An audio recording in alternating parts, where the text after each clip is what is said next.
Welcome, everybody, and welcome to today's first episode of the new series after getting through 42 freaking parts. I cannot stress enough of the new series and the Last The Walking Dead series for now, and then we're going to get to the genre thing that I had been building up and the scheduling and all that.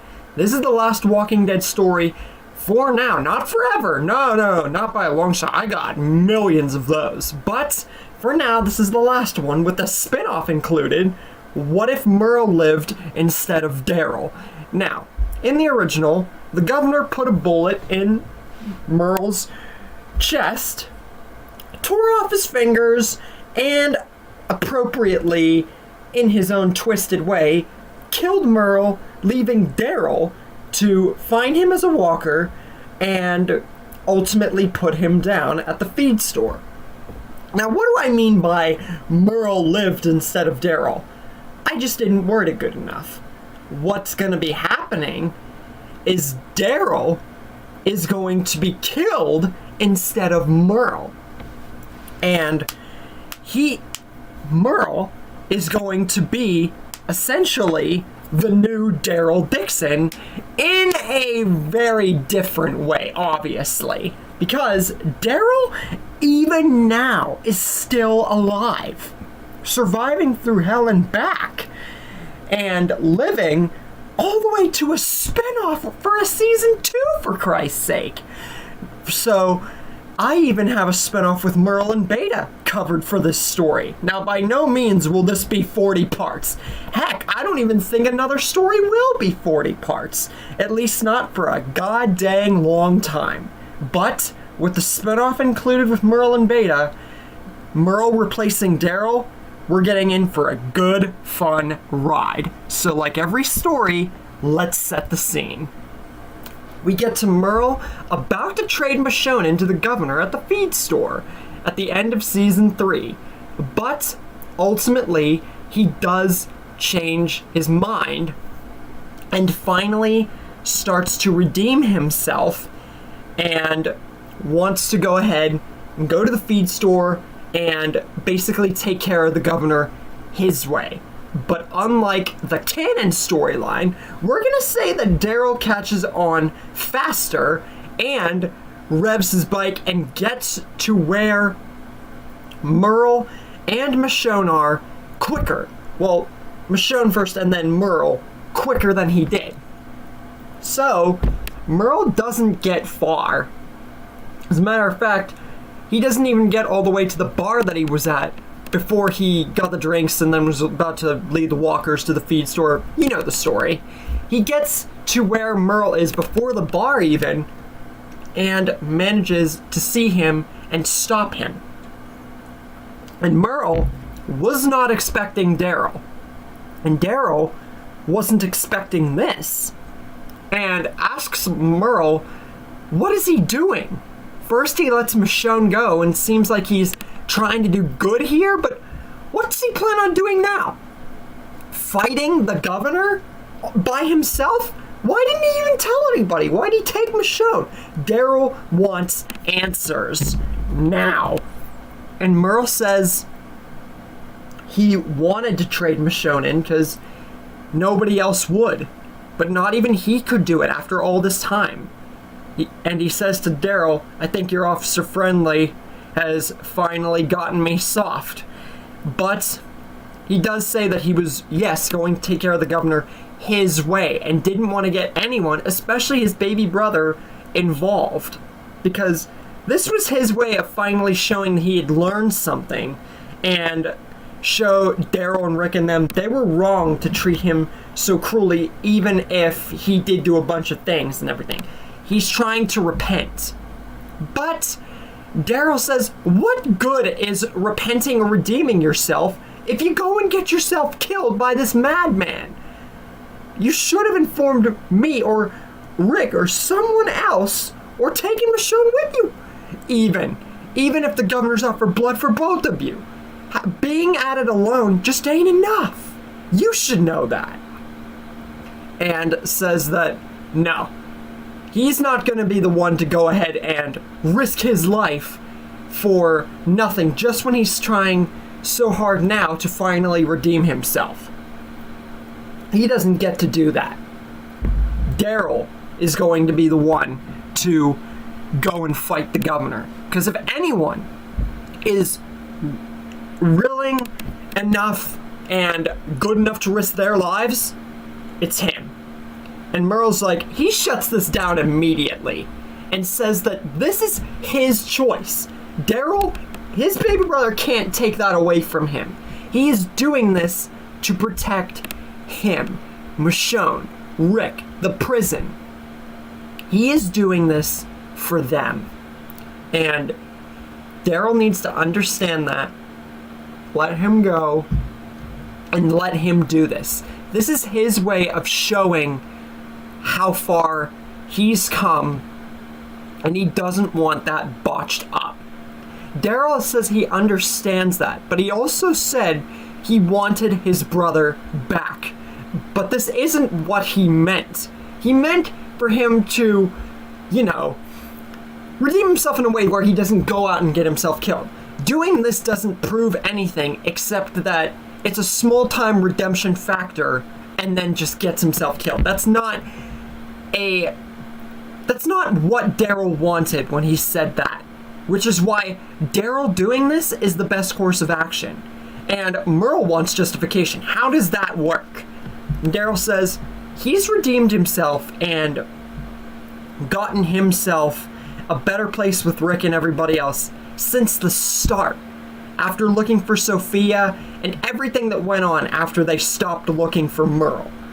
And if there's anyone who has redeemed themselves long enough through this apocalypse and is the best choice to take out the governor, it's him. He wants Merle to live and actually redeem himself fully. Daryl, he feels that his time, he's done everything that he possibly can around this point. He's looked the best for Sophia, looked out for Carol, found her. He's done enough. But Merle begs and pleads with him. He doesn't want his brother to have to do this for him. He wants to be the one to do it, and Daryl has still so much to live for. This is Merle's choice. But Daryl, he isn't listening. He wants his brother to live. He wants Rick to finally, and him to finally be, as close as him and Rick were, actual, brothers and care about each other. And if he doesn't get his brother back the way that he wants to, with him being around and not wanting to risk his life, then Daryl will do the deed himself. And, yeah, without another word, and that being all that he says after that, Daryl rides off and goes to get the walkers and the bar and everything, and lead the walkers his own way to the feed store. Now, Merle, so much of him wants to stop Daryl. But his brother did make a compelling enough case that he did do a lot while Merle was gone and chained up and everything. And his arm also puts him at a disadvantage, which Daryl, I feel, would have mentioned. And Daryl said enough that Merle really just can't go after him. And on the car ride back to the prison, Michonne says, "You made the right choice." And I think that Daryl will come through, knowing a little bit about Daryl, enough to, enough from Michonne's standards. But Merle just gives her a look and says, Daryl, even if he has both of his arms, Merle still doesn't feel that he knows what he's up against.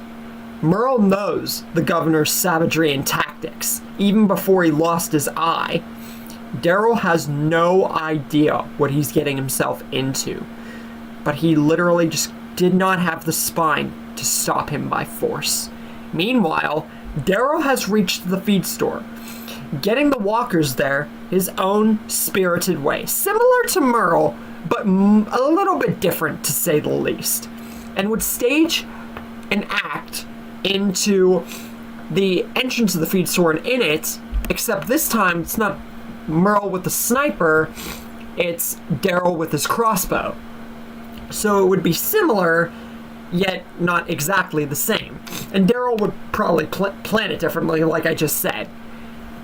Fortunately, Ben does get in the way of one of Daryl's arrows, but fortunately, the two walkers that appear in the feed store, Daryl is able to take out with much better ease than Merle was.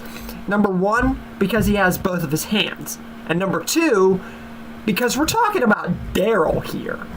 So, yeah, he would definitely be able to take these two out without opening the door and alerting everybody to his position sooner, even though they already picked up on it when Merle shot, even before he came out. But, you know, it's easier on Daryl's part here, considering who he is and how he's done it.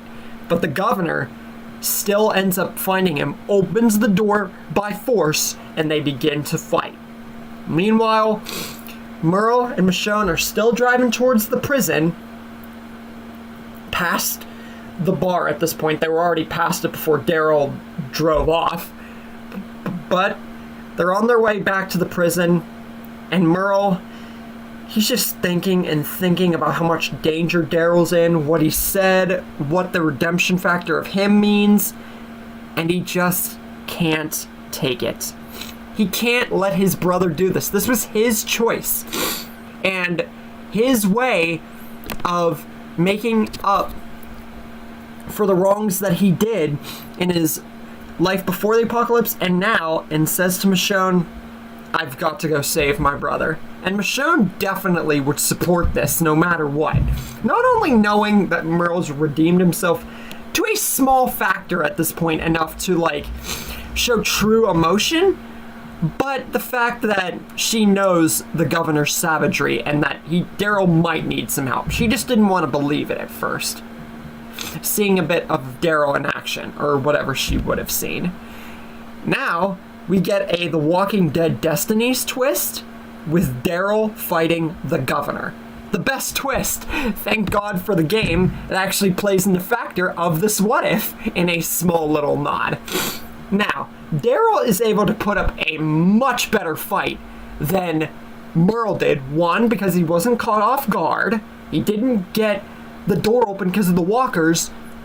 And he has two hands, and because it's Daryl Dixon. A lot of things play into factor that Daryl is a much better match against the governor because of all of these factors.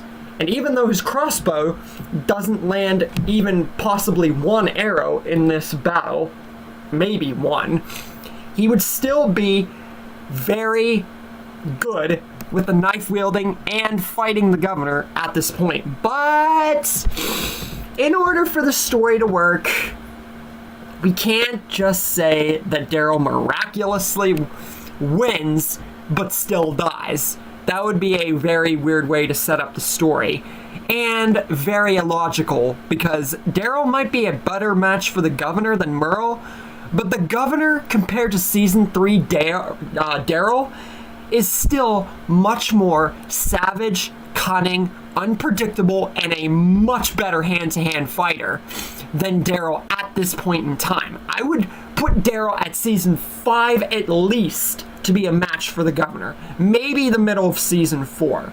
So the governor overall just eventually outmaneuvers Daryl and begins to take the battle into his standards with gunshots, stabbing, biting, and ruthless nature. Daryl just can't keep up anymore. And at this point, he's telling the governor literally to kill him. And he's not going to do that, like, I ain't begging you thing like Merle, because that wouldn't be poetic, because Daryl never said that. Merle did. But he is telling him to put him out of his misery, or he's just going to get up, keep fighting, and put the governor out of his. And the governor, while Daryl would be an annoyance and get him angry, especially getting a few of his men killed, he wouldn't be as bloodlusted towards Daryl as he would be Merle. Because Merle betrayed him, and even though he was Daryl's brother and the governor should hate Daryl here, Merle betrayed him after he helped him and caused many of the governor's problems. So he raises his gun, much less hostily, while Merle shows up with his, looking for Daryl, just as the governor pulls the trigger. After this, he steps out to see Merle armed up, looking for his brother, and of course would hear him a little bit after shooting his gun at Daryl, and is in an increasingly good mood after this fortune of killing Merle's brother, and asks him, "What are you doing here? I didn't expect you here." But Merle is not playing any sort of games and knows the governor inside and out and doesn't care for any of it, and literally points his gun square in the governor's direction and demands to know, trying to hold back the possibility, where his brother is. But the governor just raises his hands and say, "Whoa, you just got here and you're just gonna show up all hostily like this? Did you put your brother up to some staged effort to try and kill me?" He's trying to hold back that he just killed his brother and everything, but Merle obviously isn't going to buy a word of this, and demands and says that he's done playing games, and if the governor doesn't tell him where his brother is, he's literally going to kill him. He is in that kind of mood right now, and asks where is his brother. And the governor's like, you know what, whatever. He doesn't want to have a cordial good time with the man who helped him? Fine, I'll tell you. And he basically says that he's inside, but he probably isn't going to be alive for too long, considering he decided to show up here, kill a few of his men, and try to fight him. He actually put up a good fight, showing the governor, injuries and everything. He expected Merle to do something like this, or Michonne, or Rick, but not him, which is why the governor's in a good mood. But he switches that around completely, and goes back to savage craziness and points his gun and says that just because he's in a good mood and got to kill at least somebody, and especially Merle's brother, doesn't mean he's done with him, Michonne especially, or Rick, and says that the next time that they meet, he will kill Merle, Michonne, Rick, and everybody there. So, he'd best just get whatever business he has done here with his brother, whatever, go inside and see what's going on. But if he tries to attack him right here and now, he will kill him and everyone right away. So he'd better plan his next move, what he's gonna do, wisely. Because the governor can switch his mood around like that, and Merle knows that. And Merle just angrily just glares at the governor, pays no mind to him, steps away from him, runs to the feed store entrance, and calls for his brother. The governor just getting away because he doesn't care. Like I said, he's in a good mood, having killed somebody. And once Merle gets inside, Daryl, at this point, he wouldn't be a walker roaming around just yet. But at this point, with the small little jump, he would be slowly starting to turn into a walker and begin to rise up from where he had been shot down and brutally murdered. Merle looks down, not wanting this to have been the case. He knew that the governor literally said to his face that he killed him and implied that so much so, but Merle was trying to push him aside, ignore him, ignore the person that, oh, he helped him and everything like that. But he didn't want to believe it because he wanted to be the one to risk his life. He told Daryl it wasn't his time, but Daryl just wouldn't listen, and this is what happened. But he has to admit, Daryl did do a really good job fighting the governor. There were clear indications that the governor struggled for at least a time, and with Merle, his one hand, how he is, and everything like that, he wouldn't have done really as good or even better than Daryl in that situation. So ultimately, something good did come out of it, and Merle has to at least praise his brother in his death with that. But he quickly subsides those thoughts, kicks Darrow's walker, and uses his knife hand to, unfortunately, put his walker brother down. And he has to mourn the loss, smallly, of his brother. He would cry, yes, but Merle wasn't one to show emotion through and through. This would probably be the first time he, like, cries, of course. But now he knows what he will do with this new chance, this new life he's been given. Daryl said that he wanted Rick and him to be friends, for him to step up to be a big part of the group, and for him to ultimately do good and everything like that. Now, Merle, having this chance given to him, Daryl making a sacrifice, and the governor not killing him because of the good mood he was in by killing his younger brother, Merle now knows what he's going to do. He will help Rick and Michonne and everyone kill the governor. They will save Andrea, and they will get the life that they wanted back. Well, Rick and them specifically at their prison. There will be no more governor, no more fighting amongst each other.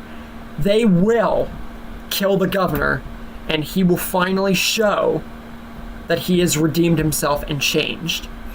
And with that, Merle now knows that Daryl's sacrifice wasn't for nothing. It taught Merle a valuable lesson.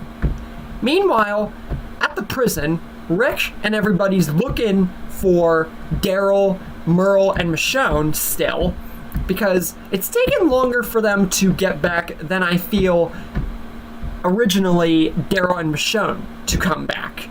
You know? It's taken them longer.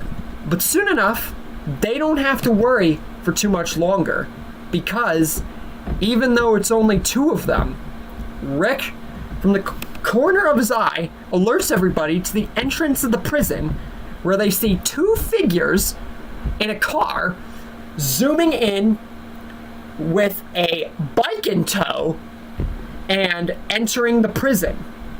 And entering it is Merle and Michonne, looking beat somewhat, but they're here. But Daryl isn't. And this definitely would reach with everybody. How will everyone react with Daryl risking his life and being dead? Will Merle be better than Daryl? Just the same? How will he ultimately come into terms with replacing Daryl as the lead, or one of the lead protagonists? And what will happen with the governor and future threats, especially with stuff that I've teased for this specific story? With those thoughts out of the way, hope you enjoyed this first part, and I'll see you guys next time. Look, I don't care what you are. This ends now! We're the ones who live.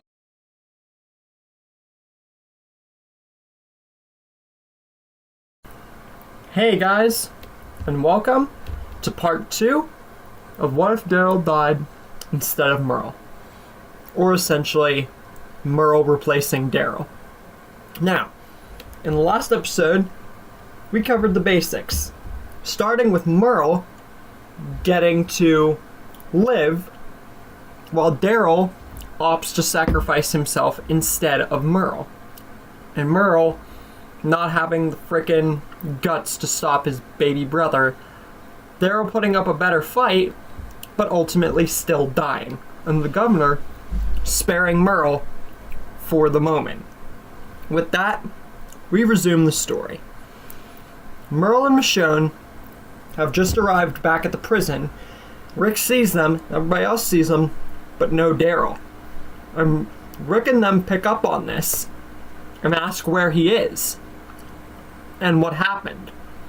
Michonne just looks at them all for a second before sadly admitting to them all that, without going into too much explanation, because she feels that should be Merle's job, and just because it's how big it is, the moment, she sadly, after a brief pause, has to tell them that Daryl died. The governor killed him. Everyone is in pure shock for a moment, and then almost everyone starts to cry. Now, not everyone would, because Daryl's was still at season 3 at this point, and we're still in season 3, mind you, but even now, Daryl was a great character in any way. So, it's not like we're gonna have at least half the group not cry. Merle, though, he is sad, but he already shed his tears once after having to put down his own Walker brother, so he just decides to tell him what's what and like what he plans to do for the group and like what's gonna happen and so on. What he basically goes on to tell him is, for one thing, there should be no one sadder about Daryl's death than him. He wanted to be the one to sacrifice himself and go against the governor. He let Michonne go, and he had planned on it, but Daryl stopped him. And he does put himself at fault for not having the guts to stop him earlier on. But, and he does tell everybody this, he thinks that some good did come out of Daryl's sacrifice. Not only did he put up a great fight against the governor, enough where it clearly showed that the governor struggled with him and his men, but he taught Merle and should teach everyone a very valuable lesson. He taught Merle more about himself, how heinous he was, like, more of the person that he should have been to his brother, you know, and everything like that. Which is why, whenever he put down Daryl as a walker after the governor killed him, Merle truly made up his mind. And now he knows what he wants to do and what he's going to do. He's going to honor his brother by not only getting Rick and them to trust him fully, like they were beginning to, but help them through and through with the governor and to find some peace and happiness in not only, like, you know, avenging Daryl, but also forgiveness and, like, remember those who they lost and get some kind of peace in this nightmare of an apocalypse. And everyone is actually really touched by this. Pretty much everybody, like I said. But to know that Merle wants to go to this length for his brother and, like, willing to do all this, this is a high finite change for Merle Dixon. And even Rick has to pick up on this after everything. But he does say that even if Merle wants to help them, and even if he wants to do all this and honor Daryl and everything like that, the problem still lies in a few factors.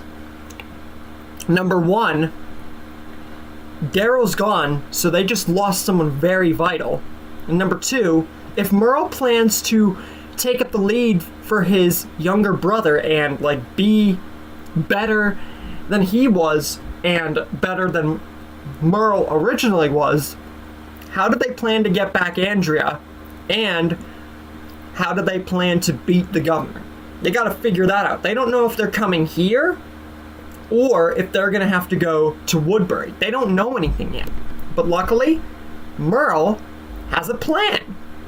Because, let's be honest, with him wanting to do all this for Rick and everybody else, he wasn't gonna go this far without a plan.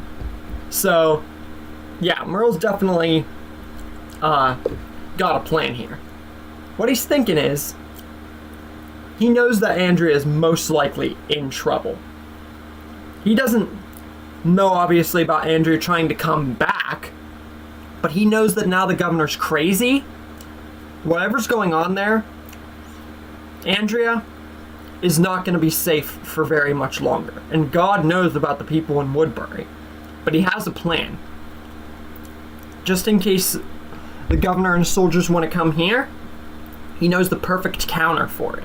They attack them right here, right now, but they leave people at the prison. They split off the group. The strongest go to Woodbury and take the governor and all of his soldiers down. Right then and there. For Daryl and for Andrea and for everybody else.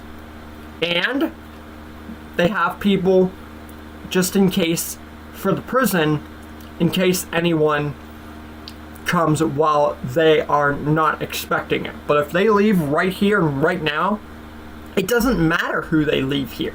The prison will still be in good hands. And it will work as a cohesive plan.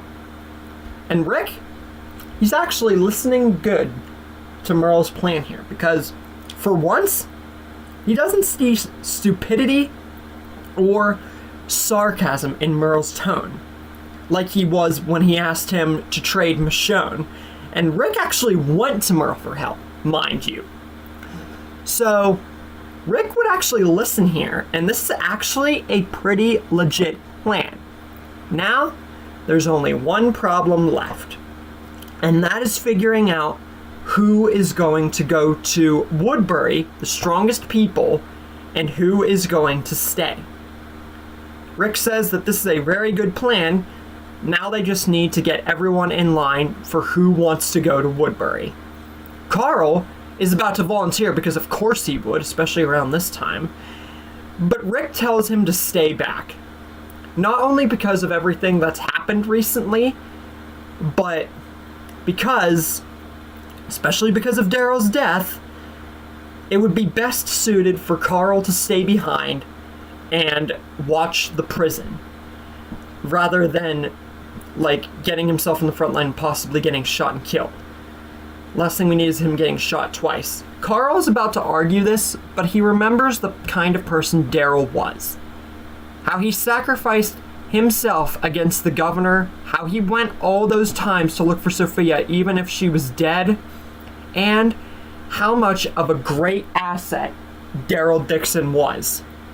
And he recalls to him getting shot, and for once around this time, Carl is not going to reluctantly listen. He actually listens to this because Daryl's death ultimately gives Carl a bit more calmness and closure on what he wants and is going to do.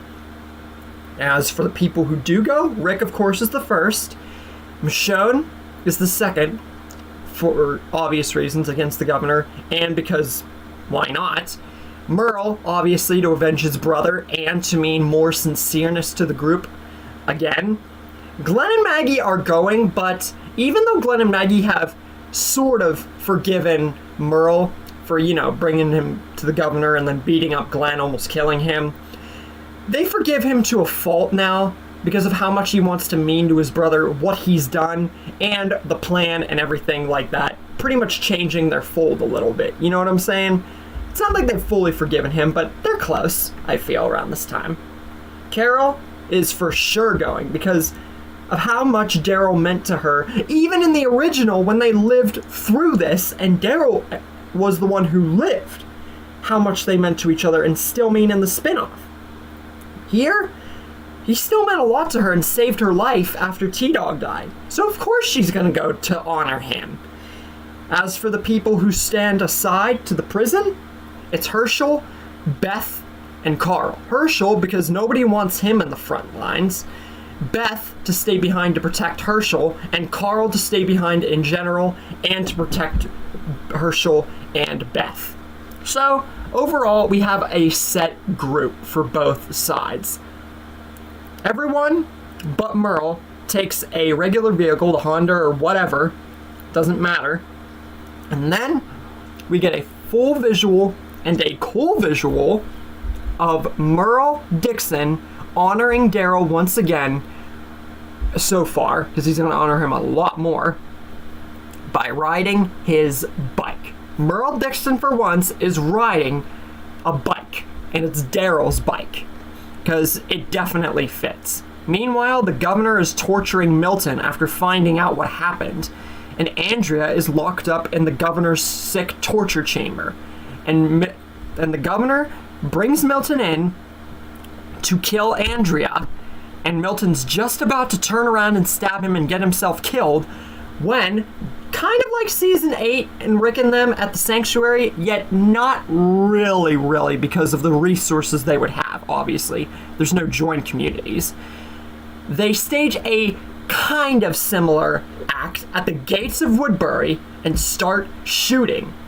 And this is enough to stop the governor, Milton, and Andrea, who's already stopped, in their tracks. And the governor is angry at this because now he knows that Merle or Michonne or someone must have blabbed after the death of that Daryl DIXON, Merle's brother. And now this means utter war. How will the war go? Will Merle and them actually honor Daryl and succeed in taking out the governor? Or has Daryl's death meant that whatever Merle and them try to do will ultimately be for nothing? And that's where we leave things for the moment. I'll see you guys next time.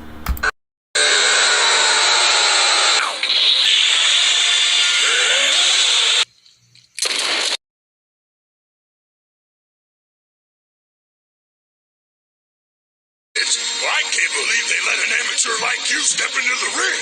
Every time you so much as open that cruddy pie hole of yours, all you do is prove to the world that you are the biggest dumbass alive.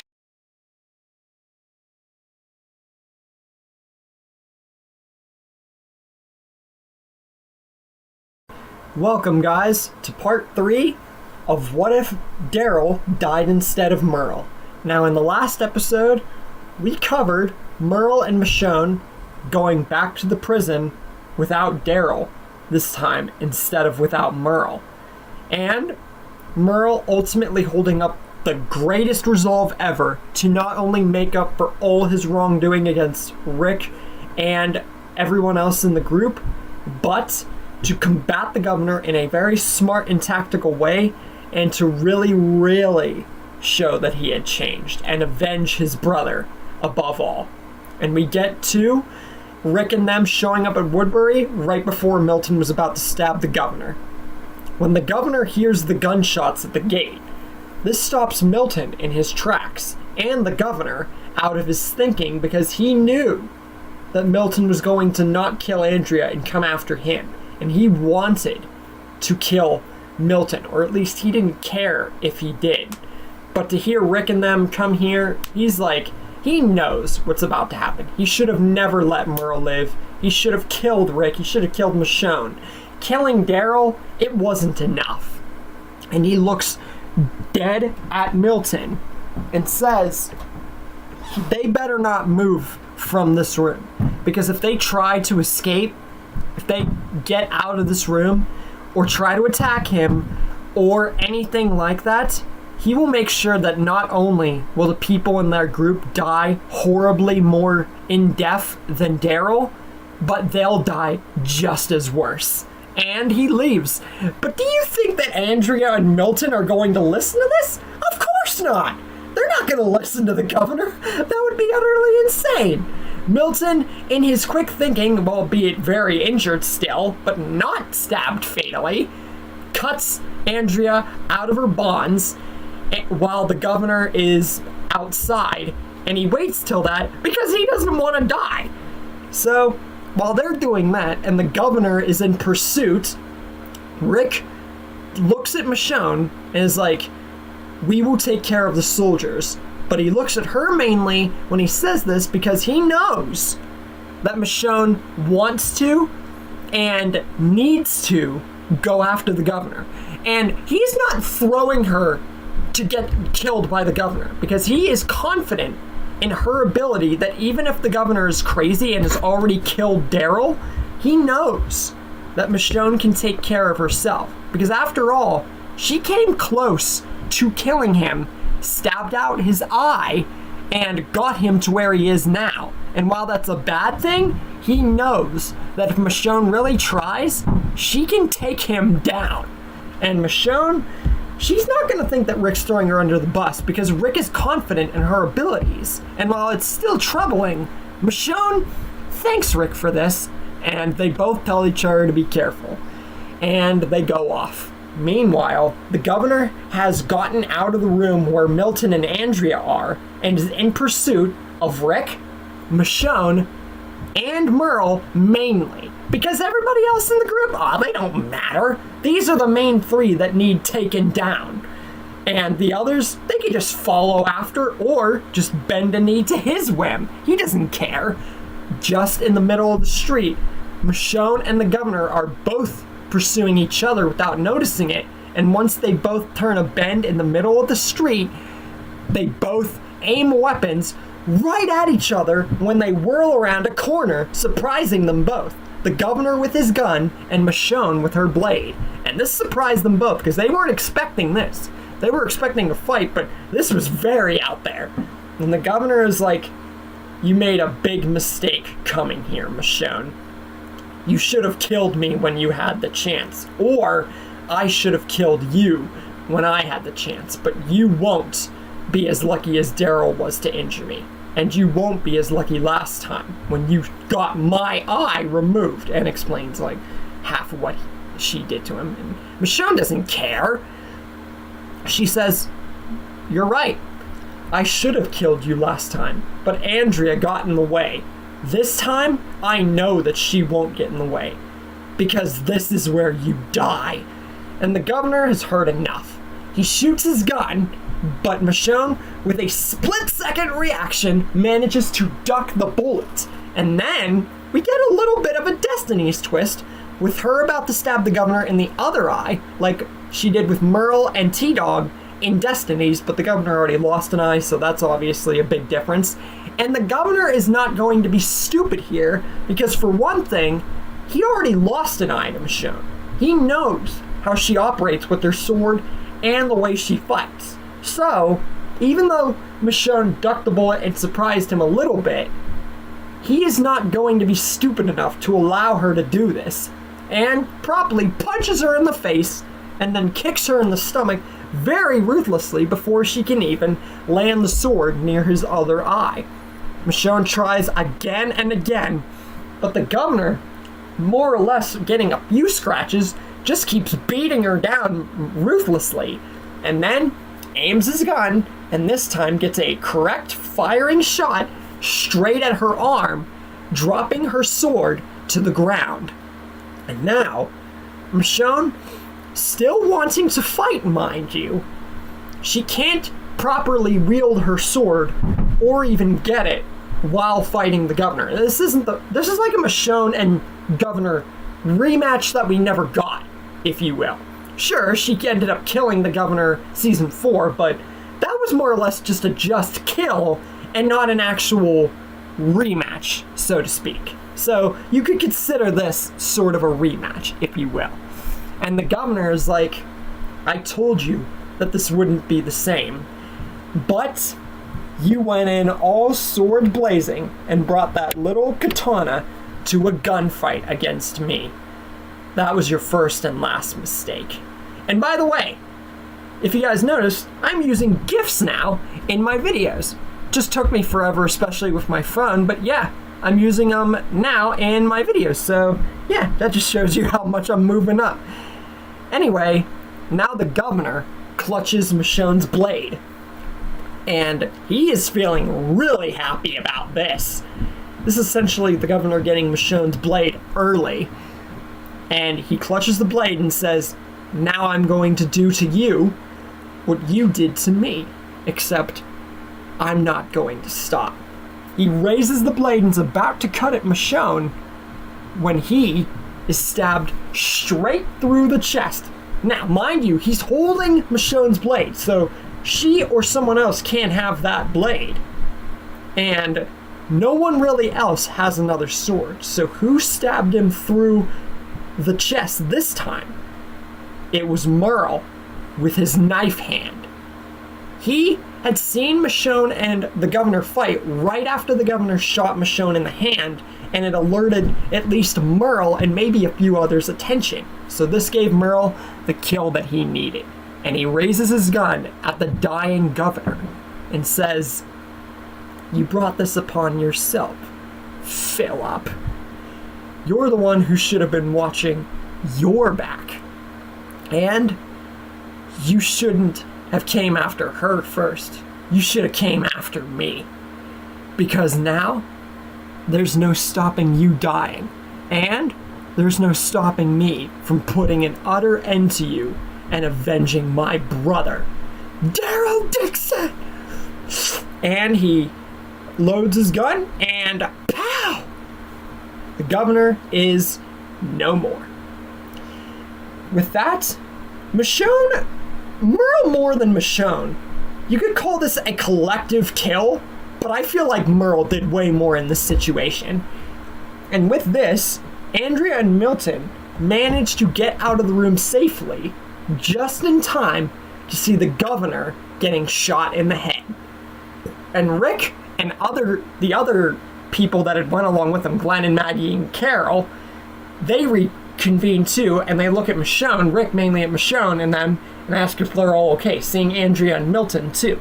Michonne clutches her blade back into her holder and says, "Yeah, I ran into the governor first. And you were wrong, Rick. He almost killed me. But Merle saved me." And they all look to the governor, who has a blade wound in his stomach and a bullet in his head, just like his original counterpart, except way differently. And Merle is going to have much needed tension and stuff like that built off of him, avenging his brother by killing the governor. But as we all know, killing someone for revenge doesn't make things better, so of course he's always going to mourn Daryl. And Andrea, she looks over, thinking that they had won, but still, they hear Martinez and all the rest of the governor's soldiers rushing towards them because they had been alerted by the gunfire. And with this, they are all pry to Rick and everybody else's locations. And now, Martinez is staring over at Merle, Rick, and everybody else, guns in hand, seeing the governor on the ground, and asks them all, why should I not, or why should we not, kill you all right here and now? And Merle, he's not really going to be pried to getting threatened by Martinez and them, even if he was in their town before. If anything, they should be thanking them right now for ending the governor's tyrannical new rule. And Milton is even, snapped more out of his injuries to tell Martinez that they should not be mad at Merle and them. The governor had become a monster. Merle and everyone did them a favor.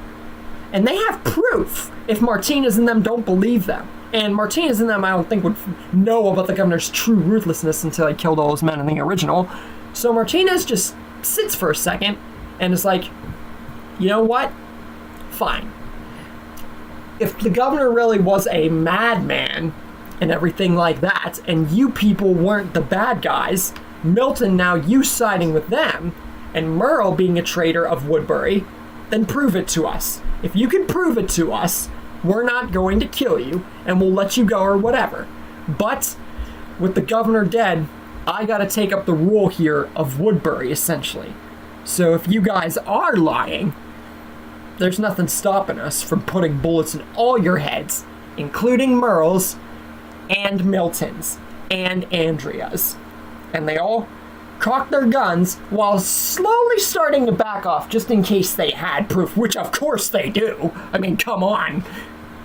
And with this, Merle doesn't feel that he needs to explain anything to anybody because, literally, what more proof do you need? But then again, Martinez, Schumpert, and all of them besides Milton, they didn't know about the governor. Only the prison group, himself, and Milton knew about how crazy the governor was. So reluctantly, they kind of have to show proof, even if they don't want to. Otherwise, they're kind of going to die here, let's be honest. And Rick has to unfortunately agree to this too, especially considering what Merle and Michonne just did for them. So, yeah, they kind of got to go along with it too. And Rick would tell his side of the governor coming to attack the prison and the death of Daryl, and a little bit of what I feel Rick would say. And then Glenn and Maggie would tell their travails about the governor ordering Merle and a bunch of men to go after Michonne, and how it ultimately led to him and Maggie getting kidnapped by Merle, although it was mostly to his own doing of wanting to see his brother, and taking him to the governor, and the governor pretty much assaulting Maggie and almost killing Glenn. Then again, that was partly Merle, but he was then kind of told to, so it's not all Merle's fault. They're beginning to accept that now. And Carol would bring up Daryl in very big fashion, because once again, even if it's season 3, the end of season 3, Daryl still did a lot, especially when it came to the likes of Carol trying to look for Sophia and everything. She's going to bring that up a lot too. And then we would get everyone into the room, mainly Michonne, Merle, and Milton and Andrea, the ones who would mainly know about the room full of the tanks with the heads and everything like that. And I don't think that Penny would not be buried or burned at this point in time. It wouldn't be that long after she had been found out. But even if she wasn't there, I do feel that Michonne and Andrea and Milton would explain in good enough fashion, even if she wasn't there, about the governor and how sick he was and everything like that, and how that he was less of a man after he lost that supposed alive version of Penny. And Andrea was like, she wants to know something. So basically, the whole time she was, being lovey with the governor, and she'll admit more of that now, Glenn and Maggie were kidnapped, and Glenn and Maggie were like, they didn't even know until after the whole Woodbury thing and the fight that Andrea was there in the first place. If they had known, they could have rescued her even earlier, and they wouldn't have had to go through all of this stuff. It could have been easier.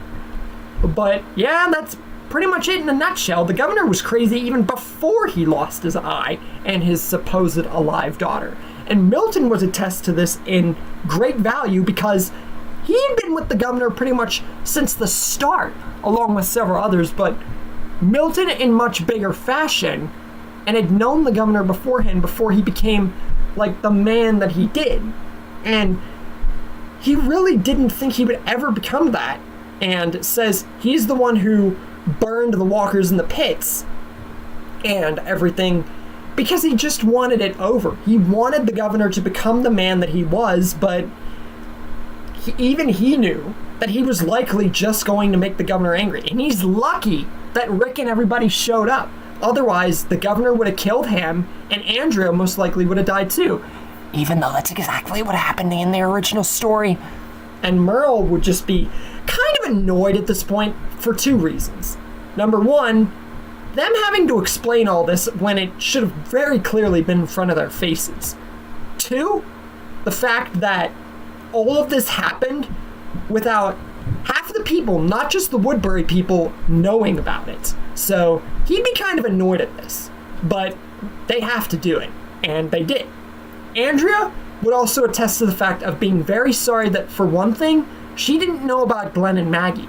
Number 2, that she didn't kill the governor in his sleep when she had the chance, because she'll admit now, since the governor's dead, Carol told her to and everything, and Carol would fess up to this because they have no reason to hide it.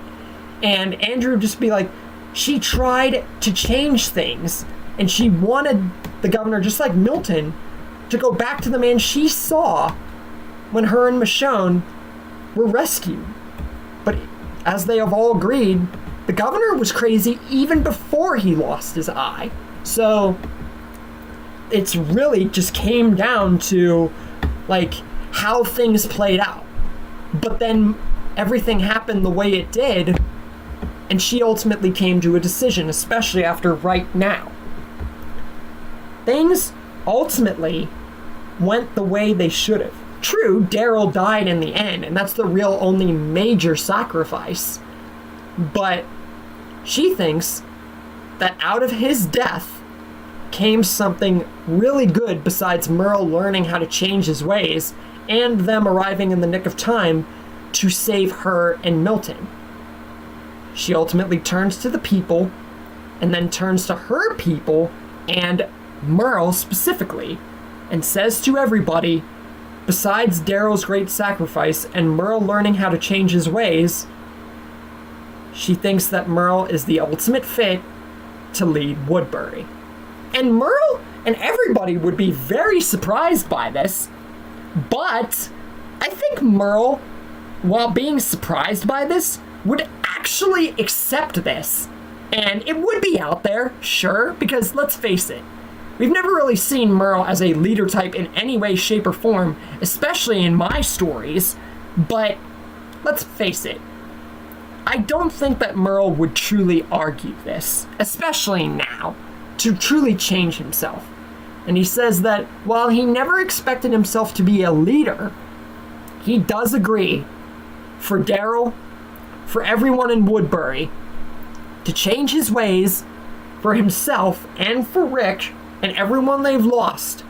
Him leading Woodbury is the best thing that they can do. And ultimately, if anyone wants to, buff this new rule, go right ahead. But this is the start of a new governor. Merle, the governor of Woodbury. And everyone would actually very much be on point by this. Not only because they liked Merle before, but especially after hearing all about the governor now, especially Martinez and them, nobody's going to argue this. And with that, Merle is anointed the true governor and leader of Woodbury at this time. Now, what's going to happen with the story further? Will Merle's leadership ultimately lead to the villains in the future being nothing? Or do you think that Woodbury being intact in the prison and all these changes might actually mean that we get way more trouble than good, especially without Daryl? And that's where we leave things for the moment. Hope you guys enjoyed, and I'll see you guys next time. Look on the bright side. At least you're gonna get beat by a real champ. If you press me again, you a dead man.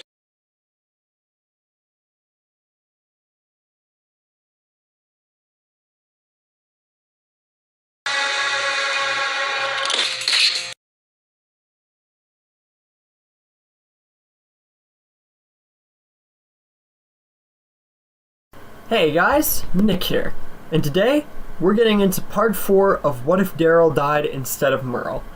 Now in the last episode, we covered Merle, Rick, Michonne, and everybody else saving the likes of Andrea and Milton, and pretty much the rest of their group and Woodbury from the governor, with Merle and Michonne doing a tag team effort in putting down the governor, and Merle officially, with the help of Andrea's good talk and everybody else's great astonishment and agreement, Merle becoming the leader of Woodbury.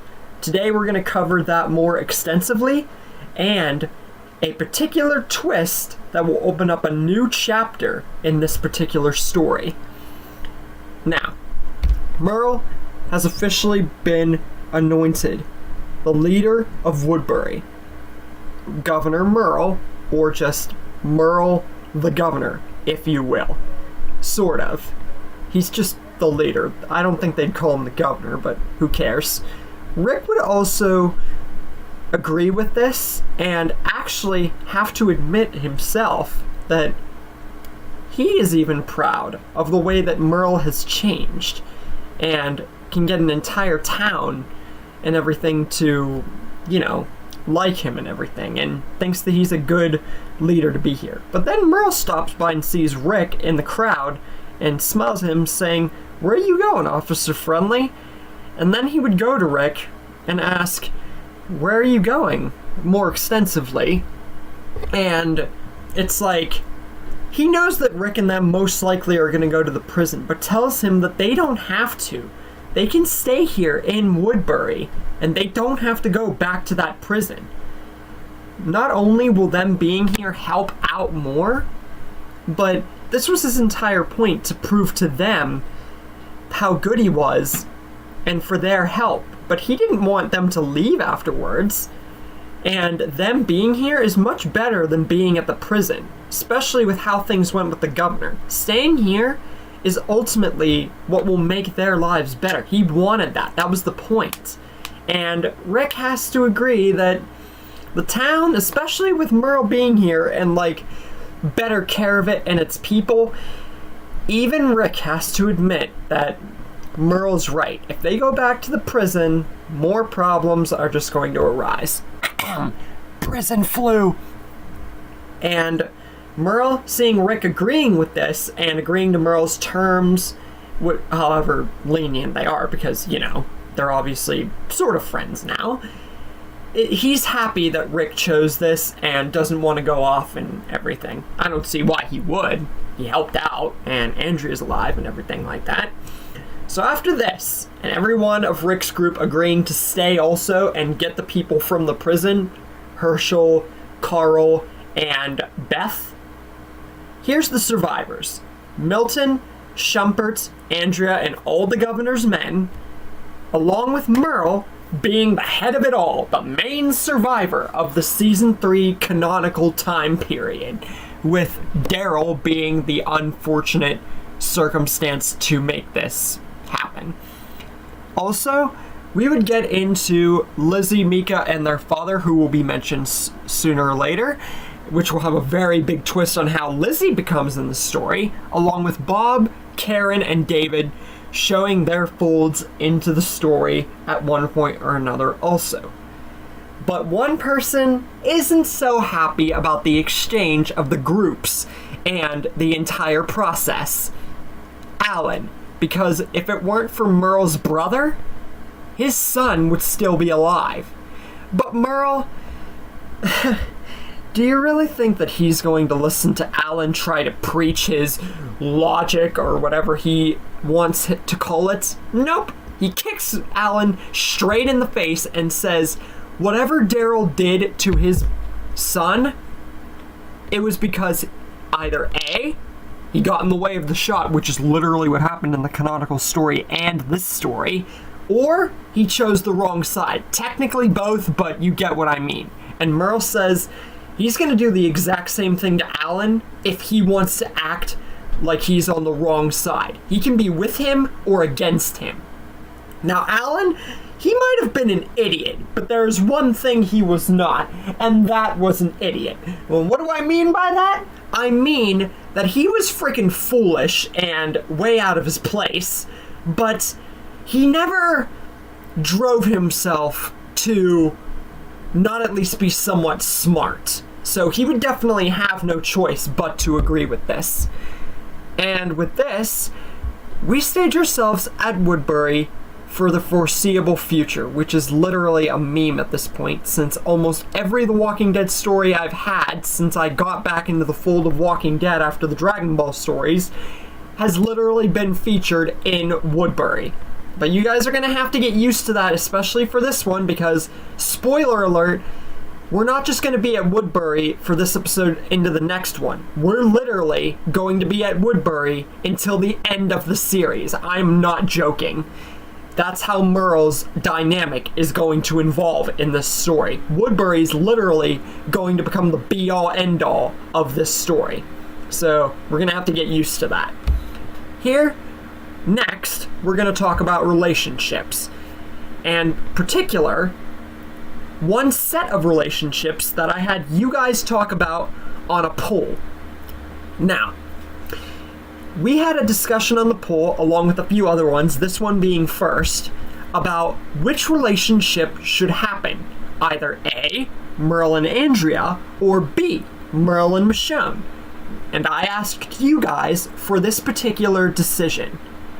And even though I did not keep up the poll for too long, 90% of you guys picked Merle and Andrea above Merle and Michonne with 31 votes and 6 likes. So it wasn't an extremely long or big vote between everybody, but I still feel that the amount of people that did vote and the way that it showed here, a 90-10 for God's sakes, showed that it was just best to not push the vote further, because it just seemed like it was a killer vote. It was a one-sided vote. So, for the rest of the story, Merle and Andrea, literally till the end and into the spin-off, which will happen, the Merle and Beta spin-off, if you guys haven't caught on to the community post and all that, will be featured with the relationship of the two main characters here, Merle and Andrea.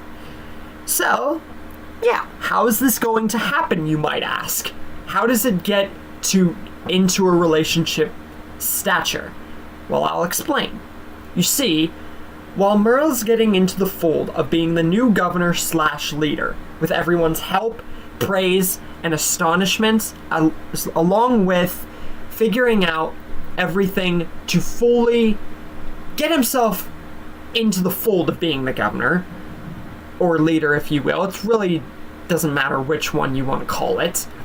He goes to talk to Andrea about the way she helped him, about the way that she stood up for him, and how they talked before, and everything like that. And he knows that he talked to her about this before she wanted to go off or her give the map about Daryl and everything, about why they never hooked up. And he brings this up again and asks, since you stood up for me, since all this is over and we both have a better understanding of who each other are, and we've both changed, obviously, what would you say to us now? And that's literally, I think, how he would word it. And Andrea thinks about this for a second, actually. Longer than she did. For obvious reasons.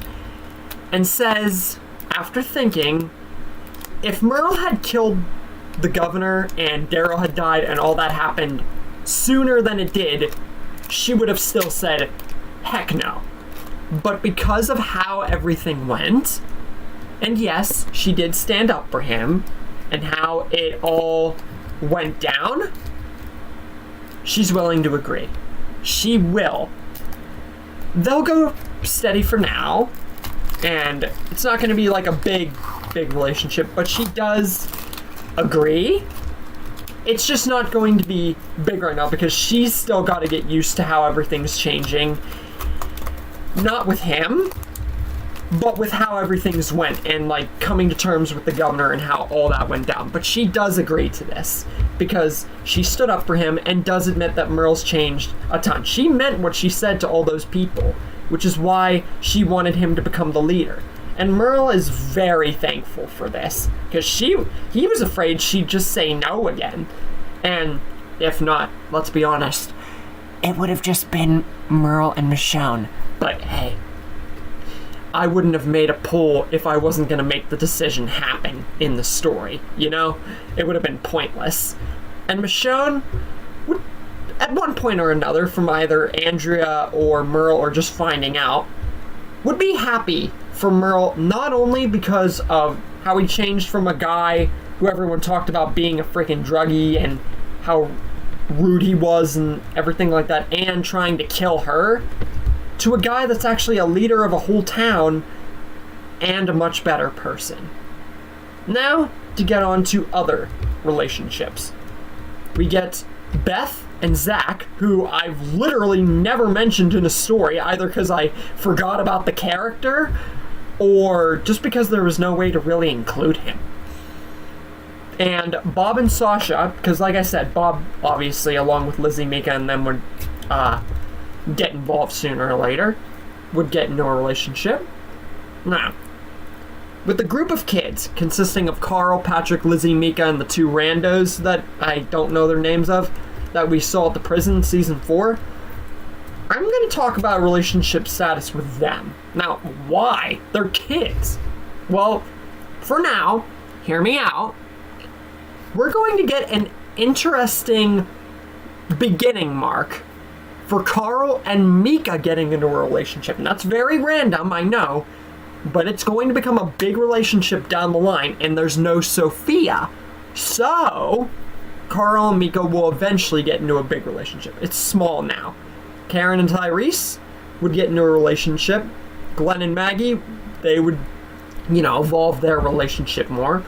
And even though Rick and Michonne didn't really start showing true interest in each other until like maybe the end of season 4 into season 5, I'm going to say that because of circumstances, they begin to start something. Like Carl and Mika, it's not going to evolve into much. It's sort of a beginning phase. So I guess you could call this Carl and Rick's poetic justice in a way, if you will. So yeah. And with all of that, Woodbury would prosper more than any version of it I've ever made happen in a story, because of Merle being the leader and just because of circumstances with the timeline. So ultimately, yeah. Now, this is the point where you probably expect me to say something about Negan, Mitch and Pete, and them meeting. Right. Wrong!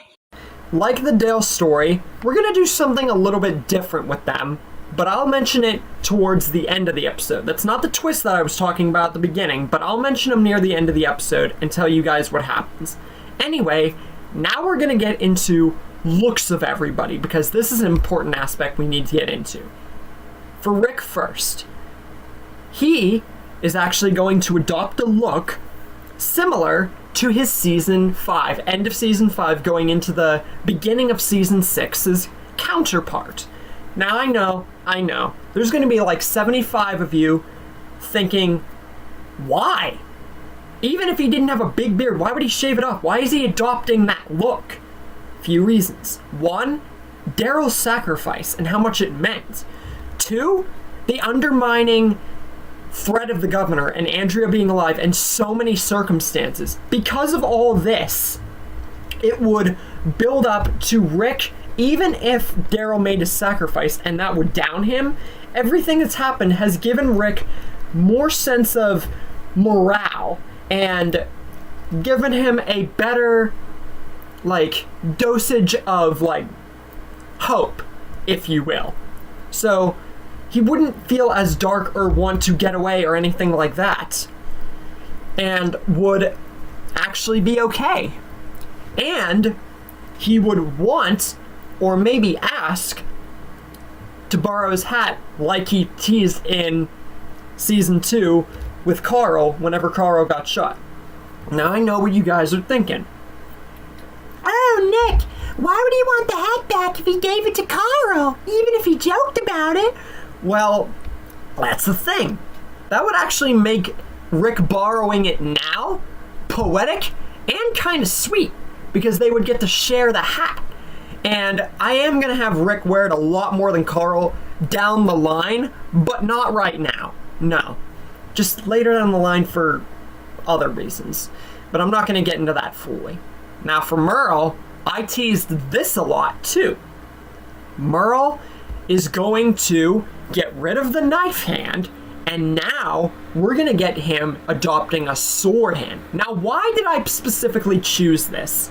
Well, Merle has seen Michonne's blade, how she worked with it, and how it felt really good to be able to wield the blade, because that little bit still happened before Daryl came in here. So that scene still happened. So eventually, he would take matters into his own hands, take off the cap with the knife hand, and either with someone's help or his own, get a sword, not Michonne's, but another one, because I guarantee you they had another one somewhere, like the sword you see here in the picture. And soon enough, either with the help of someone or himself, we would get to see Merle Dixon with a sword hand. Now I know, another thing, you guys are probably like, how is he able to wield that with how heavy the sword must be on his hand? A knife is one thing, but why a sword? Well, I'm gonna get into that later on in the series too. Just think for now, he's getting used to it, but will become way more accustomed with it in the future. And yeah, he remains the leader of Woodbury, obviously. Andrea would have nothing changed with her with looks, but with her position of power at Woodbury, with her slowly getting more into a relationship with Merle, she would become much more like her old lawyer self and be the second in command of Woodbury, helping with positioning and managerial rules and everything like that, being obviously with Merle and everything. It would be a great obvious thing to put her in second in command. Milton would be the third one in command, following that kind of role just by himself and just like sort of a council between the three of them. And the Pitts with the walkers and everything, and Milton's work would be shut down because Merle's not gonna have that. That was the governor's little freaking sick ways of, dealing with the apocalypse and being himself. Martinez would be in charge of weapons and basically all gun control and everything like that, and watch posts, and be in charge of all that. He would be like the main guard, if you will. Then Merle goes to Michonne with a specifically interesting position for her. And once he goes to talk to her and has given these people their positions, Andrea didn't really need to be told, but he tells Michonne that he thinks that the job he has ready for her will fit her immensely. He wants her to be the blacksmith of Woodbury, crafting weapons, because let's be honest, they will run out of ammo eventually, even if they scavenge, and who knows how many melee weapons they'll be able to scrap up. But with a blacksmith, especially with help, they can make Woodbury a freaking gold mine, which it will become later in the series. And Michonne, she's gonna agree to this, but she does have one particular question. Why her? Why specifically? She's not really angry or too confused, but she wants to hear from Merle why she's getting the blacksmith job specifically. And Merle has a straightforward answer. He knows Michonne's abilities with the blade, how she wields it, how she has a good manage on control in a group, even if she was on her own, especially with Andrea. And this would greatly help with the forging of weapons and the control of people here in the town and everything like that for the future. It's a great way to use like the abilities that they have, like their strong suits. You know what I'm saying? So yeah, Michonne agrees, and it's all said and done with there.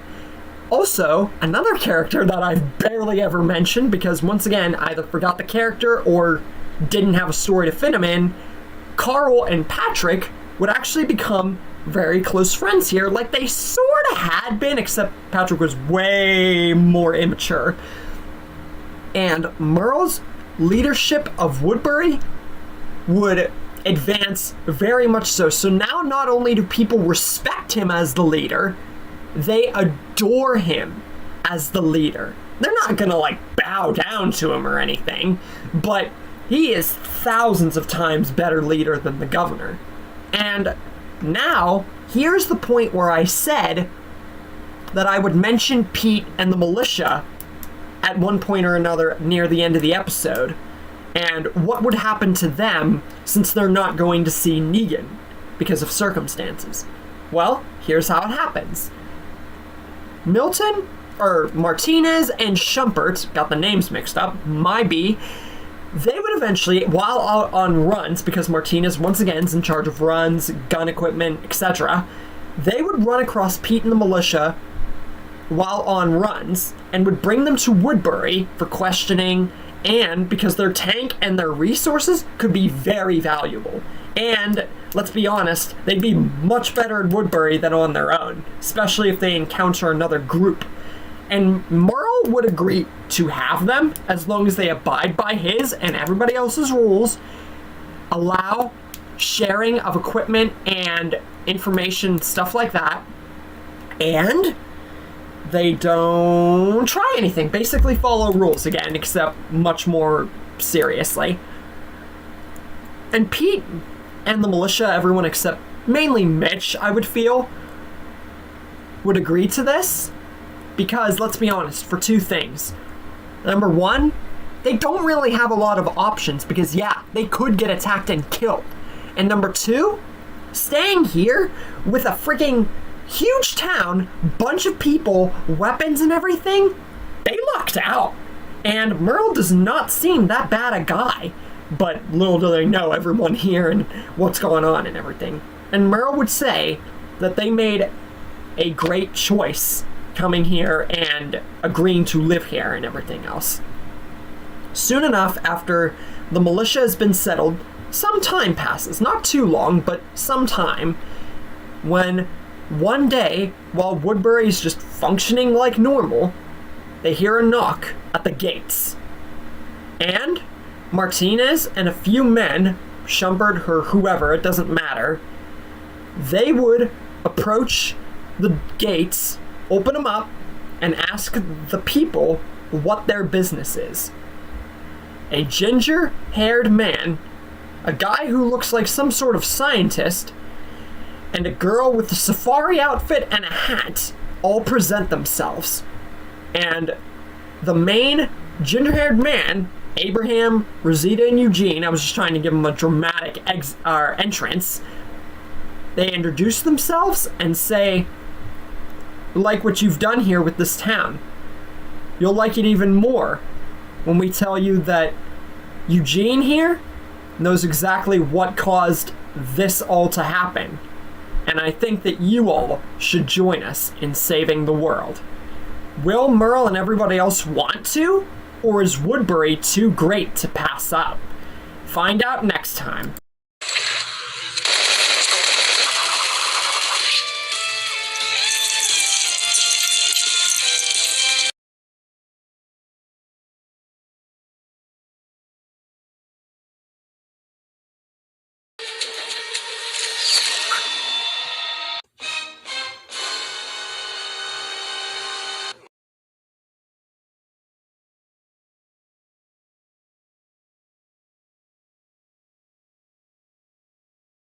Welcome, guys, to part 5 of What If Daryl Died Instead of Merle.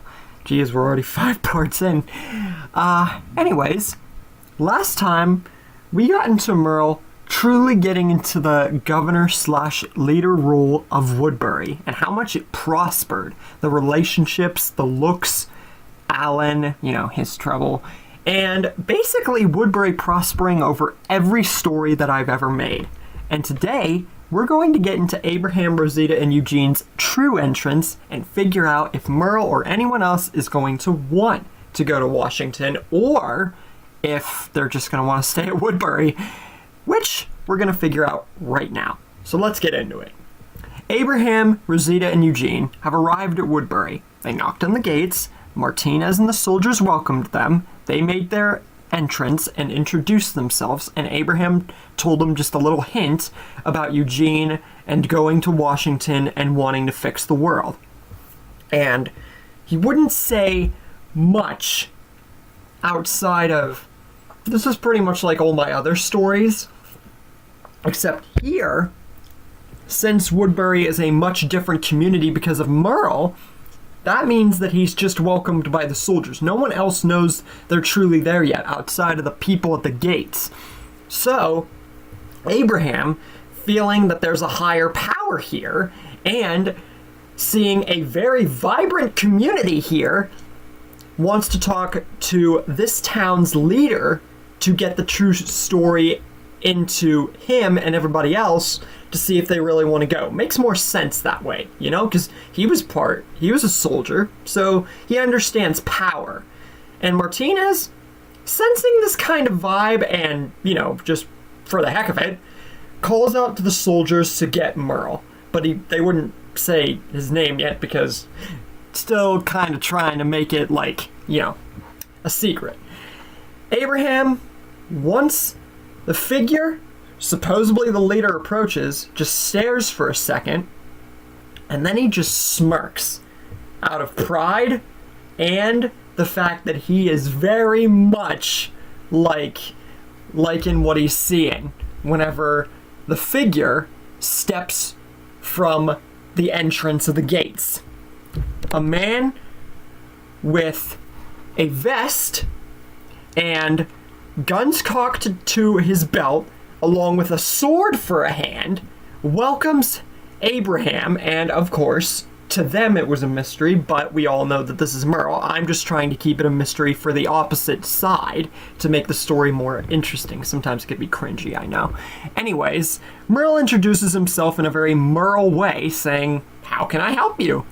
And Abraham once again would smile at this, not just because he wasn't expecting this, but because he really wasn't expecting it. Like, the sword hand, more than anything, threw him off. And then who it was, not that he knew him, obviously, but yeah. He does like what kind of leader Merle is, just by looking at him. And then he cuts straight to the chase, and would tell Merle, and then everybody around the area now, the true story, and like saying in more detail about Washington and Eugene and getting there and everything, and even imply a little bit about himself and Rosita and Eugene, and introduce them fully, and would say he sees a huge town here with a lot of people. Specifically, the looks of them, including Merle he's talking to, he thinks that even if they got something really good here, that it could just get taken away. And it seems like they've still had sacrifice, and there had to be more people, and they had to have lost people. So they should come with him and everybody else to Washington, because, like he said, they could lose more if they stay here, and they could lose the whole dang town. But if they go to Washington with him and everybody else, they could actually fix the world and, you know, do really good. The good that they've done here, they could do even better if they went to Washington. And says that, honestly, it's more or less a request, but one that he thinks Merle and everyone should take. And, give or take a few seconds, Merle just takes it in, and then promptly begins to laugh. For one thing, because he thinks this whole thing is ridiculous, and two, the whole demeanor of Abraham and the whole story. Merle would definitely find this funny. Abraham is more or less caught off guard by this seemingly mocking laughter and demands an explanation. Merle says he's not trying to be rude or anything. That was like a genuine, sort of half sarcastic laugh, if you will. It's kind of who he is. But he says it took him a minute. He had to think it over. And the laugh was more or less the whole cure thing in Washington and talking about the town and everything and how Abraham presented himself. But he says, as for them going, no. And Abraham is very shocked by this and asks why. Merle says, as much as he and most likely everybody else here would like to save the world and go out and go to Washington and go on this journey and whatever, and as much as he appreciated and understood everything Abraham said himself, seeming him, Merle would definitely recognize Abraham as a kind of soldier like Martinez did, because he was in the frickin', you know, he was a soldier once too, just not as much of one. But the point is, he says that as much as him and most likely everyone else would want to go to Washington, they have something good here he does not want to let go. And yes, they have had sacrifice, but he, as a leader, he wants to stay here and build upon the world his way. And he just doesn't want to go for something that's like half-baked. And Abraham says that he understands this, he does. But wouldn't it be better to save the world rather than try to just live in it and make it something else? Like, why not save the world like the good way like they're doing? Or, you know, trying to do. Merle, he's beginning to get Gargiulio flashbacks because he didn't listen to him whenever he tried to warn him and go back to Woodbury. And Abraham is reminding him a little too much of him. But he ain't that guy anymore. The guy that would kill Gargiulio, you know, against his better judgment. Because I get the feeling that Merle half did not want to do that. Gargiulio kind of forced his hand. But Merle says, no. He made his point known. Now, Abraham and them can do one of two things. They can either stay here in Woodbury and prosper with them, or they can get the frick out of here. He's made his case clear. And Abraham, you can imagine he's a little bit angry at this kind of remark or tone. But Rosita would then butt in and agree more on Merle and everyone's side, saying that they do got something good here. And as much as she hates to admit it, and all these people and the resources and everything they have, honestly, they're kind of the fools for not wanting to stay here. She gets the whole saving the world thing. Trust me, she isn't gonna argue that much. But she says best to leave them to what they want to do, because they definitely seem like they can handle it. And before they leave, Andrea stops them, because she would obviously be around, because her and Merle are a thing. Obviously, she would be around. Anyway, she stops them before they leave and says they don't have to, if they are planning to go to Washington, the way they are just might not cut it if Merle's really going to cut them loose. And she doesn't particularly, she gets where they're coming from, but she has to side with Merle, not just because they're together, because she obviously went against the governor when they were kind of together, but because she gets where both sides are coming from, more Merle's standing point, considering what they have here. But says that she will ask Michonne to give them weapons for the ride, and that will actually give them far more chances to get to Washington safer. And afterwards, she gives the weapons forged by Michonne, the new blacksmith, to Abraham and Rosita specifically, which we'll not talk about in this episode for surprise reasons, and because we got a whole bunch coming up here with Abraham and them. But Abraham's still angry at this, but reluctantly accepts, and is also more angry on the fact that they did this, but aren't willing to go to Washington and use these talents wisely. But Rosita, again, butts in, saying that this gives them all the more reason to either stay here or just let them go. They obviously can handle themselves. I mean, they have a freaking blacksmith who can freaking craft these awesome weapons, which again, we ain't touching upon here. But yeah, it's pretty much, yeah, they are more than capable of defending themselves. And Rosita would thank him heavily for that. And Abraham, he has to admit they did a good job and would reluctantly thank them. But on their way to leave Woodbury, Abraham would be very dark and give a glare to everyone in the town, specifically Merle and Andrea, and would say to all of them, you all just made the biggest mistakes of your lives. This town will fall, and you'll have nowhere to go. And if we're dead, or save the world, it doesn't matter. You will be the ones who are at fault.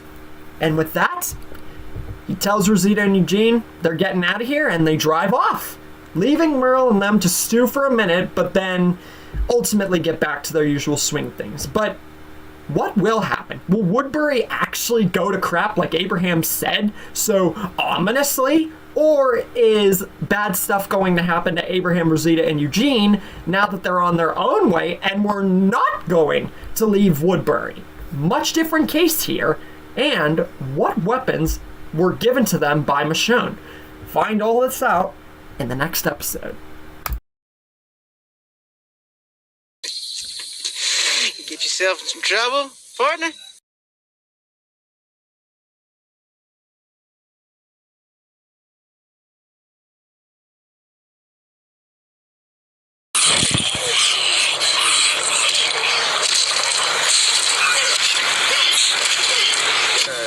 Looky what we have here.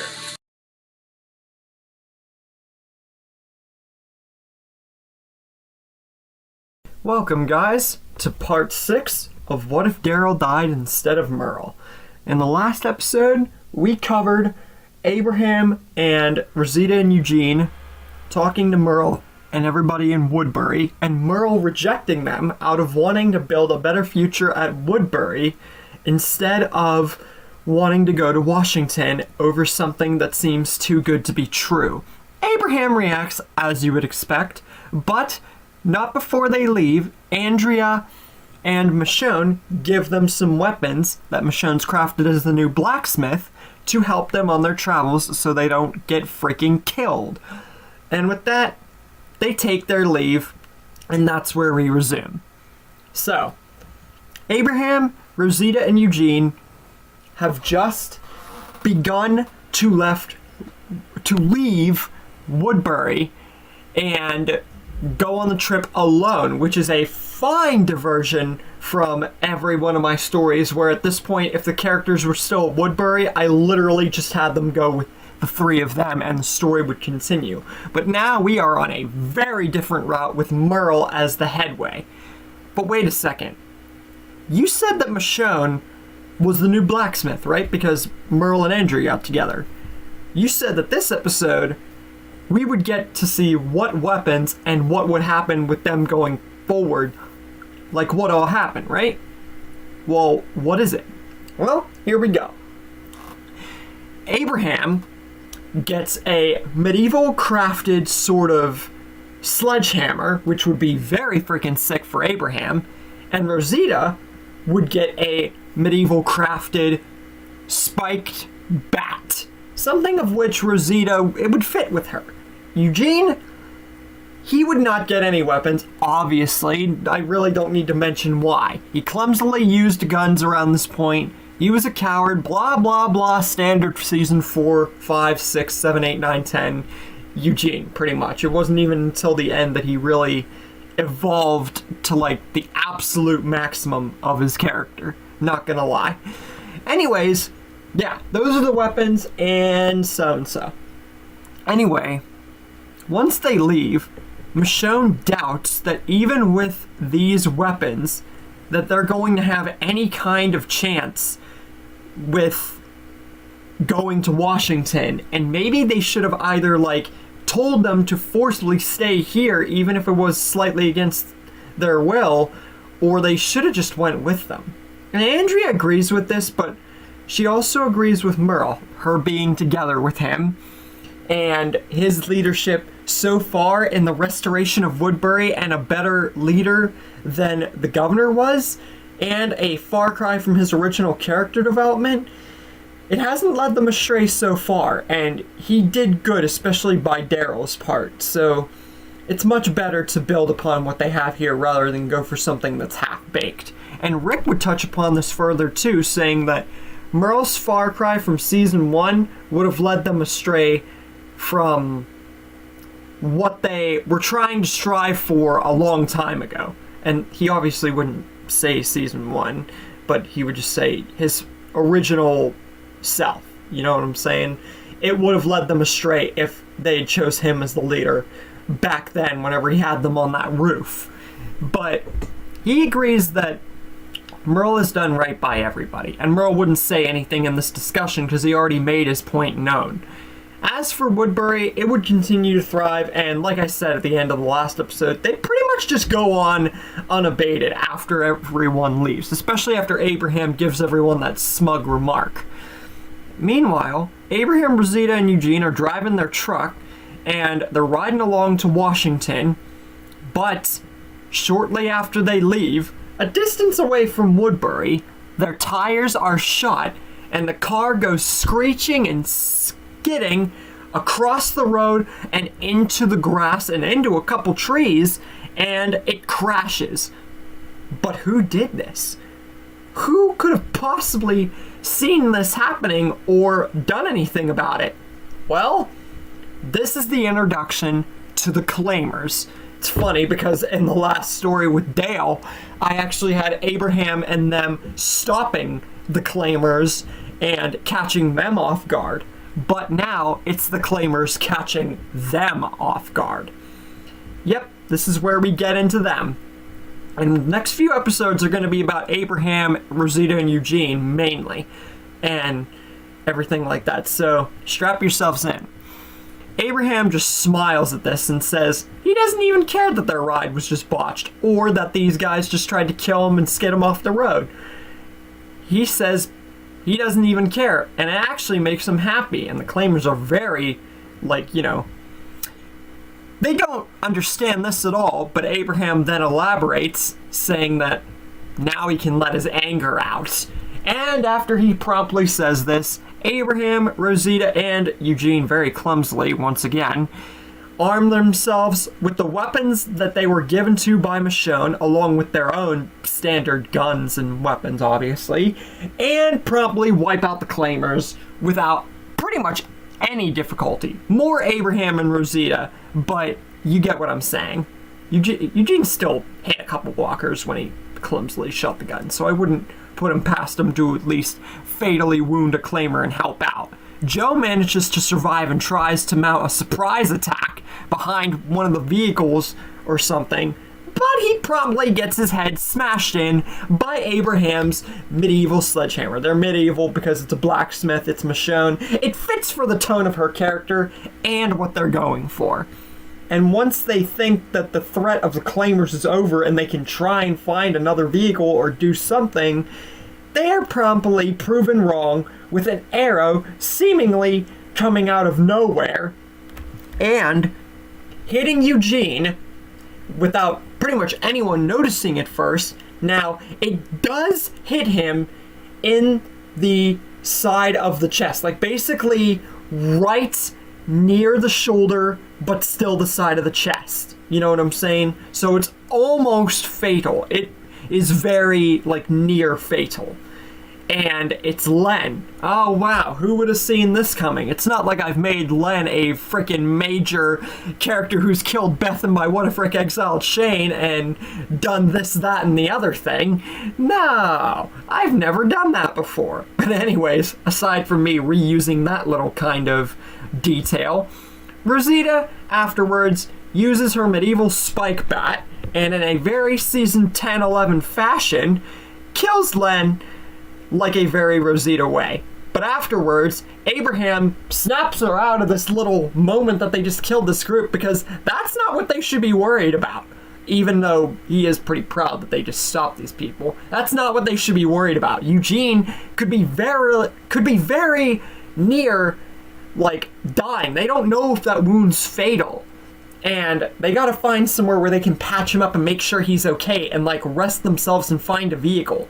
And soon enough, they do. Without too much wandering, they manage to find a familiar-looking funeral home, familiar to us, and Abraham and Rosita there try to rest themselves and check on Eugene, who says at this point, with what they've endured and everything, literally not even a day after leaving Woodbury, mind you, they were already attacked, lost a vehicle, and now he almost just died. They need to just leave him or go back to Woodbury and get their help, because they ain't gonna get to Washington like this. It should be that dead obvious. Abraham says, nah.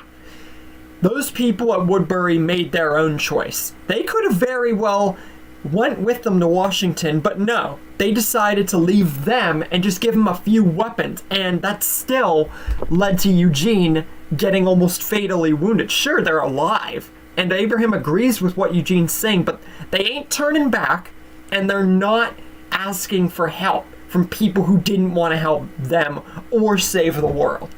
And Abraham leaves this as is. And then Abraham and Rosita hear a sound in the funeral home. They whirl around with guns in every room to try and make sure that they're not being pursued by another member of that group that they just killed or someone else. And when they go out to check on Eugene, after checking all the rooms and seeing nobody, Eugene isn't there.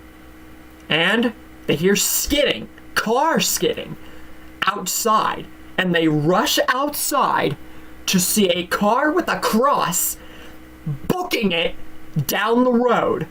And Eugene being gone, that confirms that he was kidnapped, because they didn't see the car here before, so Eugene couldn't have known about this.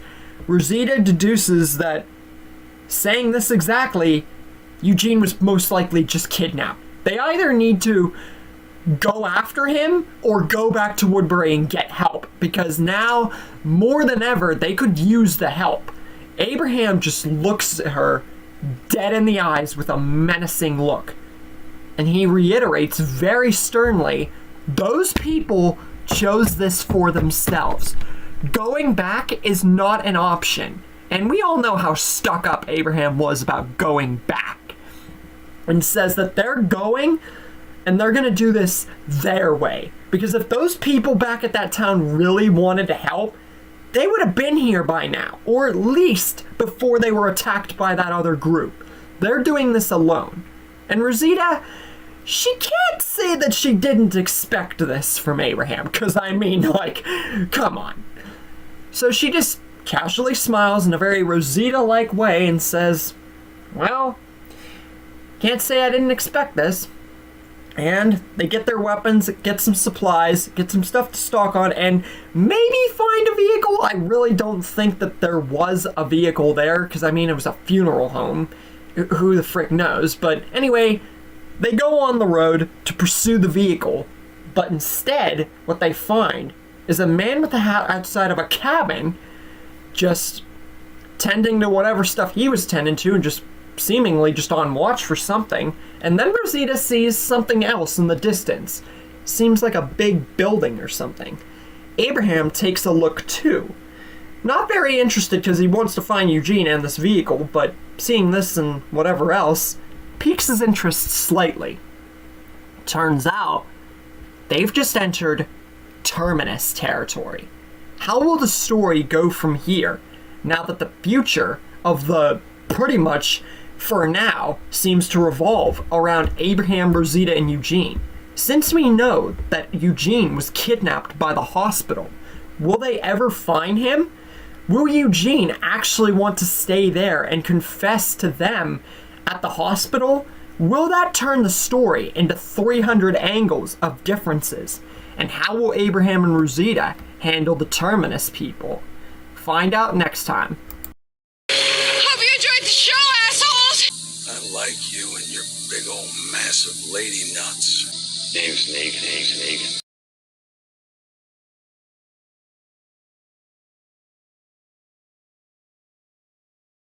Cause the world is but a treat when you're on easy street.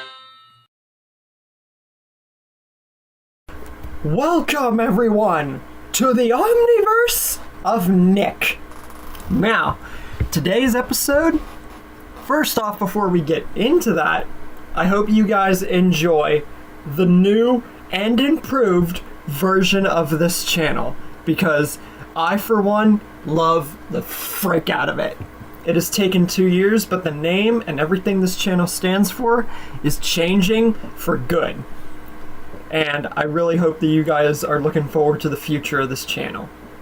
But now, we're going to get into today's episode where Abraham and Rosita have just entered Terminus territory, looking for Eugene, who is kidnapped by the hospital people, and we're going to see how it plays out. So, they have just looked and saw the building where Terminus is, and now Abraham and Rosita focus their efforts squarely on Martin to question him. But, of course, because he has no idea who they are or Eugene is or anything, because this time they really don't have anything to do with the groups, you know? Like they did in most of my stories, but you get the point.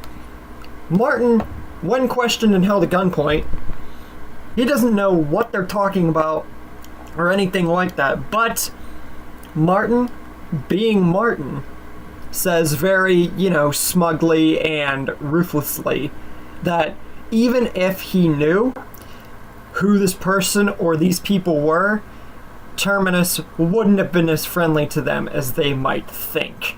Not realizing that Abraham and Rosita didn't even pay attention to the signs. And Abraham's not taking the smug and idiotic attitude of Martin lightly, so in retaliation, he promptly takes the sledgehammer that he was gifted to by Michonne and promptly smashes Martin's freaking skull in. So, yeah, Abraham's not going to be a Tyrese in this situation. And now, Abraham is more than ready and more than willing to go down to Terminus and give everyone there the same lesson, not understanding that Eugene might not just be down there. And Rosita picks up on this, like the car had a cross and nothing here seems to represent some kind of religion or anything. It just seems like a plain building or anything, It just doesn't seem... These people seem ruthless, but they don't seem tied to that car with the cross. He's not here. And Abraham is just angry at Rosita at this point because she's been disagreeing with him and arguing with him since they left Woodbury. And it's like, do you even care about Eugene or what we're doing? And he even asks her that.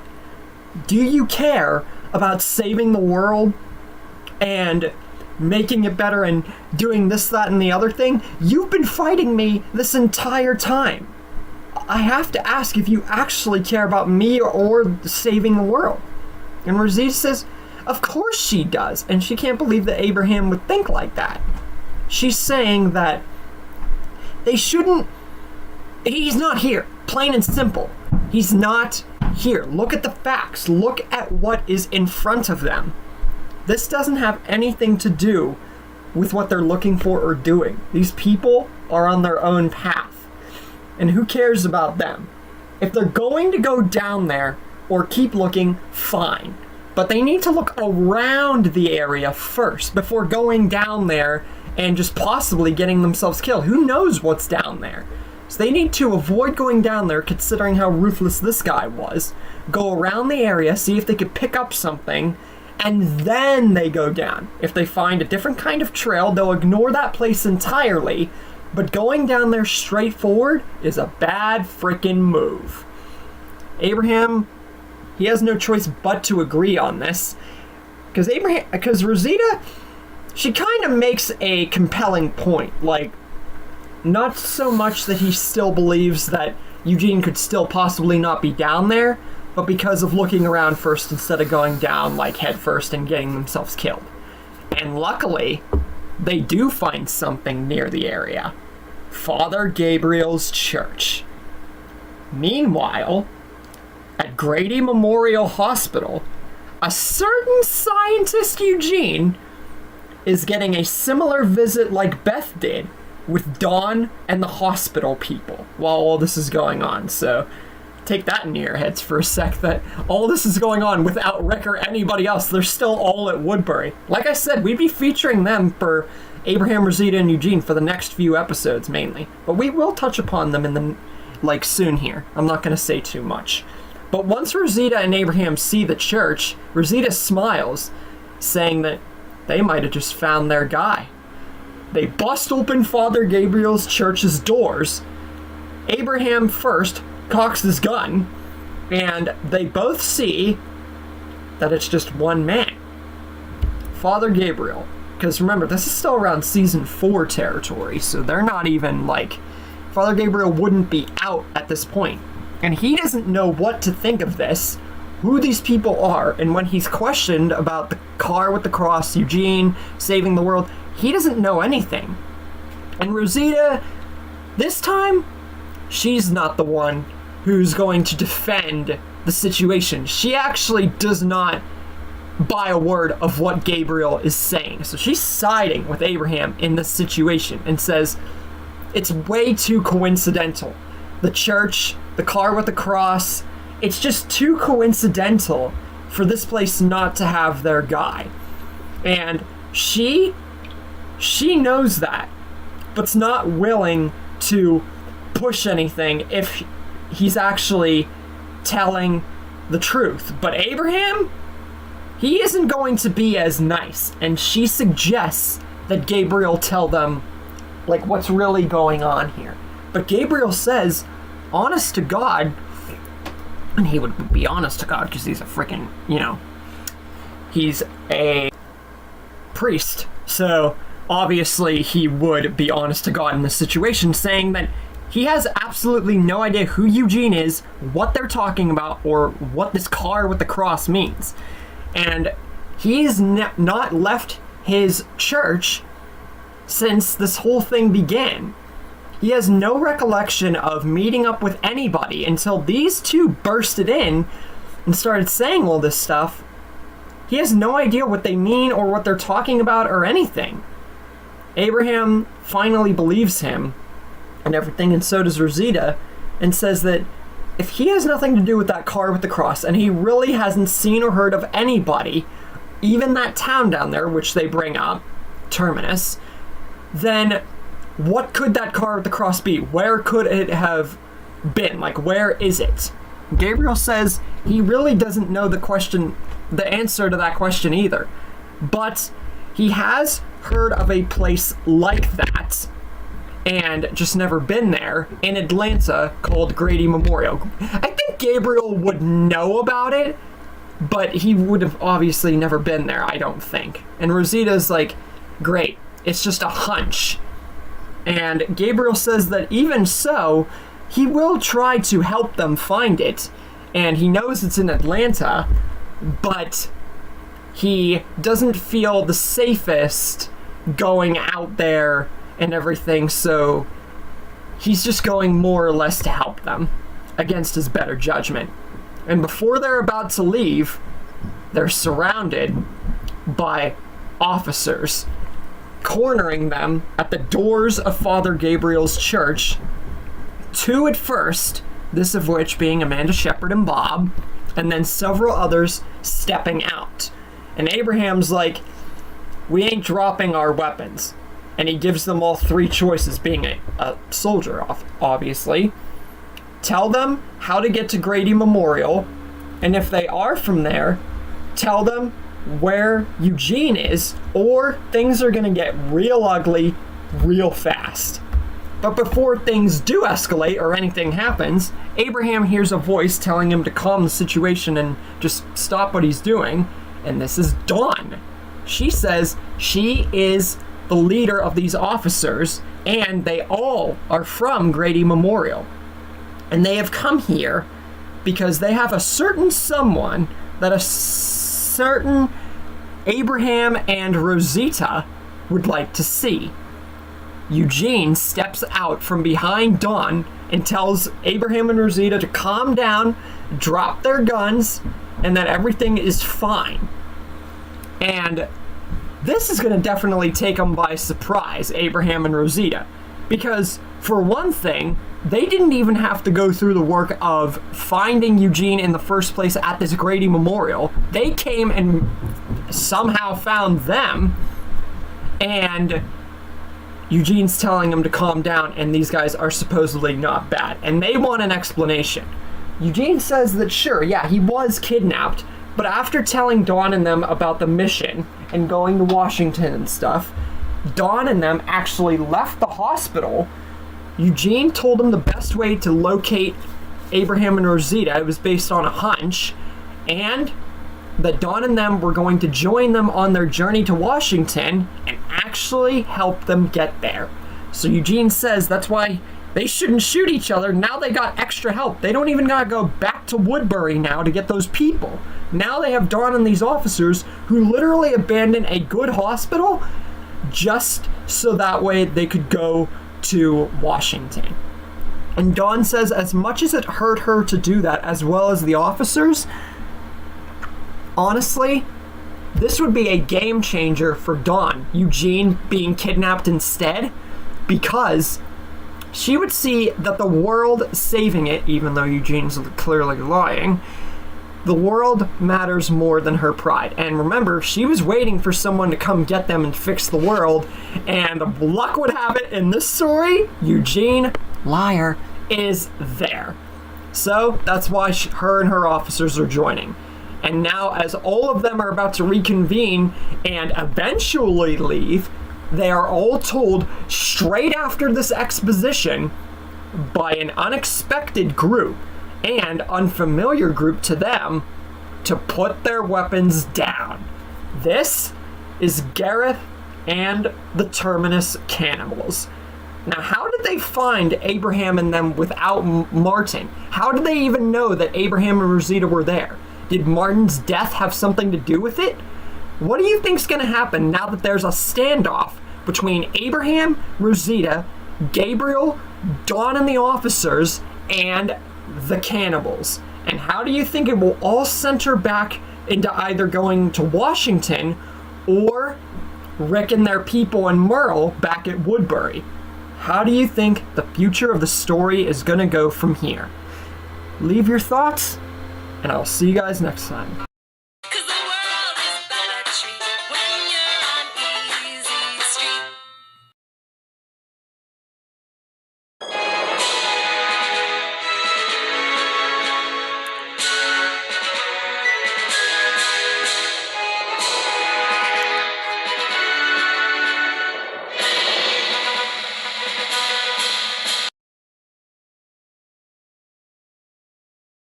Hey everyone, it's Nick, and welcome to the Omniverse of Nick.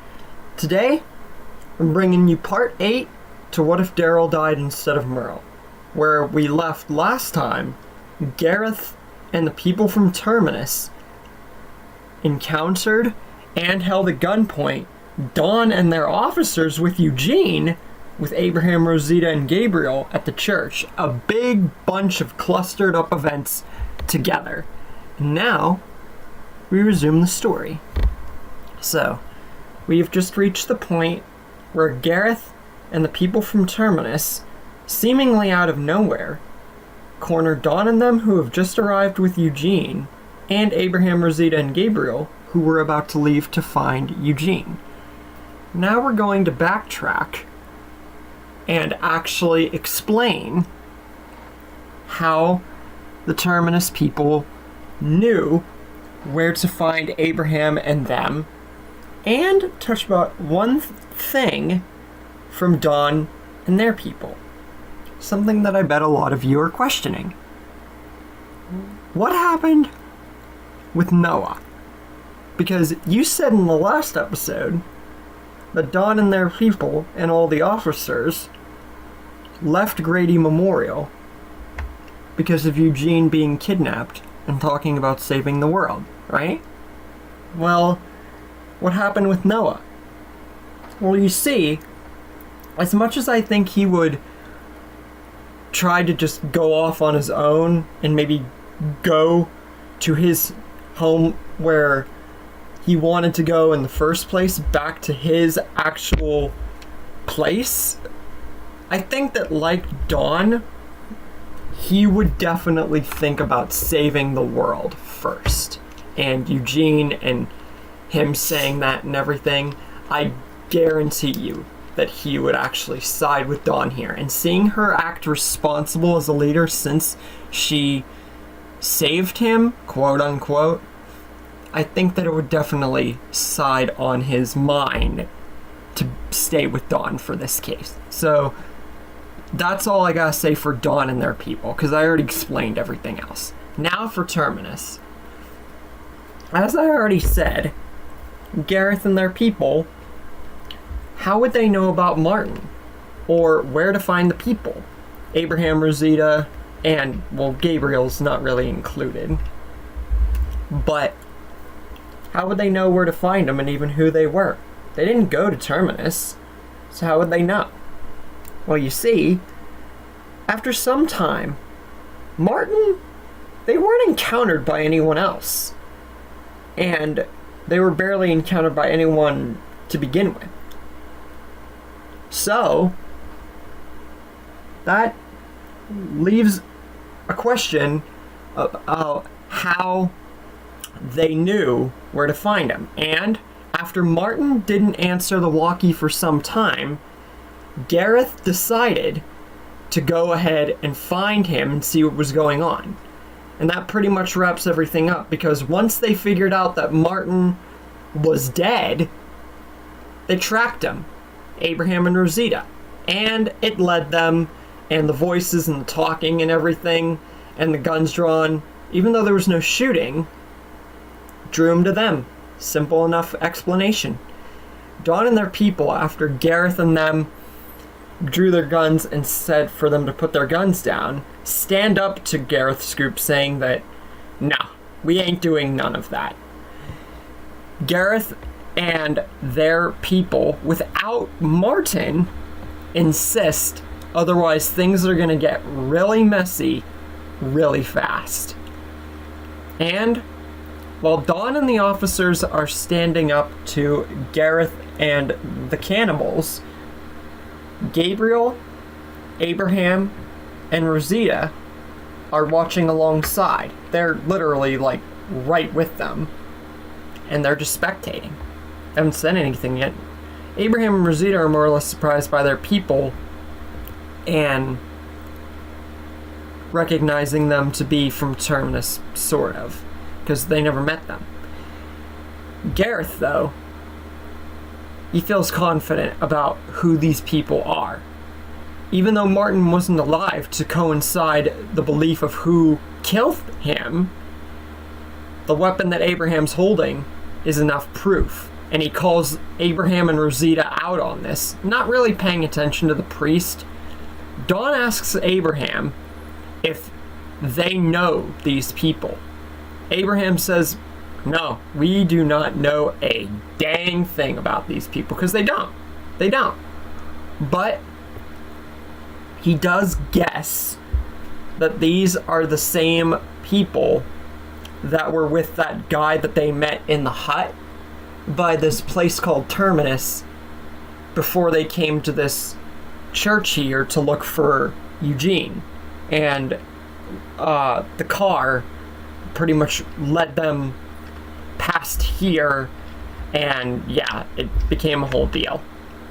Abraham then turns his attention to Gareth and them, saying that they just made a big mistake tracking them down, or at least attempting to, without having any knowledge of who they were or what they were doing, because now they've left themselves completely open and outnumbered.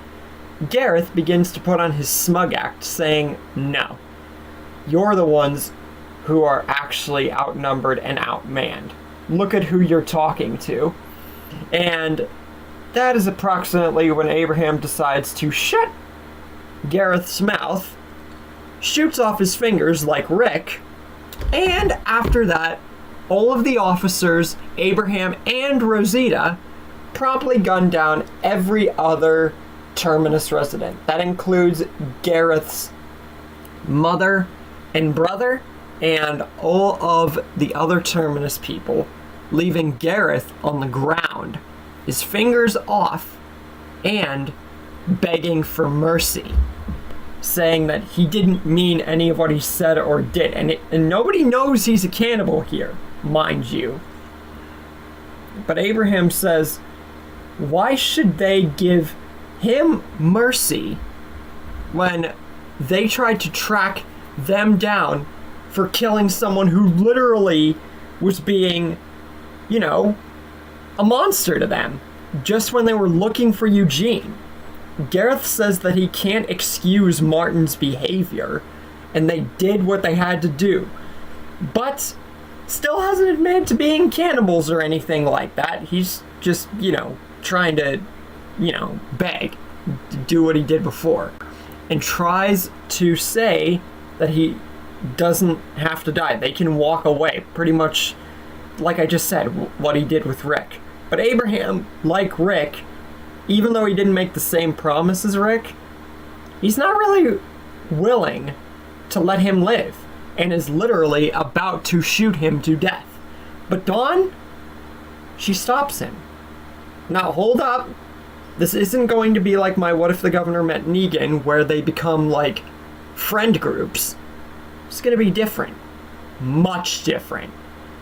She says, instead of killing him, since he's begging, he has no one left to threaten them with, or gun or anything like that. Why don't they use him when they go to Washington? Who knows? He could be a valuable asset. And Eugene actually agrees with this. The more people that they have, the better. But some people aren't really down for that idea. O'Donnell, one of the head officers, is the main one who doesn't agree with this, and says, just because he's begging and lost 2 of his fingers and all of his people, that doesn't mean he's still not a threat. Amanda Shepard, says that if there's anyone who's willing to take responsibility of this guy, Gareth, and actually make sure that he stays a non-threatening person, she will take up that mantle, guard him, watch him, and make sure that he is pretty much not a threat. And O'Donnell, he just sits back and lets this happen because there's really nothing they could do. And if he tried to do something, he would just end up, it would become a whole thing. And with that, Gareth is promptly cuffed by Amanda. Now, it would be kind of weird. It's kind of weird picturing Gareth with both of his fingers off on one of his hands getting cuffed. Like, doesn't that seem a little weird to you guys to visualize? I don't know. Whenever I was scrounging up this project, I just found that really weird. But anyways, that's just a side note. But Dawn agrees with Amanda doing this and says that it's good. Like, they even all agree. The more people, the better, and he could actually turn out to be a great help in the future, whether it be to get to Washington or not. And he doesn't have anyone left or anything left to threaten, so they're all good. Now they can go to Washington. And Abraham, he agrees, because they're all right, and they helped Eugene, and they didn't hurt him, so they're all good. And he coincides the opinion, basically. But even though O'Donnell reluctantly agreed with this, there are still some who are skeptical about the future events that are about to happen. Gabriel being one of them, because even though these all are not people like Rick and them at the church in the original that made him want to rat them out to Deanna, he still is worried about Gareth and the threat and, like, small stuff like that, and worrying about Washington and all that, and leaving the church. Noah says that he agrees with this very much so, and says that he originally just wanted to go back to his hometown, but saving the world is much more important, and he is very happy that Dawn, the person that he thought to just be a selfish scumbag, he says this quietly, by the way, and someone who just did not seem fit to be a leader, she actually changed for, like, saving the world and Eugene and everything like that. So that's why he's still here.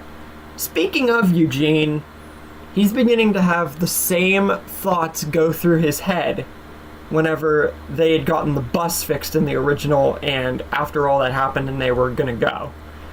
So yeah, even though this is a season or so and a half earlier than those canonical events, you guys get what I mean.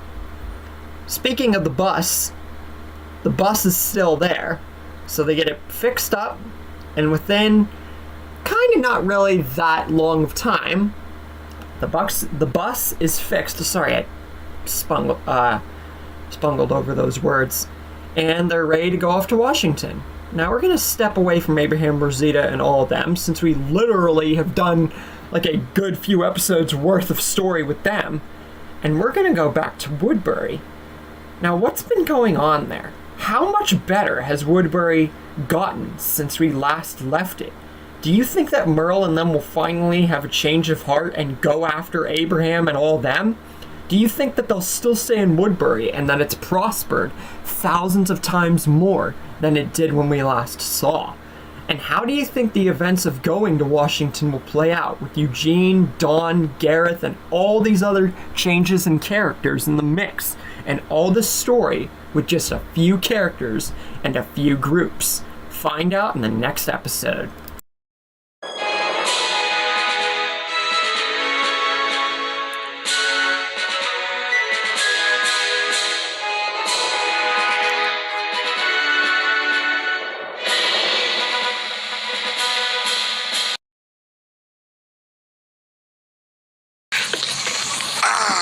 Welcome to a brand new beginning, you sorry shits.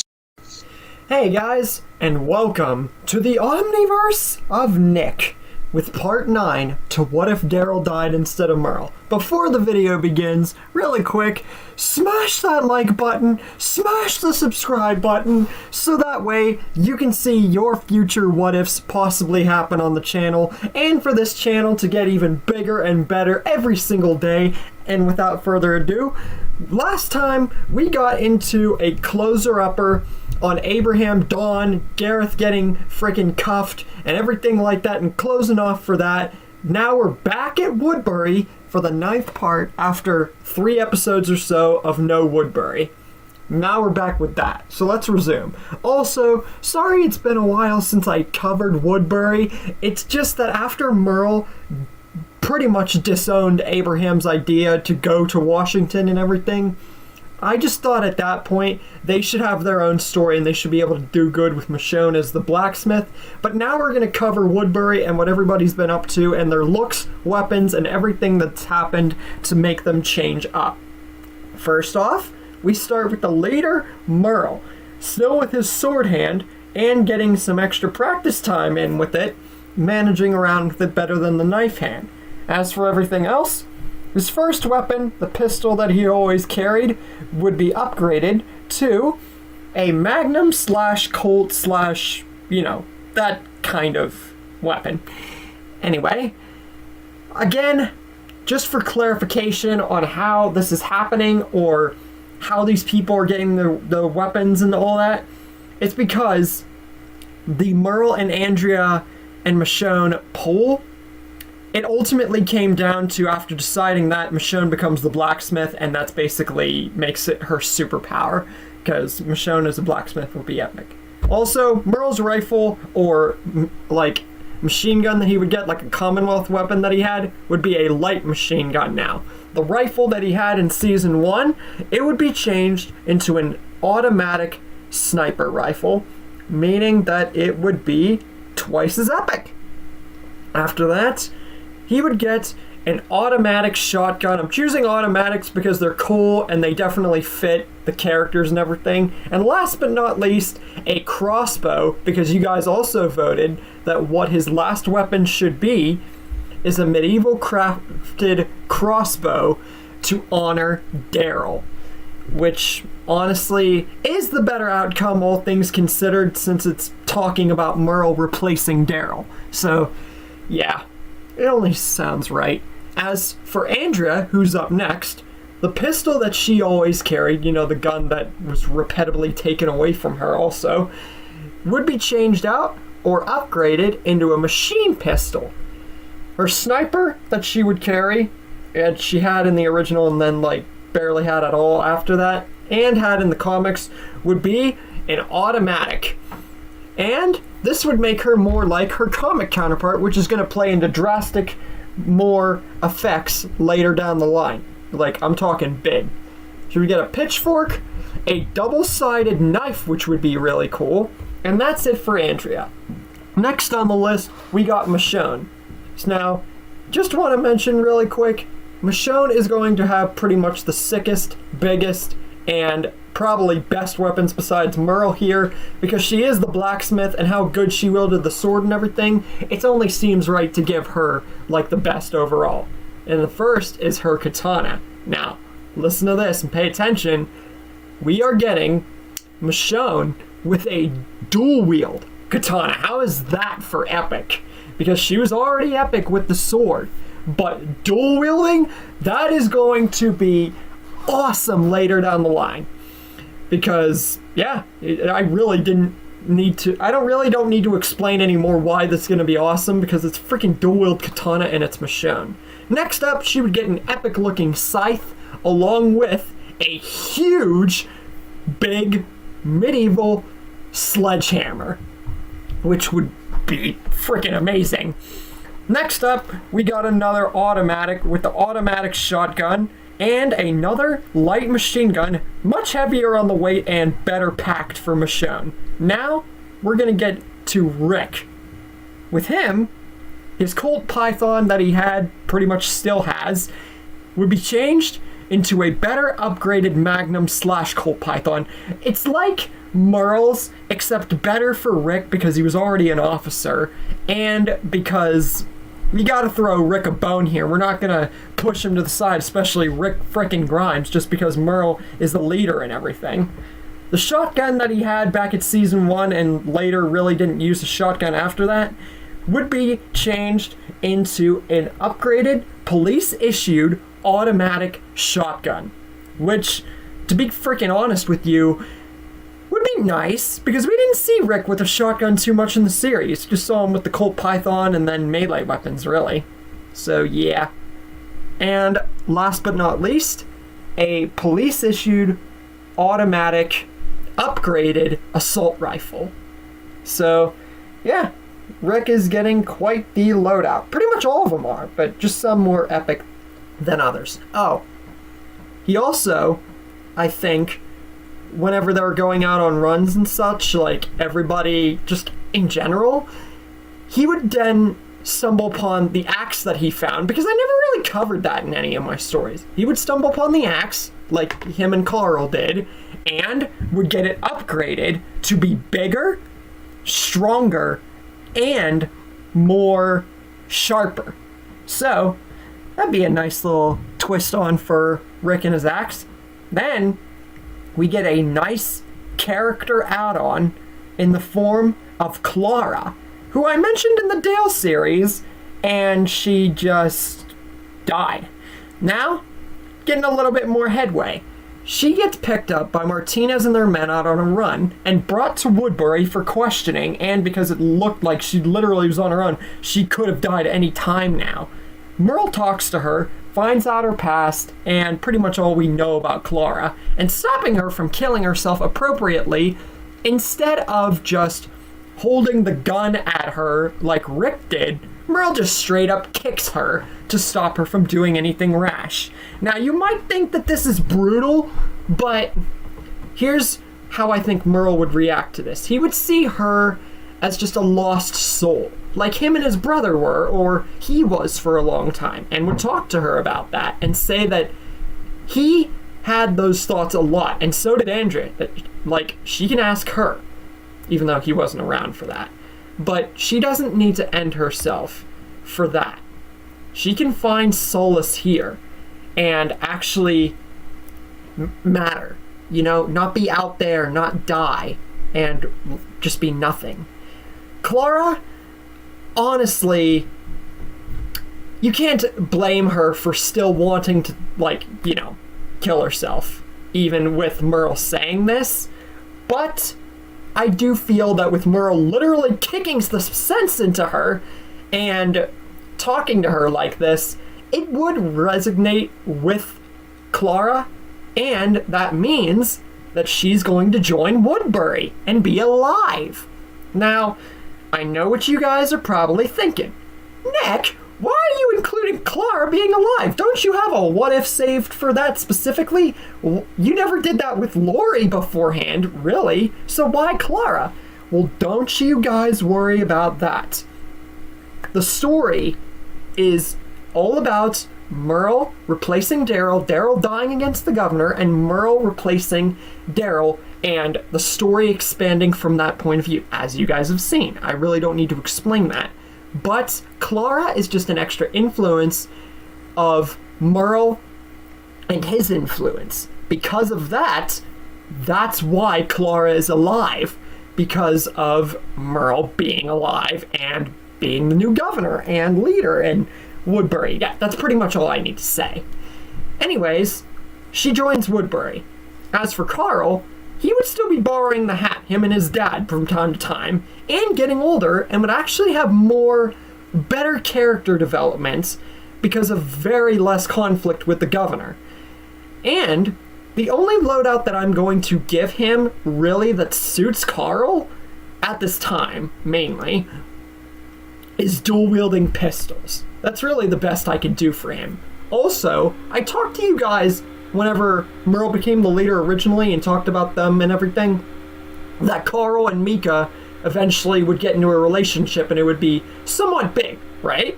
Well, this is the starting point, I feel, to make them actually connect and be in that relationship, or to start with, you know? It was just a hint at first, but now it's actually going to happen. Also, another character that I'd forgotten about for so many stories and paid little mind to, Lizzie and Mika's dad. He's still here and he's alive. Now, this means that Lizzie's not going to be crazy. Now, I know what you guys are thinking. Oh, Nick, wasn't she already crazy beforehand? Yes, but her father being alive significantly numbed that down. It was only after that she became more psychotic and more mad. I never paid any mind to it, but she only had some problems. She didn't go completely crazy until after her dad died. So because of this, Lizzie's character development is actually better. And we get into something with Carol. Her finally getting acquainted with Lizzie and Mika's dad. Not in a relationship, no. But getting acquainted with him and Lizzie and Mika, and actually getting that connection that she had from the original story. And that's the next character we're going to discuss, Carol, and what she's going to get and the looks that she will finally have. First up, her knife, the four-handled circly knife thing. That gets upgraded into a hunter/knife like Daryl's, or very close to the way one of Beta's knives looked. So it would be a much sleeker, sharper, and much more cooler knife. As for the little, tiny gun that she had, the best that I can give her with that is dual wielding like Carl. That's ironic. Carl and Carol, they both get the... It's a little funny moment with the names and the similarities with the weapons. But what I can give her that's really cool, besides the knife, is a bow and arrow, which means that she's getting a bow and arrow seasons in advance. From season 9 to 11 she had that. So, it's happening much sooner. Speaking of long hair that you saw in that picture, she's going to get long hair here. Now, I know what you guys are thinking. Why would she get long hair now? Well, like Rick shaving his beard, Carol would have headway here because she wouldn't feel threatened like she did with Ed for so long, and she wouldn't be completely on the run, killing Lizzie and burning Karen and David. So this would actually resonate with her character, and she would start to grow out her hair way more than we saw her around season 4. Now, I don't know if it'd be completely long, but it'd be decently long. You know what I'm saying? So yeah. Next up, and the last weapon for her, would be a nice, long spear. Now, Martinez is up next. The bat, the metal bat that he had in the original, would be crafted and upgraded into a huge, medieval crafted bat with spikes. It's like Rosita's that she was given before they left, except for Martinez, it would be much more durable, harder, and much more spiky to Martinez's best interest. Last but not least, Mitch. He would get a mace like Daryl's in season 10, except it wouldn't be, it wouldn't be exactly like Daryl's, but it would be pretty cool though. As for everyone else, medieval crafted weapons from Michonne and everybody else included, and guns would be handed out to everyone else per Merle's orders to keep the town safe, even though they literally are more than stocked at this point, if that wasn't completely and utterly obvious. And Merle, his leadership with Woodbury at this point, everybody likes him. I mean, I already said that before, but Merle's leadership here has really put on an influence. Like, probably more than Rick's at this point, but he isn't gonna down Rick for that. Speaking of, while Merle has finally gotten the fold of Woodbury completely shaped in his image and done everything that he wanted this town to be, he notices something. Rick and Michonne at this point, this is around the point where they're going to Washington, Abraham and them, it's around season 5-ish territory, kind of. Rick and Michonne are actually getting into the relationship that they got into season 6 a season and a half or like 2 seasons early because of the peace and everything. Like I said, it's a major influence. Now Merle, so much of him just wants to... he thinks about Rick, how he locked him on that roof, how he forced him to cut his hand, how Rick, ironically, set all this in motion. But he should honestly thank him for that.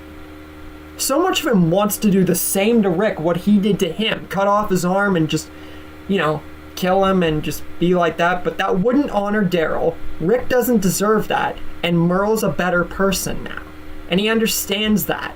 And this actually completes his full morality change and him changing his ways. So this would be a great moment of character for Merle. And we end it off with a particular twist. What happens to Morgan? Because the Terminus situation has been drastically altered, along with Father Gabriel. How will Morgan find Rick in this story now that he's at Woodbury? How will the Washington sequence go, and further threats? Will Abraham, Dawn, Gareth, and all of them ever come into contact with Woodbury again? How will the shaping of this story continue in the future with so many events and character changes? Find out in the next episode. Today was a productive damn day.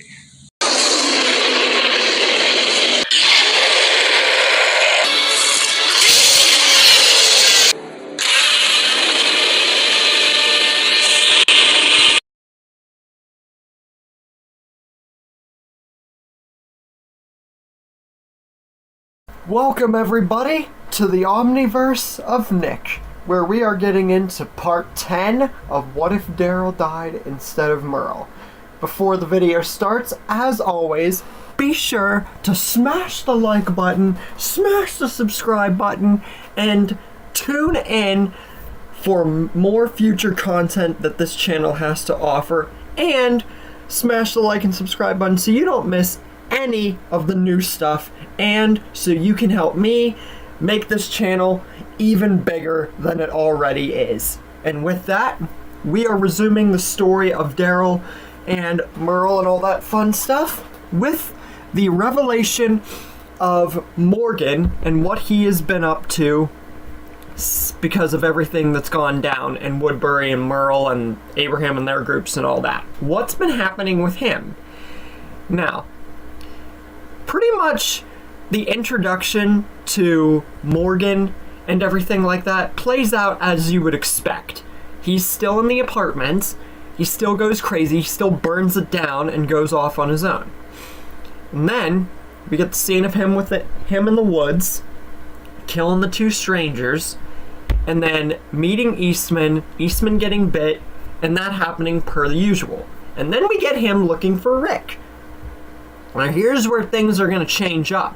He sees the tracks that Gareth and them left, but the no sanctuary carved made up sign that Rick and them made because of Terminus not being a sanctuary isn't going to be there. So Morgan is actually going to go to Terminus, and yeah, whenever he gets there, it's vacant. No one's there, and when he looks closer into the depths of Terminus, he sees the human meat and the weapons, and that this place is a literal death trap. He also finds the train cars with the crazy people and tries to help them. But that doesn't go too well because, you know, there really wasn't much to save whenever it came to those people. So, with that, he sees this place as a lost cause and that Rick and them are not here. So, he decides to continue on, finds Father Gabriel's church, and he's not going to find the map with the note on it saying the New World's gonna need Rick Grimes, because Abraham, Rosita, and Eugene came here alone with Gabriel and them, and then Dawn and the Gareth and those people just joined in. So, Morgan's going to stay at the church for a minute, but now he doesn't know where to go. He doesn't know whether to press onwards to just keep looking in random locations or to just maybe give up. But then he remembers what Rick told him very vividly, or smallly, you know. He remembers Rick talking about a prison. So, Morgan decides, even though he doesn't know where it's exactly located, to go past the place where his old apartment was and try to locate the prison. Soon enough, after some travel, he stumbles upon a very big town and with a lot of people. It seems very, very nice. And Merle greets him at the gates of the town, because of course there would be plenty of lookouts seeing him, and asks him what he can do for him, what's his business here. Morgan says his name and introduces himself and says that he's come a long way and he's looking for a man named Rick Grimes. And he wanted to know that if this big town had him in it, or if he knew where he was. And Merle says, it's very ironic you should mention that, because Rick Grimes does live here. And he's actually one of the most best members of this town and how it's gotten to this point. And so, Merle at that point has been told all he needs to know. He shouts out to the center of the town saying, Officer Friendly, you got a visitor. And with that, Rick runs towards the gates to see Morgan, and this would be a much better reunion than we got at season 5's ending of Alexandria, because Rick is not evil here. Because really, besides losing Lori and Shane and Sophia, Rick's character development is vastly different. So this would be a much better reunion between the two. Andrea, not knowing Morgan but still wanting to talk to him, asks Morgan a specific question. If he's been out there and whatnot and been through all this, has Morgan seen, and she identifies, Abraham, Rosita, and Eugene, because they were going to Washington, and who knows if he might have stumbled across them. Because they were going to Washington because Eugene had a cure or whatnot. They turned them down, and she explains the whole deal. Morgan says no, but he did run across some very interesting and serious things that made him doubt that if Rick and whoever else was still even alive. And then he mentions Terminus and the church and all of what he found there. And he was about to give up whenever he remembers very not in-depthly about the prison because he was still crazy. So he decided to try and go that route, and he guessed that it was very lucky that he came across this town, because he's guessing that this is what Rick was talking about, winning a battle or something. And Merle would explain this more in depth and say that he must have meant about the governor and being in battle with him, and it's all thanks to Merle here that they were able to win this fight, and he's the leader of this town, and Rick and them have all helped. And Morgan is more than welcome to stay since him and Rick are friends. And he can stay and contribute with the town and everything like that. And Morgan, he's not going to argue with this. He's not going to get an axe from Michonne or anything like that, but I think that the best that we can give Morgan around this point, since he's still a pacifist, is make his stick more durable and much better whenever it comes to combat. He was already a boss with the stick. I'm just talking like the best we can give him with that aspect. Meanwhile, we get a much bigger group going to Washington. All of Dawn's officers, including herself, Noah, Abraham, Rosita, Eugene, and Gabriel, along with a finger shot off, handcuffed Gareth. Now this is very important, so I want you guys to pay attention to this. Eugene's thought process is going to be a lot different here. He's not going to rig the bus and cause them to get off course and that all to happen. Now, this is going to go way more in depth in the next episode, but he is going to have second thoughts about the closer that they get, the more he's wanting to confess, but it's going to be died down because of the bigger group going with them, and it not just being down to the 5 or 6 of them that were going originally. So, he's not going to admit it the way he did before.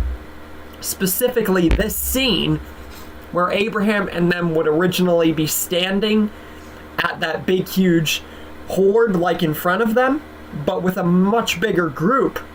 When they stop, it's going to be a lot different to how they manage it. Now, how will Dawn, Abraham, and Gareth and all these new characters handle getting through this horde and getting to Washington? Now that Morgan's at Woodbury and all these changes have happened, how will this go into finding Abraham and them in the future, or will they at all? And do you think that they will actually make it to Washington, or do you think it will be a lost cause? Find out next time.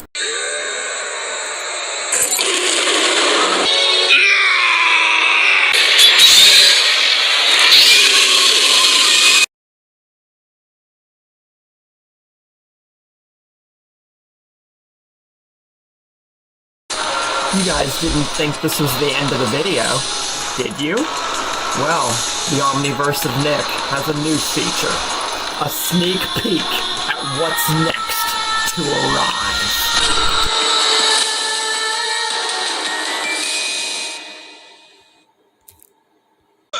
I'm back! And so am I! Nobody cares! Sorry, he really bugged me. Welcome everyone to the Omniverse of Nick. And we are getting in to part 11 of What If Daryl Died Instead of Merle. Hopefully you guys have been enjoying the story so far, but before we get into that, smash the like button, smash the subscribe button, so that way you can help this channel grow more and more than it already is, and so that more people can get announced with this channel and what it will bring for the future. Now, today's episode, we're going to be seeing Dawn, Abraham, and all that group, and Gareth and everybody, go to Washington. Let's get in. So Abraham, like his canonical self, except a season or so earlier, is with a different group this time, obviously, looking out to see the horde that they saw before Eugene, admitted everything and that whole scene happened. But with a different group, it's much different, also season earlier, and Dawn, she looks around and asks everybody what should happen, knowing what Abraham wants, but wanting to hear from everyone else what they should do to get past that horde there. Gareth, surprisingly, out of nowhere, thinking that he has say in the matter at this point, because it hasn't been that long since he was cuffed after, the whole deal, says they should just go through it. It's really the only option they have. And, surprisingly, Eugene and Rosita, to really their own chagrin, Eugene not really knowing Gareth, agree with Gareth's decision, saying that they really don't have an option. And Abraham, we all know what he wanted. He didn't agree with going around, south, or back, and that he wanted to go straight through. So this is pretty much a killer vote, a one-sided vote, if you will, to just go straight through the horde and everything like that. And Dawn, she's like, well, we all got our answer, and everybody else, just agrees. And that's what they do. They take the bus, they rev it as hard as they can, and drive it, and shoot, and this is a very, spur of the moment thing. They are driving this bus as fast as they can, shooting behind them, in front of them, to the left, to the right, upwards, downwards, all around the area, to one, not get their tires caught up and possibly get overrun with the bus and everything, but to also make sure that the road is clear. And just more on to the first point. And Eugene is pretty much crapping himself at this point, wishing that he had just admitted that he is really not who he says he is, but really everything that's happened kind of just happened, so he didn't really have a choice. And yeah. Dawn and Abraham are leading the entire charge of manning the bus and telling everybody in the bus, the cops, Noah, Gareth, kind of, because that's the whole reason why Dawn wanted him to be alive in the first place, and Rosita and everyone to man the bus, steer, and keep the walkers away. Soon enough, they get to the Washington streets, and the main building of Washington, which we actually got to see the whole place of Washington and the big building in season 9 but nothing really happened after that. It was just like, that. It was just a trip. And I actually played into Washington with my What If Eugene Knew the Cure, but I really did not do good in explaining, fully that story like many of my others. But that's beside the point. That's getting a remake. I'm just throwing stuff out there. When they finally get to the main building and they finally have made it to the destination that they wanted to, Dawn, as well as many others, couldn't be prouder. They did it! They finally got to Washington. And with that, after making sure everyone's safe, no bites, no gunshots, no injuries, Dawn looks to Eugene's like, well, we're here now. Do your thing.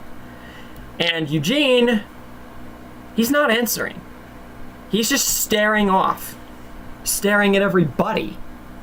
With a mix of fear, kind of regret for some reason, and just complete and total lack of emotion.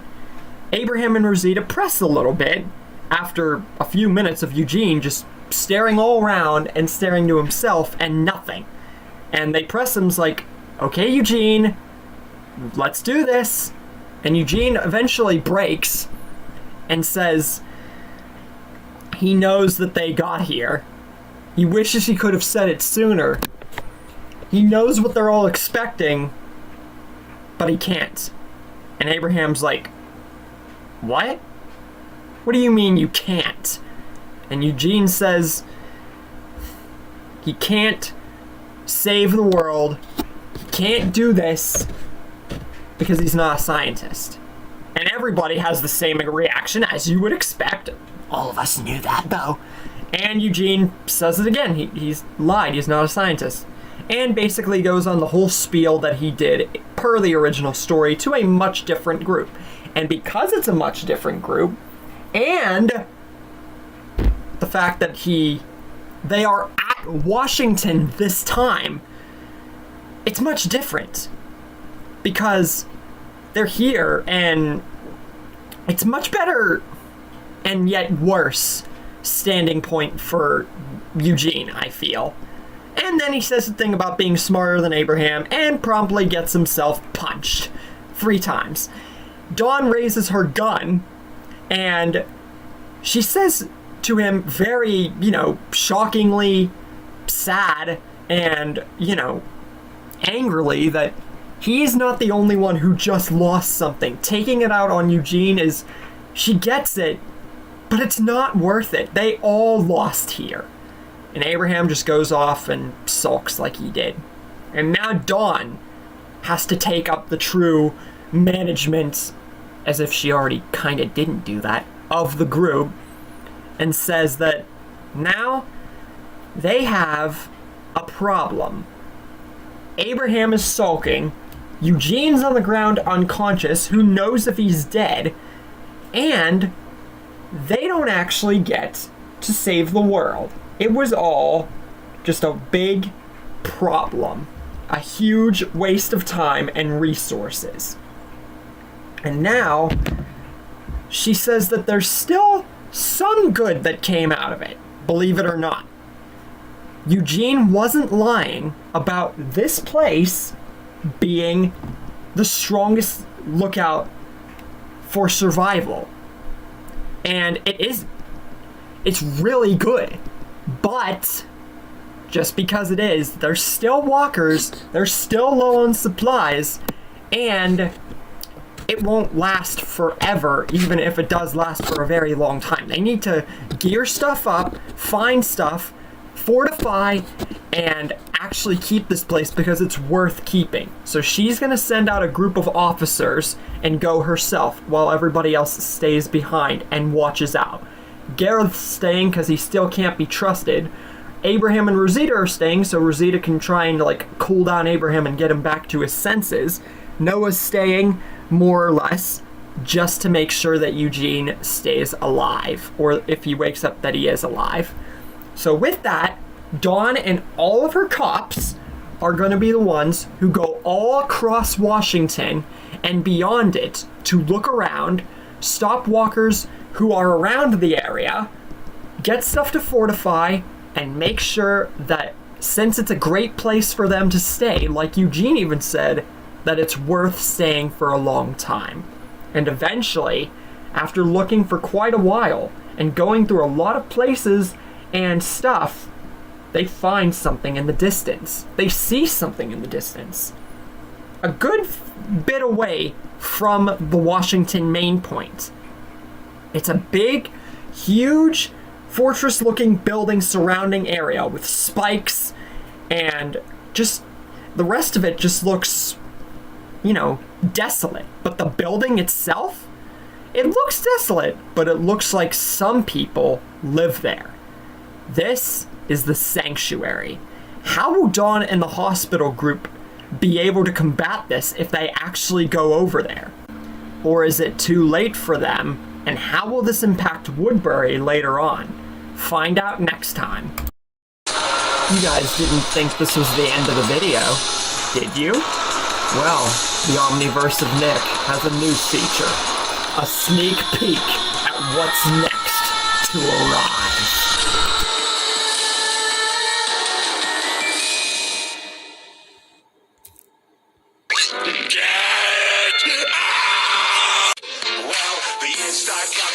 Stop coming, fed to the rules and I hit the ground running. Didn't make sense not to live for fun. Your brain gets smart but your head gets dumb. So much to do, so... Hey guys, and welcome to the Omniverse of Nick, where we are getting into part 12 of What If Daryl Died Instead of Merle.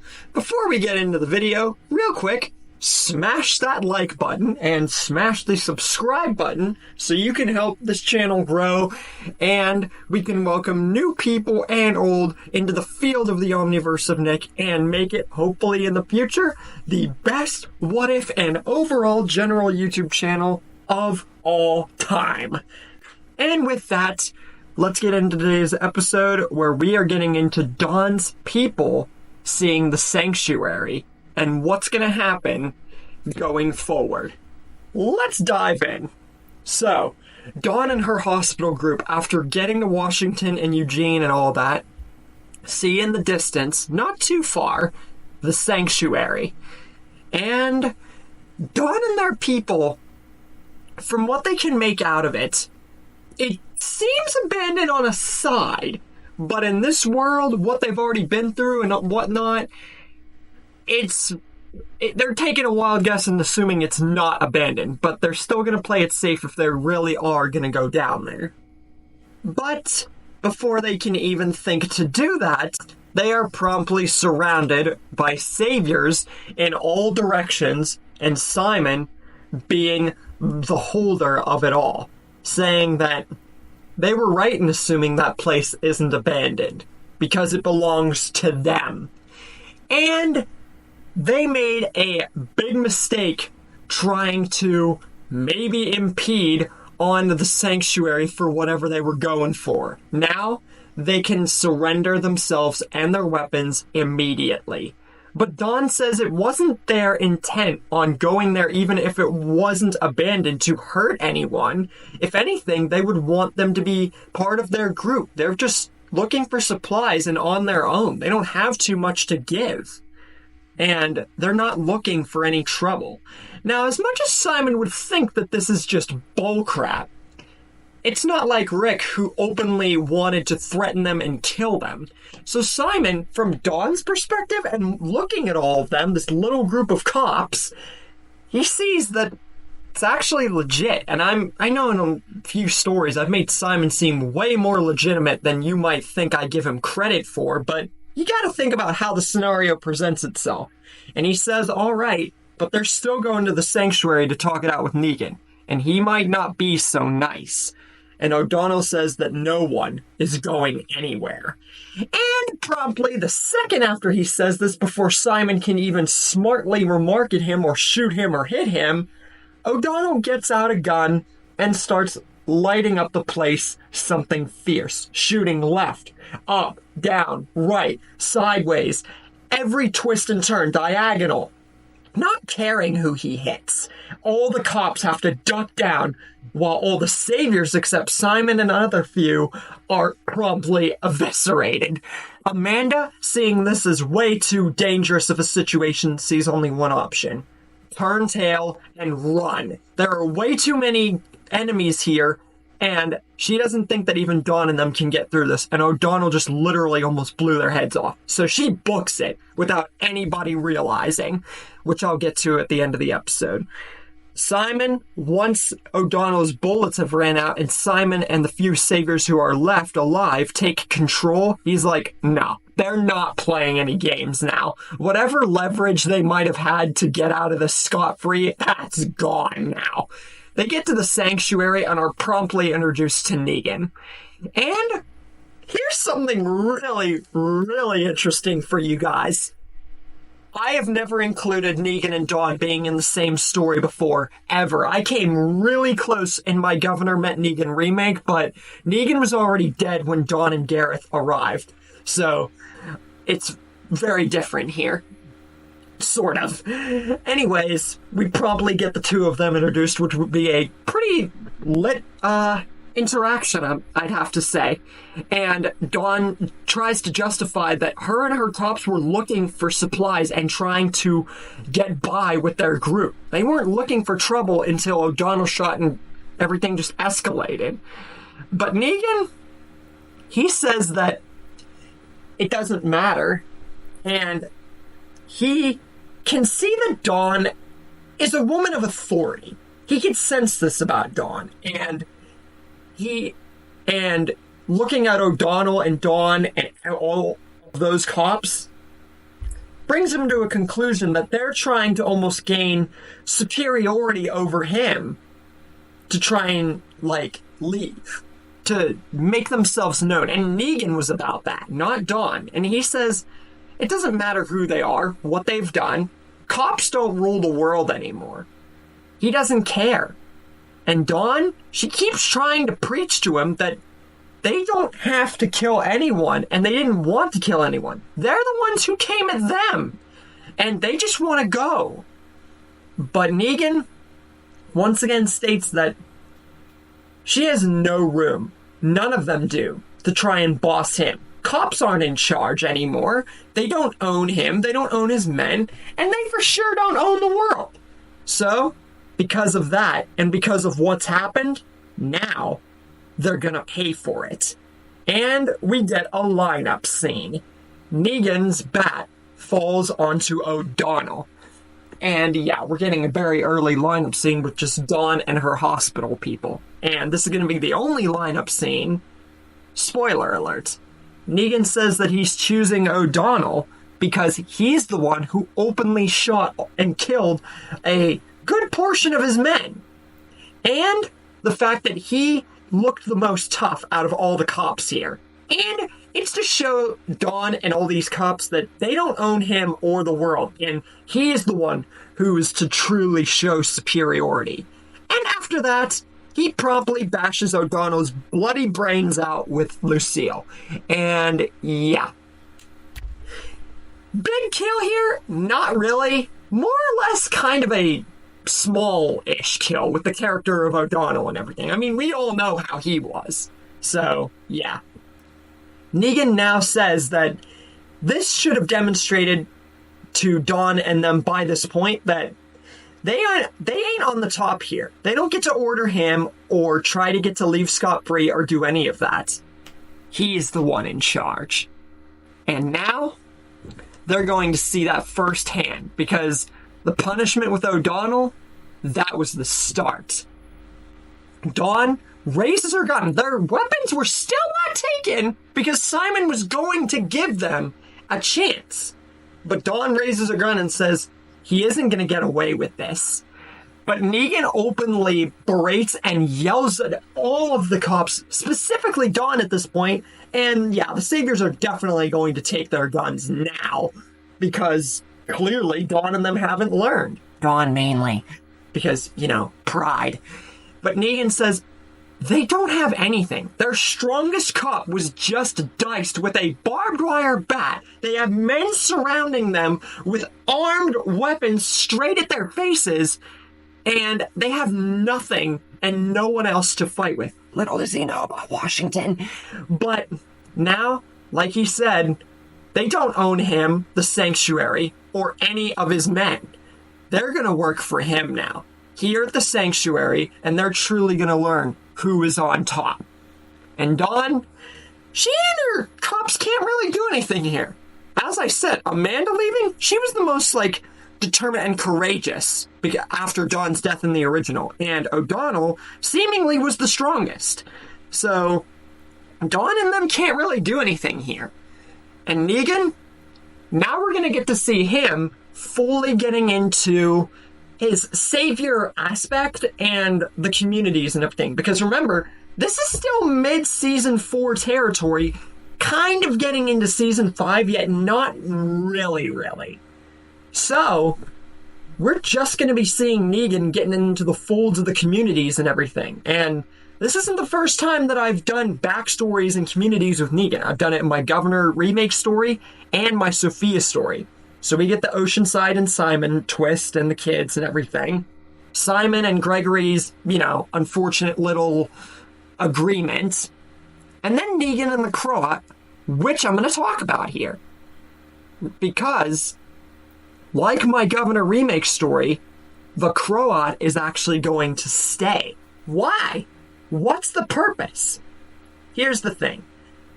The whole thing with him killing the kingdom's girl, that little girl or whatever, the kid, Negan would still be shocked by that and want to take the Croat out and everything, like when he shot his ear and everything. But it's not the governor being around, obviously, that stops him from doing this.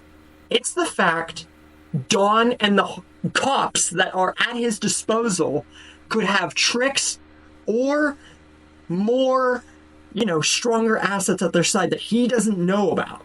So, the Croat is being kept around specifically to monitor, torture, and get information slowly but surely out of Dawn and her cops.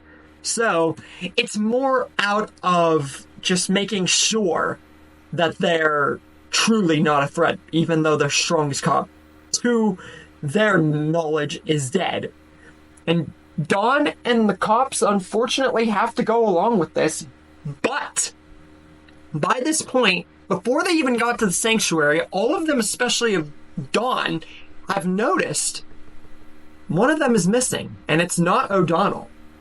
Amanda is missing. And soon enough, Negan and the Saviors find out about this because they all recall another cop with them.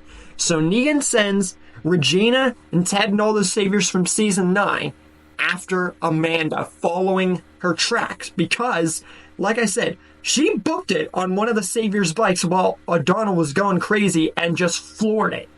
So, now Regina and all her Saviors' men that we saw in Season 9 are tracking Amanda, and little does Amanda know about this, or about O'Donnell, or about Dawn and the Saviors and all that, but she can get it in her head about what's happening. She looked. She just didn't care enough to pay attention. She wanted to get out of there. And little does she know that they're tracking her all the way back to the Washington building. What will happen when the Saviors eventually find her trail? And if they find her before a plan can be made, will this be the end for Abraham, Amanda, and everyone else there? Or will they actually be able to combat them and save Dawn and the other survivors? Find out in the next episode. You guys didn't think this was the end of the video, did you? Well, the Omniverse of Nick has a new feature. A sneak peek at what's next to arrive.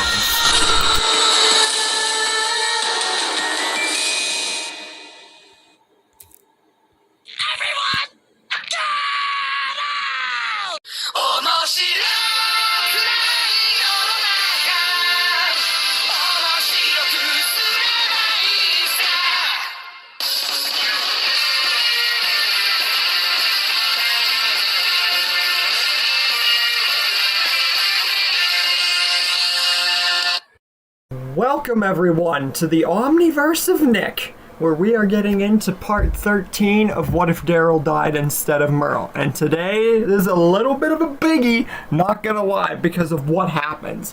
But before we get into that, do not forget to smash that like button and hit the subscribe button. Not smash the subscribe button. I know I've said that a lot, but that's kind of goofy. I'm not gonna lie.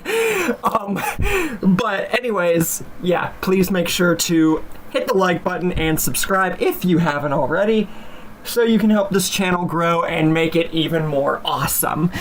Now, let's get into the episode. Amanda has just arrived back at Washington with Regina and Jed and all those saviors on her tail. Abraham, Rosita, Eugene, as well as Gareth and Noah all greet her at the front entrance of the big building and everything. Like just the entrance of that place. You know what I'm talking about. And are very confused as to why she pretty much just wheeled in here like at the top speed and is on a random bike. They don't even get to ask questions yet because Amanda is like, we gotta get our stuff and get out of here. Like, we gotta go. That place you were talking about, Abraham, Woodbury and all that, with those people, yeah, we need to go there, like, now. And Abraham tells her, Amanda, calm down.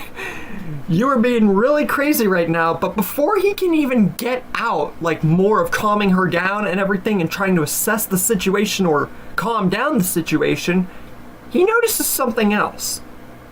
Dawn and literally all the other officers are not there. And now they're all curious, like, what happened? Like, they went out and were supposed to get stuff and find stuff. What happened? And then Amanda finally calms down and is like, explains the whole deal of finding this place, the sanctuary, O'Donnell going crazy, and her booking it out of there. She doesn't know what happened after that, but as far as she's concerned, everyone there could be in big trouble. Or maybe coming back. She doesn't know. All she knows is that she might have people on her tail now and doesn't even know that if she was tailed or not. But she doesn't really care. What she does know is they need to find that town Woodbury and get those people that Abraham and them were talking about on their side. Because from what she could pinpoint, the men that O'Donnell fired at and killed most of before she booked it, there's a lot more. And Dawn and her people could be very well in trouble or dead. So they need to go to Woodbury, get those people on their side, and rescue Dawn and the cops if they're even alive. Abraham looks into the distance and can vaguely hear vehicles, bikes coming straight this way. It's in the distance, but they can still hear it. And Abraham confirms, yeah, she is being followed. And Abraham forever wanted to put off going to Woodbury because of them kicking him, Rosita, and Eugene out from trying to save the world. But now, it's even more justifiable. They've lost many of their leverage with Dawn and the cops. They have people on their trail, a big group, and Washington was a dunce. So, honestly, he really just agrees they have to go to Woodbury. So Rosita is very happy that Abraham finally came up to this. But Eugene says the plan won't work because if there are people coming this way, they could just track them back to Woodbury, and that could bring that whole group there. So, going to Woodbury like this, it can't be like that. And I'm taking a little bit of a nod, not so much when I made this certain part of the project, but now I think it's very poetic. When Rick and Michonne blew up the CRM, I'm going to take a little bit of a nod and say Eugene's going to think of a plan similar. Even though, you know, whenever I wrote the spin-off end of this project, I really didn't see that episode yet. It wasn't even out. But point is, Eugene says that if they are able to make a distraction, blow up the entire area here when the Saviors get here as a trap, that explosion will be enough of a distraction for not only them to escape fully to Woodbury without getting anyone on their tail, but it will make sure that the Saviors who are coming here are dealt with and they won't be tracked. Amanda still says that that's a good plan, but then someone would need to be the mastermind behind it. And out of the blue, Gareth says he will.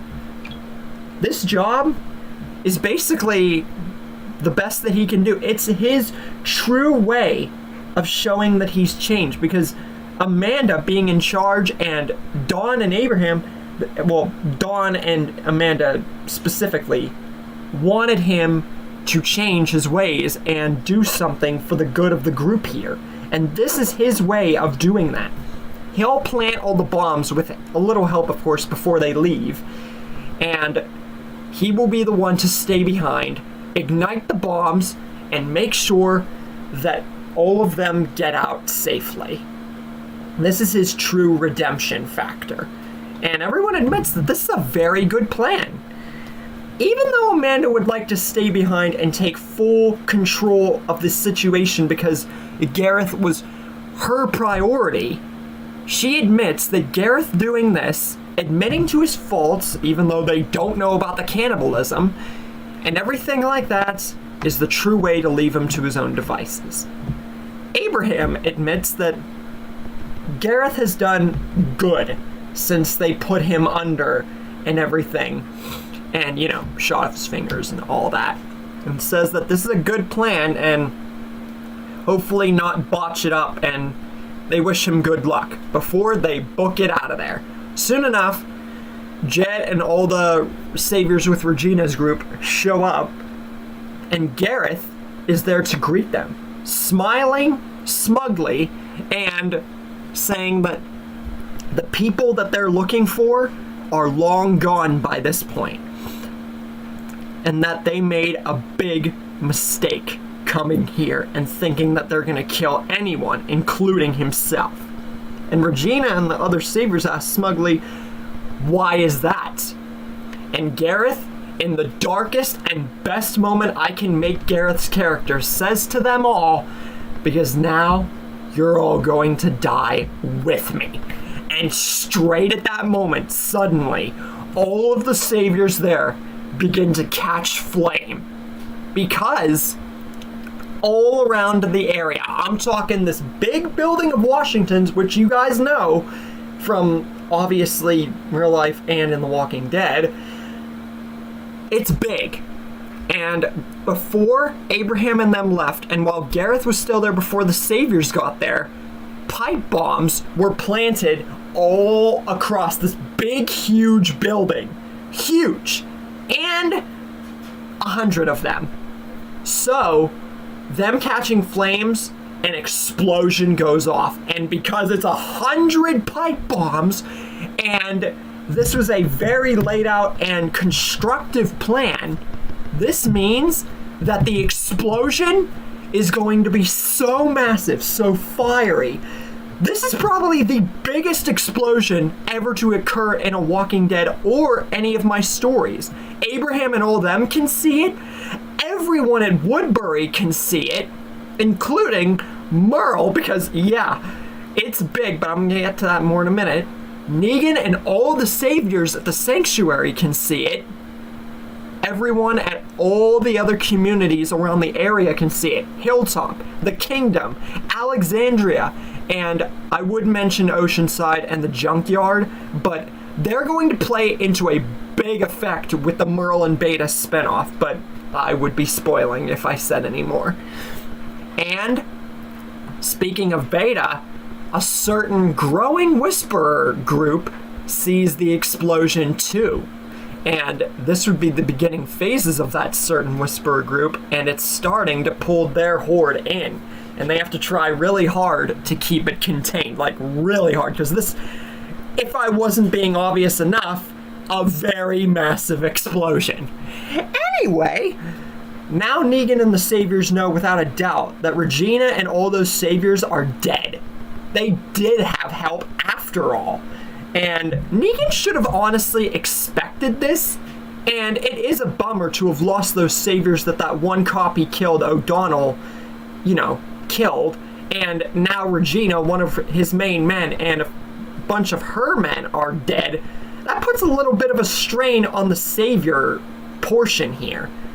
But even if they have help, and even if the Saviors there are dead in this huge explosion and everything, they still have the leverage if they return and try to wage a fight, because Dawn and the rest of the cops are still under his control. So he has the leverage still. But Dawn, she has a new sense of hope, because now that she knows that explosion came from Washington, she knows that this was most likely down to quick planning on the likes of Amanda and everyone there. And now, even though she knows nothing about Woodbury, she just heard talk of it, she can only speculate what happens next. Meanwhile, her and the rest of the cops are just putty in Negan's hands. Meanwhile, at Woodbury, with everyone's eyes near the smoke and noise of this huge explosion from Washington's area, they hear another noise at the gates. A car screeching and skidding to a halt right at the gates of their town. And a bunch of footsteps and yelling and everything like that. And then all they hear next is a furious pounding at their gates. Like, this is big. This could be enough to shatter like 3 doors. That's how hard the knocking is. And this would be a bunch of stuff in the span of like not even a day. So like a few hours. Martinez comes to the gates because there's obviously there with a few other people, and he's like, what's going on? But he doesn't even get to finish that sentence because Abraham is the one who's furiously pounding at the door. And he's saying, let us in right now and get Merle out here. Everyone that you can. And he's not playing games. And soon enough, Merle does come out. But how will Merle and everyone react to Abraham and them showing up now, with Noah and Amanda being the only new factors, with Dawn and everybody else either dead or kidnapped? Will they actually join now that Washington is a dunce? And will they join in the fight against Negan to rescue Dawn and all the cops? Or is Merle's stubbornness in keeping Woodbury his only matter just the only matter? But with the big explosion and everything in hand, I bet you guys can infer that things will definitely change with the perspective going forward. But that's all for now, and I will see you guys next time. You guys didn't think this was the end of the video, did you? Well, the Omniverse of Nick has a new feature. A sneak peek at what's next to arrive.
Welcome everyone to the Omniverse of Nick, where we are getting into part 14 of What If Daryl Died Instead of Merle. We got a longer one out of the episodes than we have probably the whole time, so brace yourselves for a decently long tale. Before that, smash the like button And please subscribe to the Omniverse of Nick's channel, because it will help out the channel and the stories, and all intents and purposes make this channel better and bigger than it is right now. But with that out of the way, if you go ahead and do that and everything else, let's get into the tale. So, Abraham and all of them have just pulled up to Woodbury to ask help of Merle and everybody after the huge explosion and the saviors and all that. Merle and obviously all of them know about what happened. They heard and saw the explosion because it was massive. And Merle, he greets Abraham as he would, because, you know, it's Abraham for one thing, and for two, it's Merle. And Abraham does not take kindly to this at all. Like, at all. You saw how he reacted when he kicked Abraham and them out at Woodbury when they first met. So that whole attitude thing, especially right now in this moment, Abraham's furious. But Amanda, she's there. She calms the situation down and says she will talk to Merle. And she would basically explain to Merle in the place of Abraham, because we don't want Abraham getting into a fight with Merle and getting himself, or, you know, just starting something they don't need to start. She explains how they met Abraham and all them, what happened with the town terminus and Washington, and now the whole deal with the saviors, and it all being brought up into a big conflict. And her officer leader, Dawn, along with all the other officers at their disposal, are now kidnapped by this group called the Saviors. And they've come here to ask of help from this town, because they really didn't have another choice. They were going to die or get kidnapped, or both. And Abraham says that as much as it's against his better judgment to say so, she's right. He wants their help.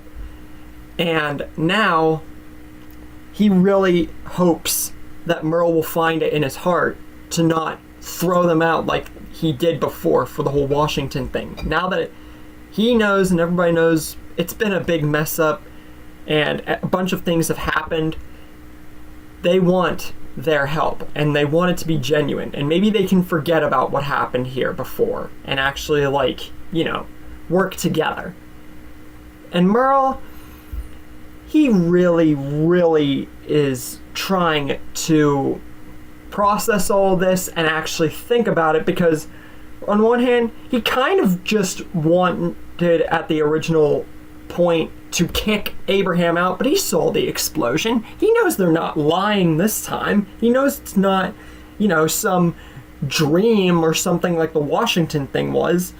He knows that this time it's genuine help. So he agrees. But on one condition. He leads the group to the Saviors. He leads whoever goes there to rescue them. He's the one in charge. Because they came to his town first, and then coming back, they are taking him and whatever people here and leaving the town more vulnerable. So if they're going to do this, they're going to do it his way. They're going to do it on his terms, because he's the one having to leave his town and what he's built here for this, to get involved in a war that they're not part of.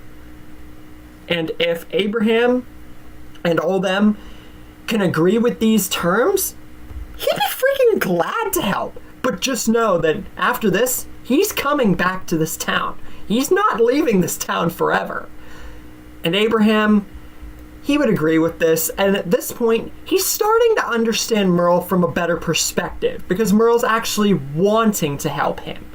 That's all Abraham wanted, was some genuine, like, back and forth resolvement and, like, working together, you know? Now here's the real question. Who's gonna go to the sanctuary? Who's gonna go on this big rescue mission? Well, the group goes as such. Merle, Amanda, Andrea, Mitch, Martinez, Michonne, Rosita, Carol, Rick, Abraham, and Glenn. Those are all the people that we got going, alongside maybe a few extras, but it really isn't necessary with the people we got here, especially if you've seen the weapons and everything that I've built for them in the story. What other help could you need? And before they leave, Merle makes a speech to the town and to everyone that even though they're leaving the town and going to start this war, or, you know, like, kill these people and get the people from the cops back and everything, they're doing it for the town, and they're doing it for Daryl Dixon's memory, and that they will win and succeed, and they will come back to the town alive. And the crowd and the whole town cheers for Merle's words. They are literally inspired by the way that Merle has carried himself and what he's built in this town, and how all of it has built together in this big moment. And it's reminiscent, literally over 3.5 seasons early, to the season 8 ending war against the Saviors, except this time it's so much different. And Rick even takes a minute before they go and on their way to the sanctuary, and says to Merle how proud he is of Merle. For the first time since Merle became the leader here, Rick is actually having a genuine one-on-one conversation from the bottom of his heart, and saying that he would have never expected Merle, from on top of that roof, to become the person that he is today. But Merle says it wasn't just him. It was Rick and his brother who changed him, who made him see how much of a better person that he could turn out to be. And Daryl, even though he is gone, he is living on through every one of them right now, carrying them to win this war for the town Woodbury. So if anything, they're the ones who deserve the credit. And Rick, this would be a definite, not closure, but a great building for the character of Rick and Merle that we never got. Honestly, there could have been way more of that. And Amanda, she brings up something that the group probably hasn't figured out about yet, and could definitely prove beneficial in the winning or losing of this war. How are they going to get there without getting, you know, surprise attacked like they were before they got to the sanctuary? They weren't even near the sanctuary. They were like, it was in the distance, but it was close enough that they were able to get the upper hand, and that's why O'Donnell and everything like that happened. But Merle says they got a plan for that. What they'll do is stop at a farther distance from where Amanda and her officers were, farther from where they were. They're obviously not going to the same place. And they'll use the tank, blow up the top building, and basically, if it doesn't kill the leader or any of them, then they can just rescue them after killing all the Saviors. But if it manages to kill the leader, Negan, whoever he is, it will make things infinitely easier. And this is a pretty straightforward, good plan. This is a very sneaky way, and it won't get them assaulted or surprise attacked. Meanwhile, at the sanctuary, while this is going on, Negan and the Saviors are talking about the explosion. And still, Negan not worrying too much, but saying that if something happens, remember, they still have Dawn and the officers as leverage, and sooner or later, they might have to find them themselves. But before any Savior can talk, or while they're talking actually, a tank in the distance, far off in the distance, goes off with a bang. And before any Savior can react, and while they're mid-talking, an explosion goes off at the top of the sanctuary. And this explosion from the tank disrupts the building a lot, and it takes out a good chunk of it, killing Gavin, injuring Simon, and injuring Negan. So, Negan and Simon are still alive, but now Negan is angry. Not only has a huge chunk of their building just been destroyed, but it's random people that he's assuming now are the people who killed his men back at that place from where they saw the explosion, and now they've just lost Gavin. So now he's pretty freaking angry. And he says to the Saviors to gather themselves and prepare for battle, because now there's no going back. And Merle and everybody else from the distance, seeing the explosion, sense the opportunity and rush towards the sanctuary from where they are. They're going full speed. And Merle, seeing that the Saviors must be in some kind of disarray because no one's out in the sanctuary yard, he devises a plan like Rick did at the beginning of season 8 with the cars with the, the shields and that whole deal. And Merle is the head of it instead of Rick. And gets a megaphone. Ironically, this would be very weird for Merle to have a megaphone, and I think it's kind of a funny picture, but here's what he does. He's the one, instead of Rick, at the head of it all, obviously, and he says for Negan and any other Savior to come out and drop their weapons, or more. Whoever else has died in there and died at Washington, there will be a lot more if they don't put down their weapons and give Dawn and the officers up. Negan comes out with his usual gusto, injured, but still keeping up a routine of being Negan. Since this is very early Negan, mind you. This is season 5 territory. And he says, shooting a tank at their home is no way to greet new neighbors. And he's about to go into a Negan spiel when Merle just puts his fingers to his lips to shut Negan up, because he doesn't care, and says that this ain't his show, it's Merle's. They have people that they want. Now, they can either give them up, or there are going to be more deaths.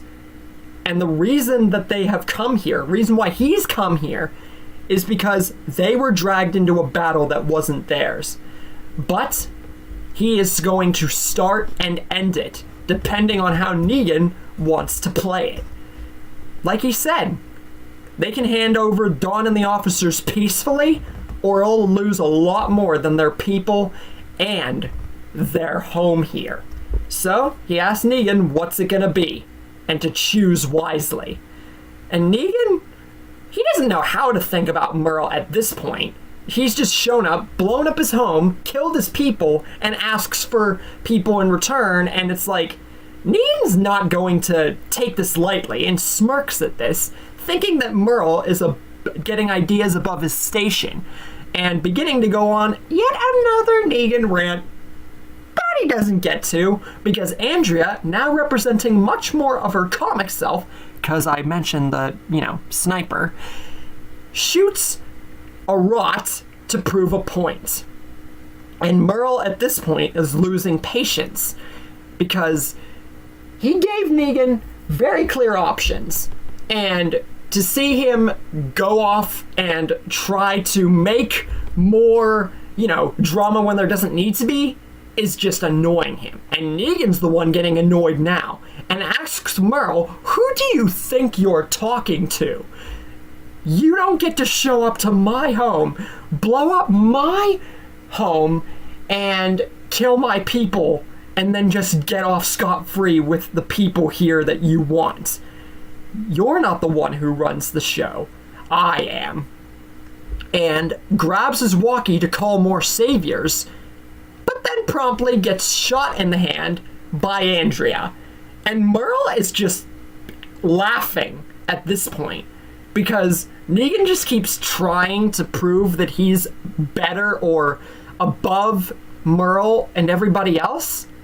And it honestly reminds him of him for whenever he tried to be that way. And Merle would even express this.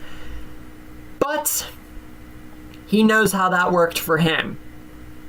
And it actually has paid off now. Negan, it isn't going to. He had his chance to surrender. Now, they're gonna have to pay the price. He tells his men and everybody in the area to ready, aim, and fire! And at that moment, Merle himself, along with everybody else, fire their guns repeatedly without any signs of stopping, along with Mitch firing the tank also with every fast-paced movement of the tank that he can operate. This kills every savior in the sanctuary, blows the sanctuary almost to kingdom come, and yeah, kills every savior and everything. And the savior whole army would be a lot less than what we saw it here at the sanctuary, at least, because of how much earlier it is in the timeline. Dawn sees this as an opportunity and gets her cops and prepares to book it the frick out of there before they get killed in the crossfire. But Negan, Simon, and the Croat, who managed to escape the impending bullets and fire and destruction, grab them and hold them at hostage point. And now Negan has the advantage again. And Merle yells out at Negan, seeing this, and says, this could have been handled better. And he gave Negan very clear choices. He doesn't know what Negan's planning to do here, even with Dawn and them at hostage point, but whatever they're planning, it's not going to work. And they better hand them over now. But Negan has lost it at this point, and bangs his bat against the railing of the entrance to the sanctuary, which is crumbling at this point, and says, no. Now they're going to play by his rules. Merle and them had their fun. But Merle raises his gun, and this is a contest of wills at this point. Merle's will versus Negan's resolve to be like above everyone and everything like that. So neither party is going to give up here. And this is why whenever I make my Merle meets Negan remake, it's going to fit so much better because of how similar Merle and Negan are. It's literally like Negan is battling with himself, and he did in the show. And Negan says, now they're going to play things his way. There's only one way that they get out of this. Merle steps forward, gets killed by Lucille here, and everybody gets to work for him peacefully and no one dies. Or every single one of them die, including Dawn and the officers. And he tells Merle that if they don't do this, he has way more saviors than what Merle saw here. The battle is far from over.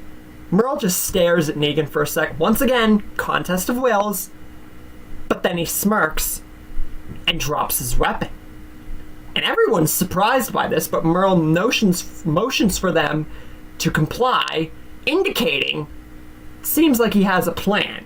And everyone just drops their weapons, thinking that, some of them thinking, almost maybe none of them thinking, that this is the only way. But also, Merle might actually have a great plan here. Negan then motions with Lucille for only Merle to step forward. And he does. This is almost too easy.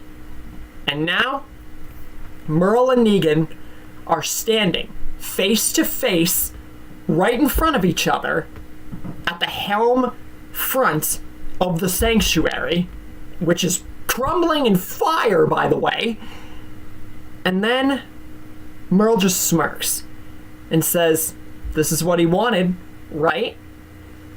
And says to Negan, before he kills him, he has one thing that he wants to point out to Negan. And it's to never trust anyone. And at that moment, slash! Merle uses his sword hand and cuts Negan's head clean off. After that, he holds up the sword hand, which is blood red, and that indicates to everyone to fire away. Simon is killed in the crossfire, and the Croat tries to avoid any gunshots, but he gets shot in the ear like he did canonically. I don't know why I said canonically. That's weird. It's like an extra I in there. But one shot actually gets him. Carol manages to get the Croat straight in the neck with an arrow. But before the Croat falls dead to the ground, he says one thing. They didn't win. And he presses a button right near him and falls. Merle doesn't know what to think of this, if this was just the Croat or the Saviors just playing till the last breath. But then his eyes get big because he realizes what that was. And he tells everyone at the top of his lungs to scatter, because with the Croat around, this would actually bring very attention to detail traps, and there are underground bombs and mines under the ground of the sanctuary. And I've played the Croat very good in this regard in my Governor and Negan remake. So, yeah. Explosions go off all around the area. The tank gets destroyed. Rest in peace, tank, which I've really never destroyed before.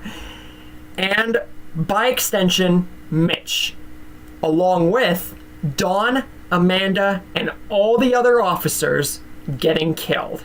So, I bet after this specific revelation, you guys are probably thinking to yourselves that the whole point of Merle and everyone getting out of Woodbury on this rescue mission and everything was pointless, just to kill the Saviors and make Merle and all of them look sick and overpowered, right? Well, it's kind of how the story was playing out in that regard, so I couldn't really stop that.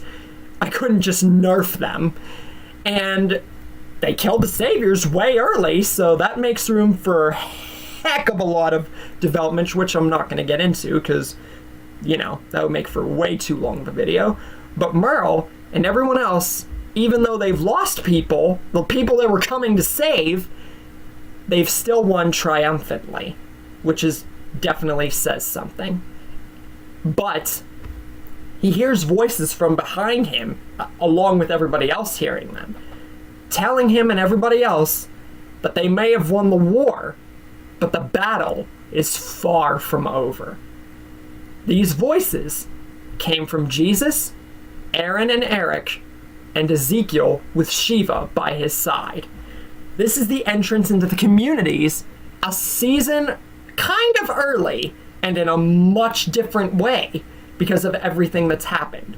With season 5 still here and the Saviors being killed so early, along with Negan and the Croat dead, what more changes could Merle and everybody else put into the story? And how will it play into factor of whether or not Merle and them will stay in Woodbury, or maybe end up leaving for good? Find out next time. You guys didn't think this was the end of the video, did you? Well, the Omniverse of Nick has a new feature. A sneak peek at what's next to arrive.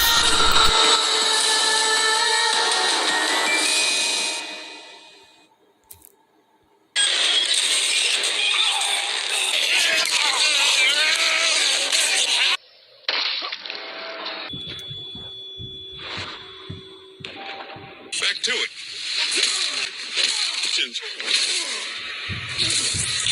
It's time to get buck wild.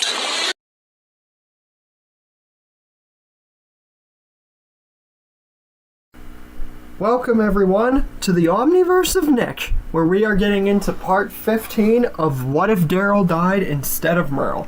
But before we get into this video, just want to say, smash the like button and hit that subscribe button so that way you can help make this channel bigger, better, and much more awesome with stories, reviews, and discussions for the future, and it will generally just help me out and just be very nice. Anyway, if you guys do that and get all that out of the way, we can get on with the story for today. So, we have just recapped and left off with Jesus, Aaron, Eric, Ezekiel, and Shiva all seeing and talking to Merle at the gates of the sanctuary after the whole deal in the last episode. And Merle wishes to know who all these people are, where they came from, and why they're stopping him from going just yet, and, you know, generally, what is their whole deal, you know? Jesus apologizes and said they'll introduce themselves and say what's going on fully. Jesus introduced himself as Paul Rovia Jesus. You know the deal. Ezekiel introduces himself as King Ezekiel, per his character at the time, and Aaron and Eric introduce themselves. And then Jesus gets into his whole thing about that Negan wasn't lying about there being much more saviors, and that he meant what he said. They won the war, but the battle isn't over yet. And there is some good news. Good news is there's not a huge heck of a ton left of saviors left. They took care of the main threat with Negan and all the people in the sanctuary. Bad news, if they let it go, their town and all their communities that were under Negan's control also, or at least beginning to get like that, will all be in trouble. And they will help them. All the communities will help Merle and them take them down and possibly spare them if push comes to shove. But in return, they want many of the weapons, fuel, and whatever they got from their town Woodbury to be traded evenly among the communities and work out a fair negotiation between all of the towns and stuff. Merle thinks about this for a second and thinks, you know what? Fair deal. Let's do it. And Jesus is very happy to see Merle as like a upstanding, like, good leader, even though they just met. So as for the first satellite outpost and then the second, there really is absolutely no contest. The saviors are nothing.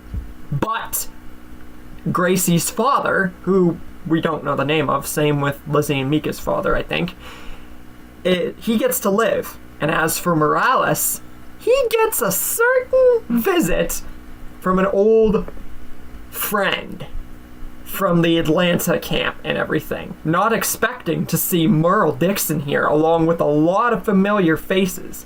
And Morales is actually going to get to live. Now, why is that? Well, you see, this is getting into, like, Season 6 territory at this point, kind of. So, with Season 5's timeline territory getting into Season 6's timeline territory for the way the story has gone and converged into this point of the tale, this means that Negan's savior development was still very early. And by extension, this means that Morales would have probably just gotten into the saviors and would be barely used to it. So even if it was Merle, there's still a lot of Atlanta people alive who would sway him into being good again. So he gets to live. And everyone goes back to Woodbury and the trades are made, which is what I'm going to pay attention to in a second, but I want you guys to pay attention to all of what I'm going to be explaining, because it's a lot at once, and you guys are going to have to pay close attention to it. So with Merle and Andrea's relationship, they eventually have a kid.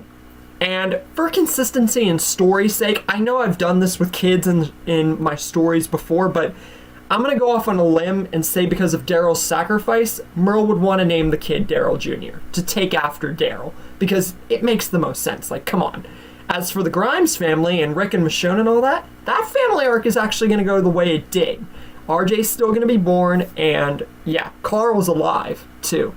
Keeps both eyes, and his relationship with Mika would finally become like a true, bona fide relationship. Then we get into a bunch of others. Tara and Alicia, Beth and Zach, Tyrese and Karen. I'm just going off of relationships that were there but are more developed.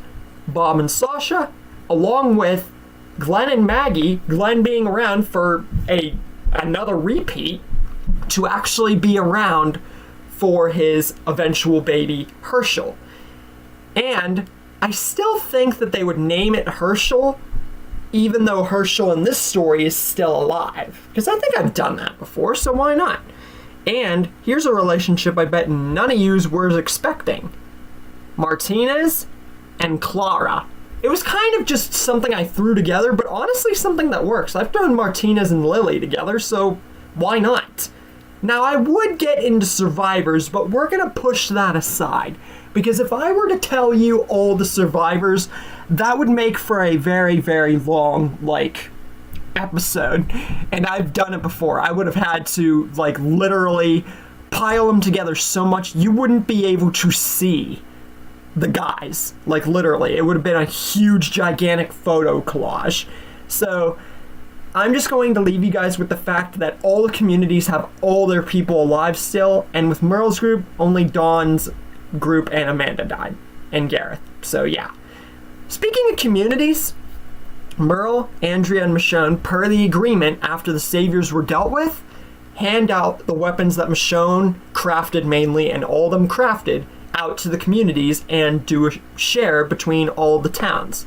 And Deanna would get hooked into this from Alexandria via Aaron and Eric explaining. So, Deanna, Jesus, and Ezekiel would all be the main three that converge with this whole trade and agreement between communities. Gregory, he would be the leader, but even without Negan and Simon and a threat, he would still be a jerk and a scumbag, which is why Jesus would take up the main, trade between communities and the deal. As for Merle, he would say that this is all they're doing. What he gives the communities is all he wants to give. He's hoping that from this point on, his town can be left out of future problems, because the whole savior thing, that was Barrett just something that he really should have just went to Washington with them, and it just got into the Savior War in the first place. But all of them understand. Now I'm going to cover loose ends. Noah still has not gone back to his hometown yet, and this would be a little later in the canonical timeline than it was, because we're getting into season 6, but they go there, a small group from Woodbury, but it's under the wolves' control. It was rampaged by the wolves. And Merle is just exasperated at the fact that there are still groups out there who are just causing trouble to the world, but he really shouldn't be surprised. And then we get to the wolves invading Alexandria. Or should I say, try to invade Alexandria. Because with the weapons and supplies and everything that Alexandria has been given, they are more than prepared for this. A guard from Alexandria shoots a rocket at the truck that's driving straight towards the gates, blowing it up on contact. The wolves still try to invade, even with their little contingency here destroyed, but they just get utterly and completely blasted to kingdom come by every remnant of Alexandria that is there. So the problem is solved. Right. Wrong! Because we have still got the horde from the quarry not being properly dealt with. And this isn't the first time that I've done this with the horde there. And they slowly but surely start to make their way towards Alexandria. Luckily, it's not that hard of a problem to deal with because of the united groups and everything. The kingdom and Jesus in the hilltop are able to stop the horde and help out with everything they've been given. But it's not without consequence. We get casualties.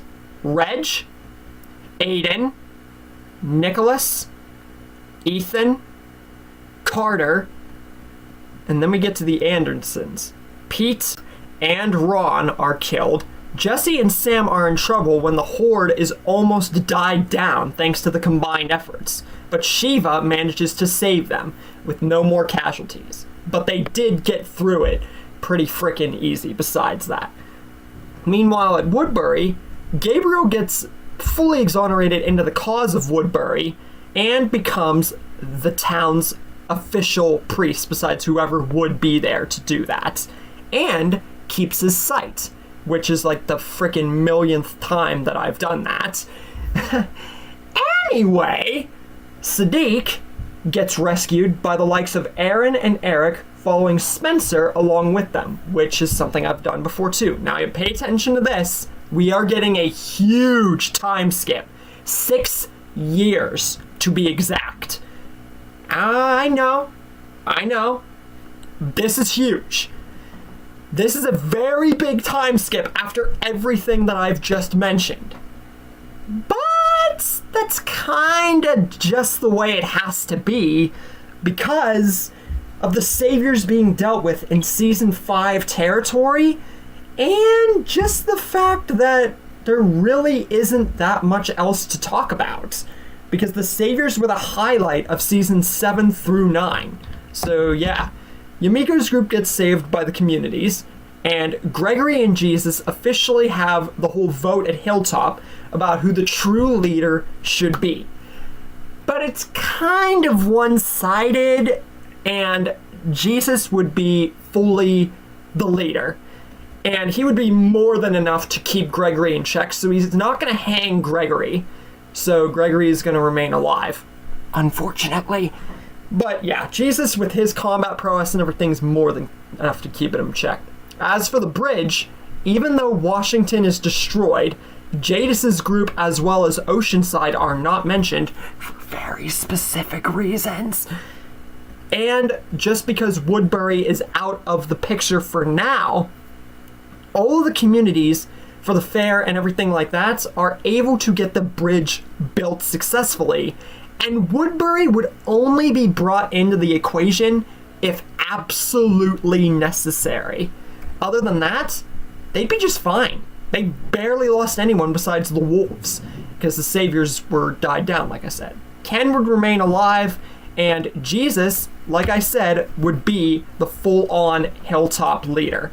Now, we're getting into the big territory, probably the biggest part besides the saviors, the Whisperers for this story. And this is going to be the ultimate tipping point and turning point of the story. But because of everything that's happened, because of the saviors, the Whisperers being brought in now, how is it going to happen? And if and how and when they are brought in, how will the threat of them be vanquished?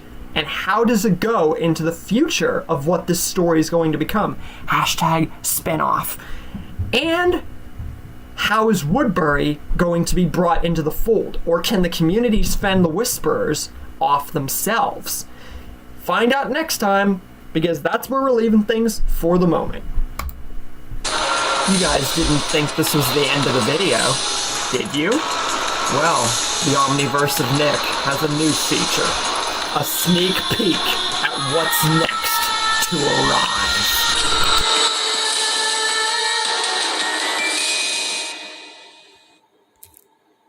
Pray for mercy from Puss.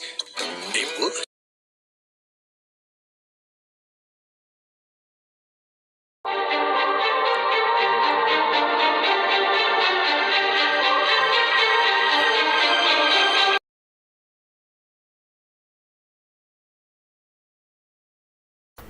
Welcome everyone to the Omniverse of Nick, and today we're getting into part 16 of What If Daryl Died Instead of Merle. But before we get into the tale itself, please remember, before the video begins, to smash that like button and subscribe to the Omniverse of Nick so you can help this channel grow, get better stories, content, intros, outros, you name it. And honestly, just help me out in general. Help the channel out. Now, after you guys do all that stuff and tune in to today's episode, we can begin. Now, last episode, we covered the entrance into the Whisperers with a huge time skip and many changes and alterations, and discussing how the Whisperers would fare. Well, in this, we're going to discuss that. Now, the Whisperers, how do they make an impact? Well, it begins slowly, not apart from the radio tower like before, under much different circumstances, obviously. They begin to come in hordes, but only walkers, with a few whisperers, not really, but at first it's just walkers. And Aaron even admits, even though they get through it, this was all too odd for a horde to randomly appear, and more than one. And then the kingdom gets hit with the same effect, except this time, this is where the whisperers make themselves known. And, unfortunately, they don't get out of it without consequences this time, unlike Alexandria. Benjamin is the unfortunate victim to replace Jesus as the first kill into the introduction of the Whisperers, leaving a vengeful Ezekiel to want to know more about these people, because it can't be walkers. There's no way. Unless somehow, some way, walkers learned how to use blades and hunt, these are killers. And they haven't got the masks or whatever, so they don't know. But he wants answers, and he wants justice for Benjamin. And Richard, being alive, makes the plan that he did originally whenever he was talking about the Saviors wanting to be a martyr and all that stuff. And the whole deal about luring him to the cabin, except this time Carol isn't there, and it's a much better constructed plan, and he's making it known to everybody, not just a select few. And says that this is the best way to, one, prove that these cannot be killers, and even if they are, it's a way to deal with them personally. Ezekiel agrees with this and hopes that it works. But the Whisperers, who we know they are, they're not going to be as,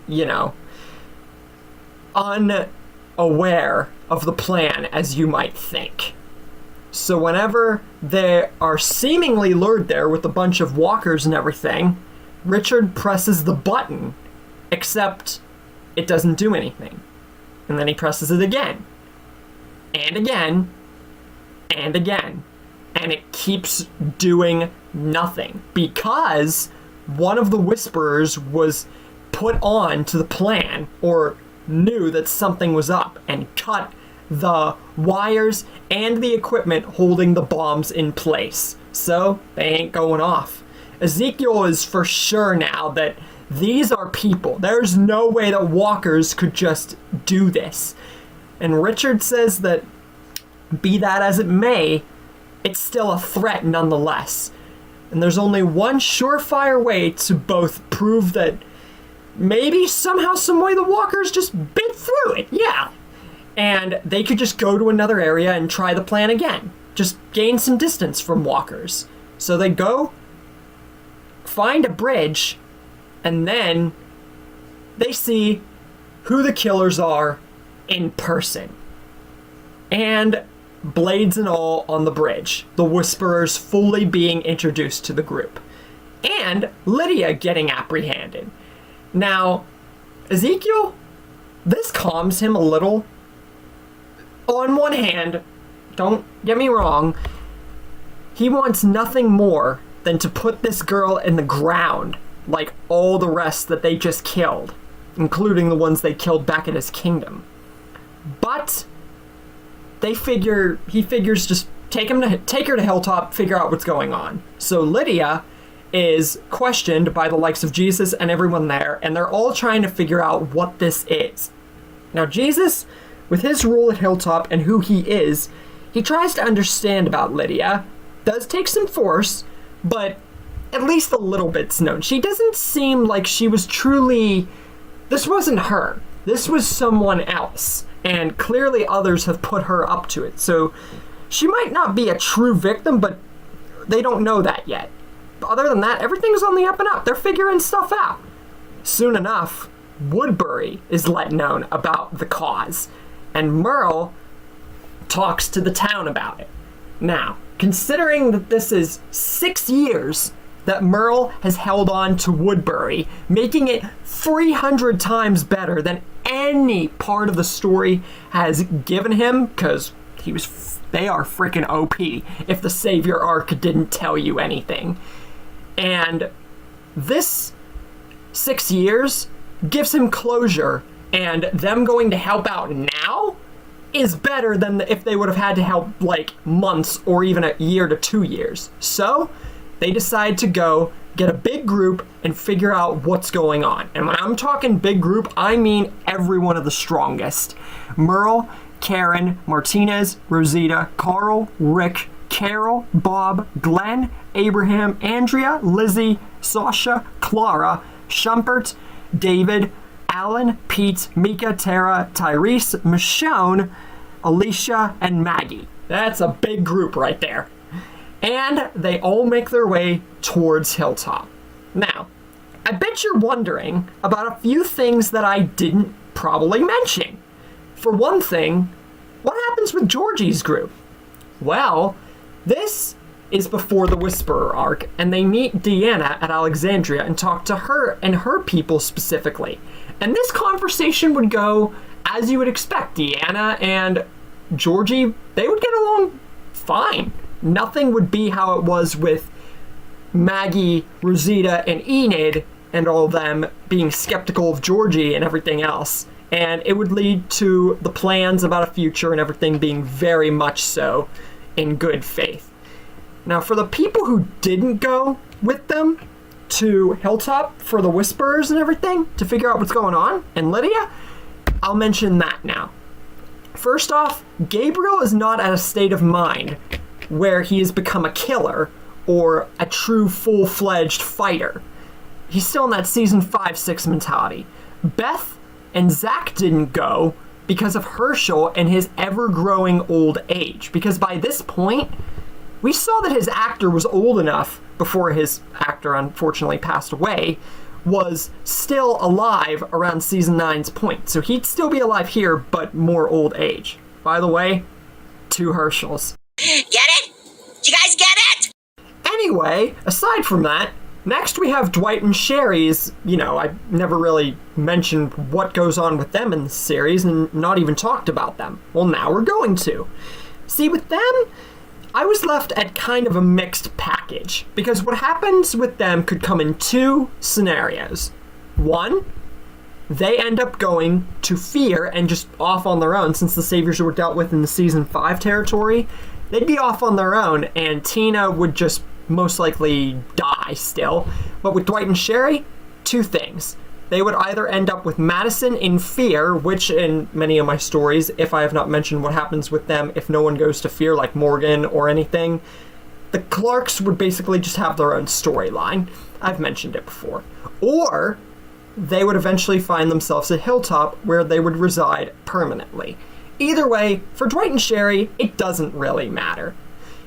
So, let's just get into the big part. Merle and everybody and their big group coming to Hilltop and being told of the Whisperers and the Hordes and Lydia and everything, and for them to come check it out and help them out, because they could be in the mix of a big threat. They don't know yet. Merle introduces himself when they get there. Ezekiel does not reciprocate the emotion, and Merle goes and finds Lydia, who is captured and who has been interrogated, but fails to have come up with anything, truly valuable. All he can think of is that she seemingly is a victim. Merle tries his own hand, and this would be a nice touch towards whenever Daryl interrogated people, which in this timeline he would have only done so with Randall. But Merle seeing Lydia reminds him of Gargiulio and just his past as a whole. Mainly, not only Gargiulio, but it reminds him of Daryl, the influence that he had on him, and how Daryl he could have been better. Much, much better. And we know that from the canonical storyline, and how much better he's become, and how he sees this girl truly, and Merle can truly pinpoint this as an actual victim. She's just not speaking up enough about it. She's not letting him know everything. And she does talk a little, but not enough to Merle's standing point. But he does agree that the people that she was with, they got to keep her far away from them. And Lydia, she's not really gonna understand because she's still in that whisperer mentality, you know? Which was obviously what happened with Daryl and Merle, how they acted. You know, it's just influence, peer pressure. Andrea talks to Merle, and even though they're together for a long time at this point, she wonders about the plan and whether it's truly good for Lydia or not. But knowing the Saviors, how easily they were dealt with, they can deal with a bunch of people in masks hiding with the dead just fine. But they don't know yet. They don't know what's going to happen yet. Also, another thing. This would be the first story that I'm going to include Carl and Henry communicating and talking with each other, and Carl is the one instead of Benjamin who keeps Henry out of trouble. And obviously Carl's with Mika, Lizzie is by herself, but because of everything that's happened, Carl being around, stopping Henry from getting into trouble, this means that Henry and Lydia, for like probably the zillionth story, are not going to get together in the titular fashion. Also, the real big ball dropper that's gonna stop them from being together in this story, for now, and possibly forever, don't really want to spoil anything major, is because Ezekiel still doesn't trust Lydia because, you know, the Whisperers killed his son, or, what he pretty much proclaimed as his son. The Whisperers then make their appearance at Hilltop. Gregory, still thinking he has power because he's frickin' Gregory, tries to talk them down and get them to leave or try to make a deal, but Jesus just kicks him straight in the face, and it would be even funnier if they were on a ledge, because it would be like when Simon pushed him off the ledge, except it would be Jesus kicking him off the ledge in a very cool Jesus fashion.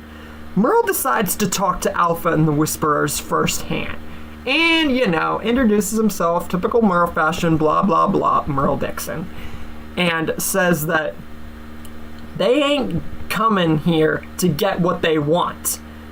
They're coming here to either say they surrender or they're gonna walk away right now because they're not getting Lydia back, and he can promise them that. Alpha doesn't like the fact of Merle's tone and the fact she's pretty much being taunted by Merle DIXON, and says if she was him, she would take very, very much consideration in rethinking what he just said.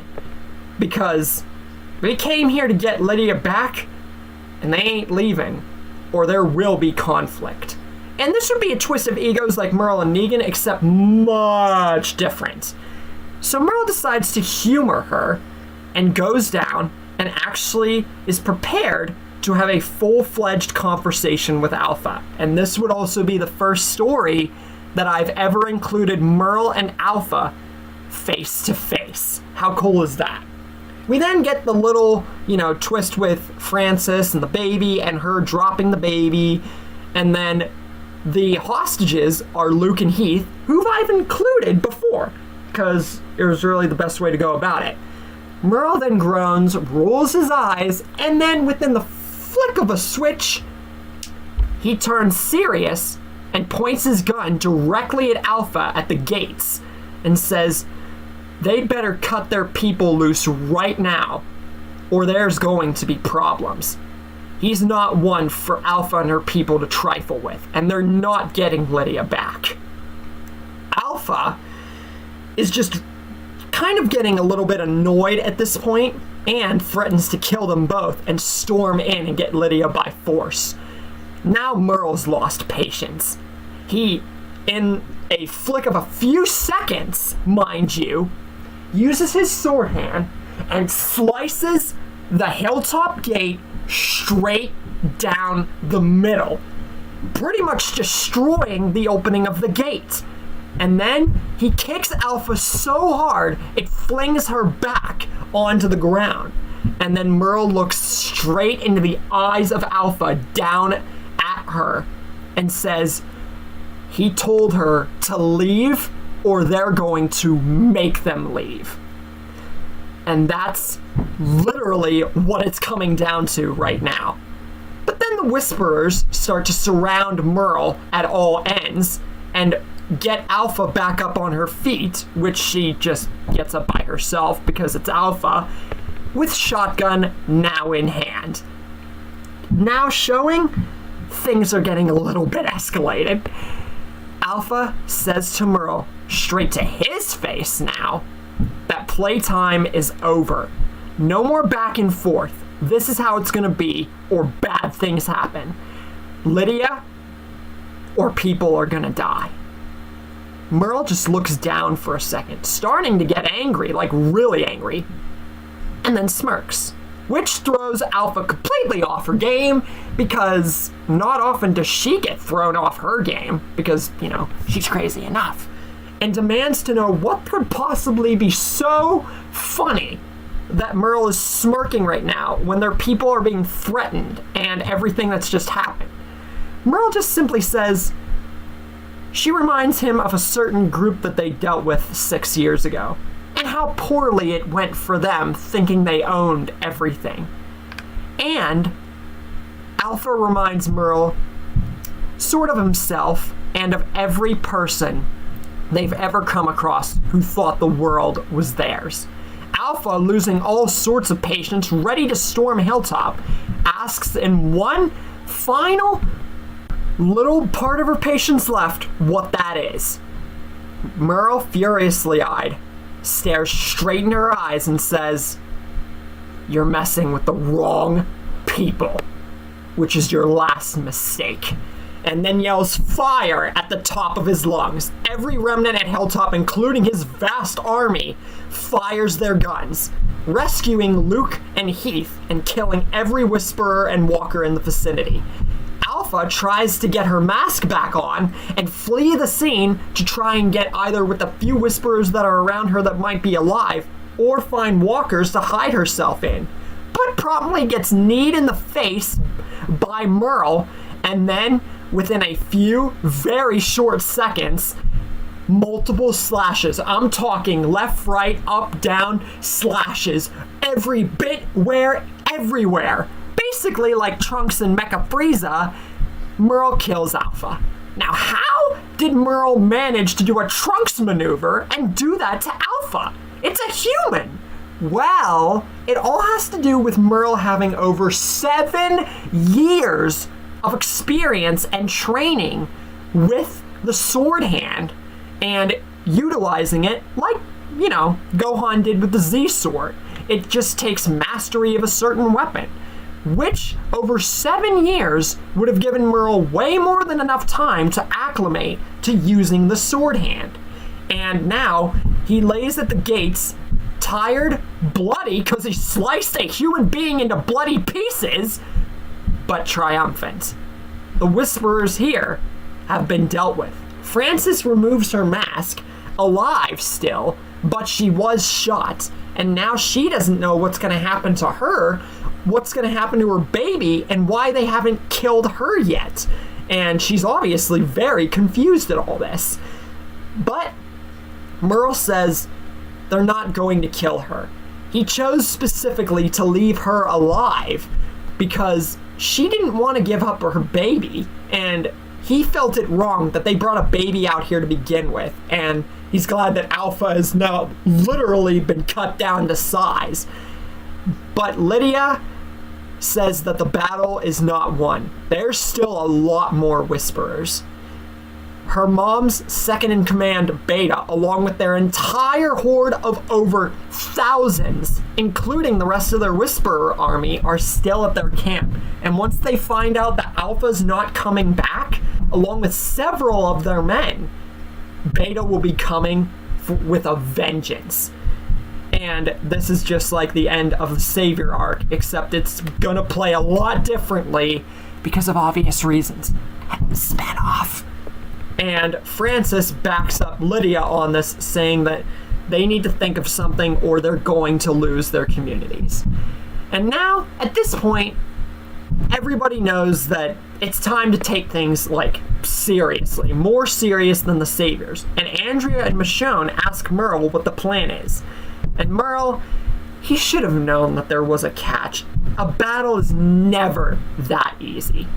And he says that he has a plan, but it might take a little bit for people to get him on the plan and for them to trust him enough to go along with it, even after being a leader for so long. They might not want to go along with this directly. Now, what is this plan that Merle has? Is it something that he somehow thought of a long time ago regarding, like, a certain group or even one of their own? Or is it something that's just making Merle make the plan more dramatic than it needs to be? Find out next time, because you definitely are not going to want to miss it. You guys didn't think this was the end of the video, did you?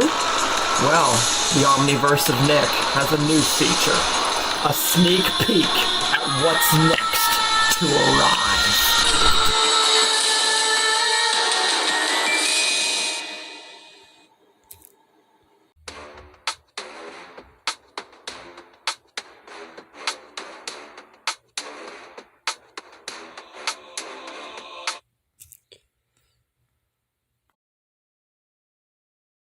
Welcome everyone to the Omniverse of Nick, and part 17 to What If Daryl Died Instead of Merle.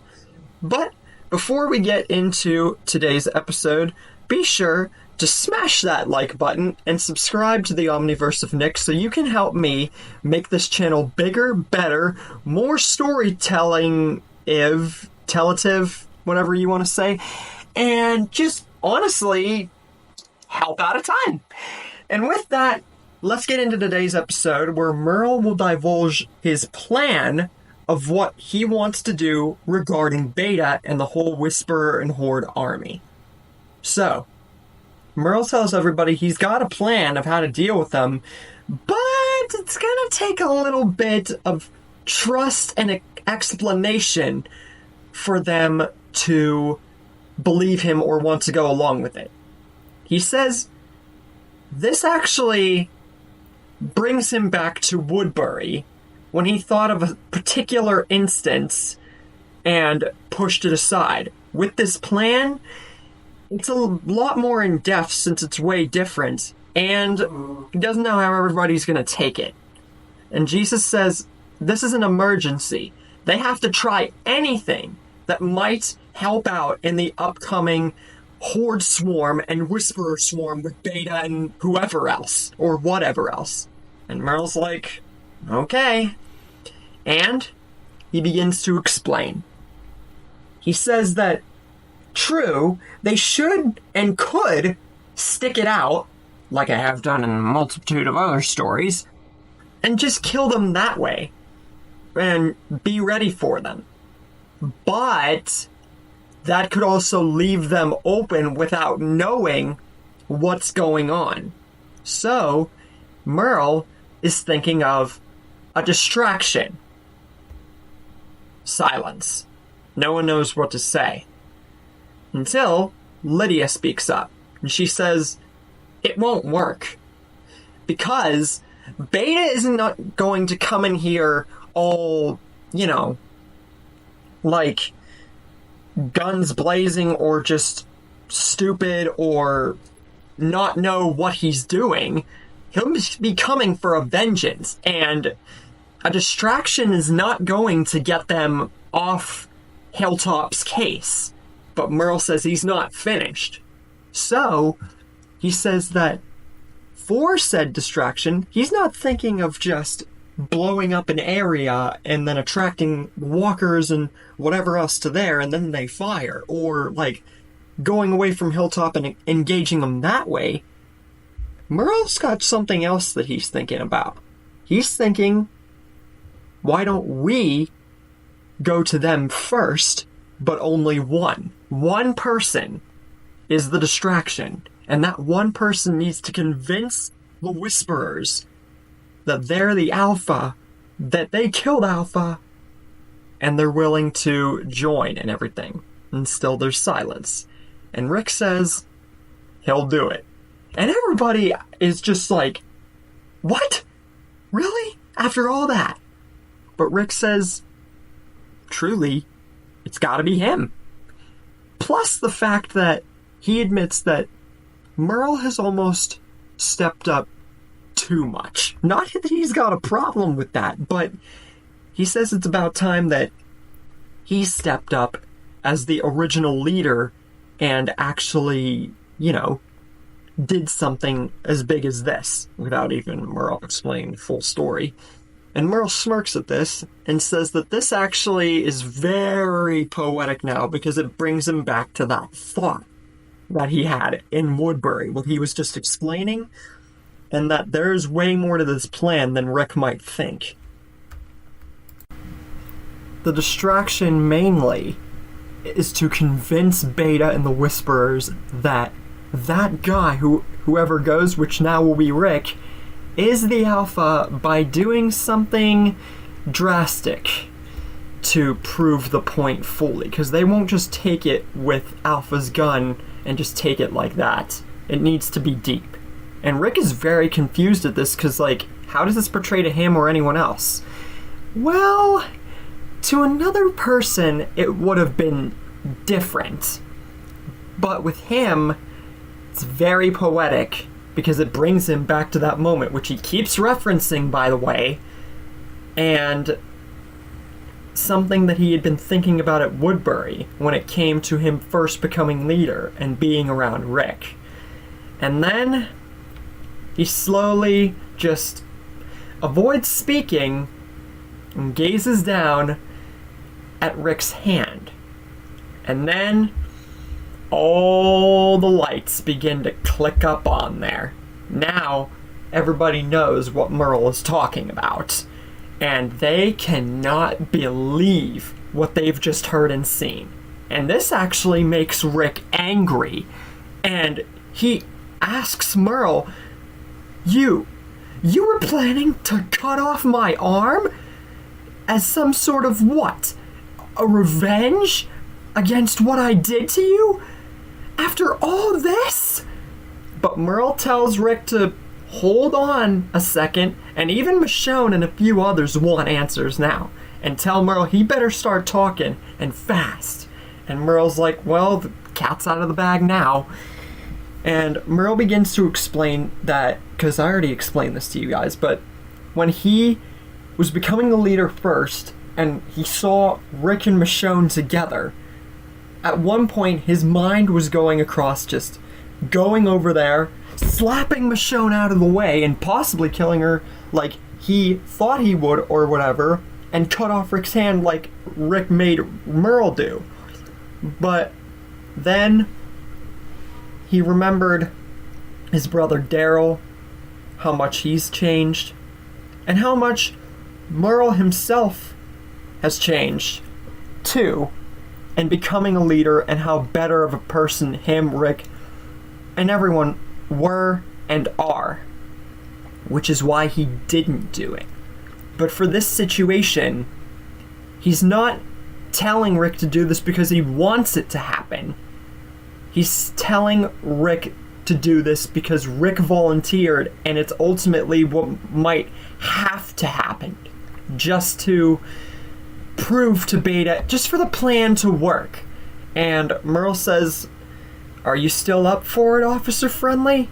Because I honestly half did and didn't expect you to volunteer for this. But it's poetic irony. But Rick says he'll still do it. While a lot of Rick would be completely infuriated that Merle had those thoughts back then and it was right under his nose, he thanks Merle for not going against those thoughts and becoming the leader that he became. They effortlessly destroyed the Saviors and made Alpha and the Whisperers here look like jokes. And their town and everything they have, they wouldn't have that without Merle. They'd probably have way less. And they did. But Rick says that, yeah, he'll do it. But he really had to think about it before he made a decision. Because honestly, he didn't expect the plan to be this in-depth. Merle has become very smart, and he was a soldier, to be fair. So Merle would definitely think along these lines. And Michonne, since they're obviously together, tells Rick that he shouldn't have to cut off his arm and do all this for this, even if Merle's plan is good, without even hearing the rest of Merle's plan, because he still hasn't finished explaining. And Rick says, if it has to happen this way, it has to happen this way. Rick is the one who volunteered, and because Merle just had to have that one thought, that it has to happen like this. And this could have happened to anyone. And Merle says that they don't have to worry about, like, Rick dying or bleeding out or the plan not being able to be followed through or anything, if that's what Michonne and everyone else is worried about. Because Merle's thought of everything, just in case Rick did volunteer to this. And this is right after a bit of the events of Alpha and Hilltop, mind you. Merle still has his knife hand as a spare for when he switched to the sword hand, and says to Rick he's kept it along ever since, because who knows, there might be more people who lose a hand one day, and Rick is unfortunately going to be that guy. And after smearing himself in blood to make it more, believable, Merle says, don't put the knife hand or cut your hand off until you reach Alpha's camp, or at least find, the direction in which is in, from how Lydia and Francis can more or less explain it. Take Alpha's shotgun and make it very compelling so we can prepare for when you and them get here. So Rick takes Alpha's shotgun, bids adieu to everybody, and with that, he makes his way towards the direction of Alpha's camp to, hopefully get them on his side, become the quote-unquote Alpha, and the rest is history from Merle and them's perspective. And everyone tells him to be dead careful. Meanwhile, Beta and the other Whisperers of the army have grown increasingly impatient and worried because Alpha and the men that she was with have not returned. And Beta is ready to engage wherever the communities are because he knew about it too. But then he sees something in the distance. More so, someone. Soon enough, Rick and Beta meet contact. And Rick says, Alpha and her men are dead. Beta unsheaths his knives and prepares to fight and kill Rick because he should have known that's why Alpha and them didn't return. This man must be the one responsible at all those communities. He must be the leader. And Rick says, before Beta or anyone else does something they regret, Rick did not come here just to admit it and sacrifice himself. He has come here because he's sworn to be the new Alpha and to lead the Whisperers. He is the one who killed Alpha, and he wishes to be named the next Alpha and lead the Whisperers against the communities. He did this to prove himself and to get rid of an inferior Alpha. But Beta doesn't believe a word of this. Of course, because he didn't believe Negan either. But Rick just devilishly smiles at Beta, knowing in his eyes, without Beta barely saying a word, that he doesn't believe him. And tells Beta, you want me to prove it? And gets an axe out and prepares to chop off his hand. But he can't yet, because remember, he couldn't cut off Carl's hand, and it took forever for him to muster up the courage to cut off his hand and the ones who live. And Beta, this takes him by surprise. Not only has this man just appeared out of nowhere, claims he killed Alpha, has her shotgun, and is literally trying to be the new Alpha, but he's ready to cut off his hand to prove it. But then Beta smirks when he sees that Rick is struggling to do it. But then in a devilish, ultimate roar of might, Rick slices his hand off. And he begins to bleed out profusely and is feeling very, very, very much in pain because, anyone would if they got their hand freaking sliced off. And yeah, Beta, he is going to be very much taken aback by this because he actually did it. But then it goes away again because he sees that Rick is obviously going to bleed out, and so this whole Alpha thing and him coming here was just a fool's errand. But that's before Rick, in a very much test of his own strength and will, pulls out the knife hand and slaps it on with every bit of his might. So it stops the bleeding, and it more or less just slightly drips out of the knife hand. Rick has to push with all of his might to do all this.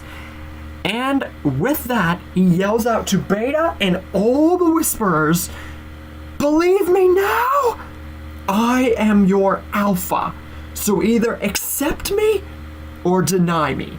Either way, you won't have a true leader if you don't trust me or accept me." Beta's very angry at this show of anger and roaring might, but now he says, "What do you do now that you're the Alpha if we really accept you?"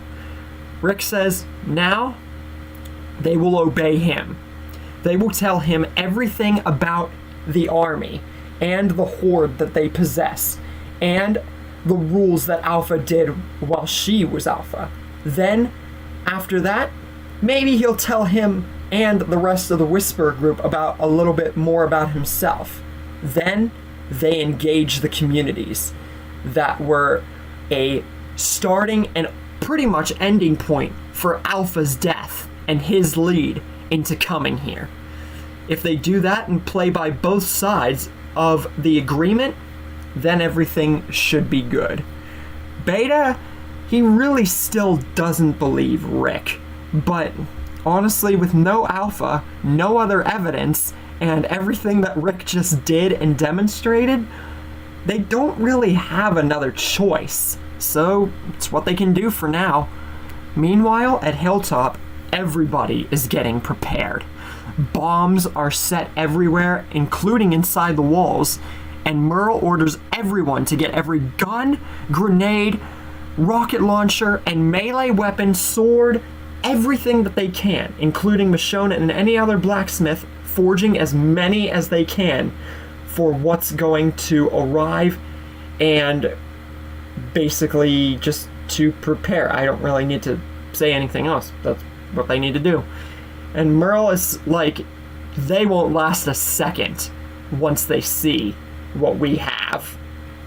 And with that, Rick begins to get into the fold very harshly of the Whisperer tradition and the army and the horde and everything there, with much force from his part to keep the Whisperers in line with his new rule. But Gamma, as well as Beta, sees something in Rick that's off. Something like he's hiding something. But Rick just pushes these notions aside because of course he knows that they're going to be suspicious. After all, this is his plan.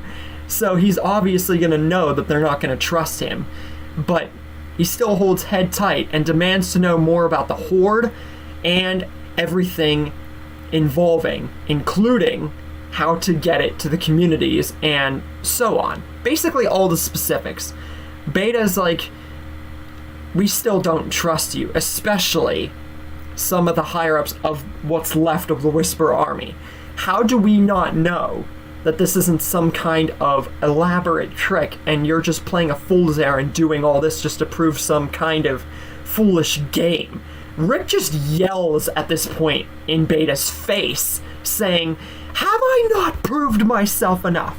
I have your leader's gun, and blood all over my face, including chopping off my own arm, and all this to prove that I am worthy of being your new leader. What more have I to prove? Or do your thick, wrapped minds not comprehend this because of what your old leader did? And Beta is very angry at this because of how much he was close to Alpha. But even Beta can recognize a valid point. So, honestly, he has no choice but to comply to Rick, even if he and Gamma are still skeptical. So, Rick, after learning everything else about the Whisperers, and Rick even telling a little bit about himself, the horde is shown to him of thousands of walkers. And after everything is said and explained and shown to him, the horde, the Whisperer army, himself and Beta, all traverse and travel to the Hilltop Colony to begin the reign and revenge of the Whisperers. And once Hilltop Colony and even Merle sees the horde and the army, this actually scares and terrifies Merle. He has never seen something this big. And Rick and Beta are at the head of it all, with Rick staring up at the top of Hilltop Colony from the distance, because they aren't that far, but they still are a little bit far from the main part of the colony, and knows that this is where the plan all takes into fold. He steps ahead of all the Whisperers and the army, and with a flick of turning around, aims his gun, or Alpha's gun, barely turning around, and prepares to just one-off shoot Beta, and that would be the signal for everyone else to fire. But Beta already knew that Rick was lying about something, that he would do something, and throws his knife in that instant, which scares Rick and makes him drop the shotgun. But luckily, Beta's knife connects with Rick's knife hand in a split-second reaction from Rick. So, Rick does not get stabbed or hurt by Beta's blade. Neither does Beta get shot because of Rick dropping the shotgun by accident out of fear. But now Beta gets both of his knives, quickly reclaiming both of them after Rick throws Beta's knife back at him, which Beta ducks from, catches in a split second and grabs both of them and prepares to rush Rick. But in that moment, he is stabbed straight in the back by another knife from Gamma, who knew that Rick was hiding something also, and even though her influence from Alpha was big, she tells Rick that the reason she's doing this is because her nephew and Francis are at the Hilltop Colony, so she knows that Rick was not only fighting for them and that they were somehow still alive, but that he was fighting for all of them, and she can understand that. So she is doing this distraction, even if she dies, for them and him. And Rick definitely respects and understands this, and knew at least that Gamma wasn't all bad, that they were pretty much all misunderstood, and Beta definitely was too far gone, but knows that this is his only chance, and runs and books it straight towards the hilltop and yells at the top of his lungs for everyone to fire their weapons. And Merle relays the message again and tells everyone to fire at the top of his lungs, and bullets rain down. Bullets, grenades, everything you can imagine rain down from the Hilltop Colony. Arrows, it doesn't matter. Beta, in an act of desperation, shoves Gamma straight into the Horde and the Whisperer army, and there is no way that Gamma is surviving this. Absolutely not. And she is quickly devoured. And Beta knows that this is going to be his only chance to escape, because everything is dying around him. He's got to get out of there. Andrea tries to take a shot at Beta, seeing him in the Horde and the army, knowing that he is the biggest threat out of them all, and knowing what she knows about Beta from what all of them have been told. But even after she tries taking a few shots, she can barely see Beta and knows that he's not dead, and relays the message that this is the biggest threat in the Horde and the army from what they were told.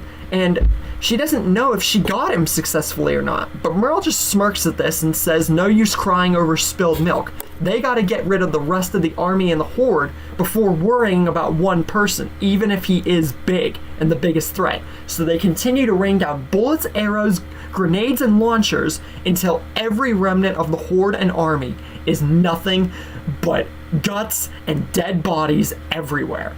But even after all that, Andrea's still unsatisfied because she knows that Beta is not dead. He got away because she saw a big figure running from the chaos and knows that he has to be alive. And this actually definitely upsets Merle because he knows that a big threat like that can't go away. And Lydia knows that Beta is not so easily dealt with. Beta was the best besides her mother, and knows that if he's going away or trying to get away, he won't go back to the camp or try to mount an attack again. He'll go for one of their towns or a specific place from where Merle and them came from, depending on what Rick told them and what went on, what he knows about them. And everyone's eyes, including Rick's, go wide with fear and panic. Woodbury. That's the only logical assumption. And Rick is utterly overcome with dread and sorrow and regret. Because while he was there, part of what he told a few of the lower whisperers was that some of them came from Woodbury, and he told them a little about it because he didn't think it would matter. They'd all die anyway. Beta must have overheard. And Lydia says that was a big mistake. Now, Beta will most likely go there and kill whoever is there, and will either get whisperers or walkers to devour that town and turn the remnants of that town into his new personal horde. But he won't stop there. Any town or remnant of that town or near there, he will turn into a huger horde and will come back for them. And Merle is like, we can't let that happen. He worked way too hard. I'm talking way too hard to make that town what it is today. 7 years of hard work that he made as the leader. They have to find Beta and kill him now. So every remnant of Hilltop and every kingdom and community spreads out. And the search and chase for Beta is on. But will they find him? Will Beta reach Woodbury? Will he find a horde? What about the other communities and places that haven't been discovered?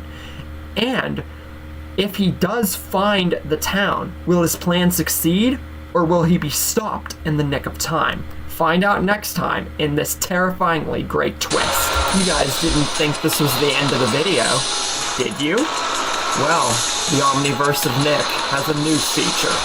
A sneak peek at what's next to arrive.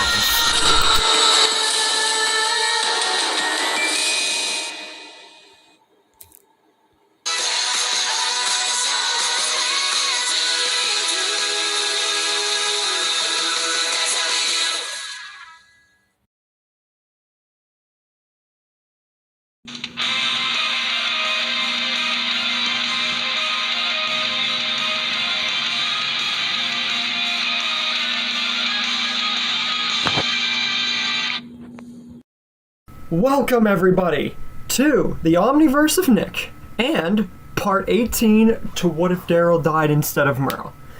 Now, before the video gets started, just want to say, smash that like button and subscribe to the Omniverse of Nick to make this channel bigger, better, and more better with the storytelling and such. And once you guys do all that, we can get into today's episode, which is the search for Beta and what happens to him, leading to something that I've teased and I'm gonna get into in today's episode. So brace yourselves. Now, the search for Beta is on. Everyone is searching. No one's letting up. They gotta stop him from getting to Woodbury because Beta, hearing about Rick having conversation with the lower whisperers before they all died, he now is going there to get vengeance after the Horde and Whisperers are all killed. And he's the only one. On one hand, it would be more than easy for him to go to this town, Woodbury, wherever it is, kill everyone there, make them part of a new horde, find extra walkers or communities or people, scrounge them together, make a bigger horde, and then go to Hilltop and kill everybody there along with the communities. But on the other hand, the Whisperer horde, along with the walkers and the horde that they had of thousands, that can't easily be overcame. Like, who knows how much harder walkers are now going to be to come by after what's happened. And there's no guarantees that even if he did somehow get the amount of walkers and whatnot, that the same outcome wouldn't happen. I mean, sure, Hilltop and them are going to be lower on ammo, obviously, but Beta's still thinking about that as a definite negative. But that's why he has a backup plan. He's going to go to other communities that he can find before Woodbury, kill the people there, make them a part of his new horde, and then go to Woodbury. It'll at least raise his chances, and literally, he does not have a better option at this point. He's literally on his own. So, he prepares to find whatever communities he can and runs off because he's still being tracked. He knows that much after he was shot by Andrea.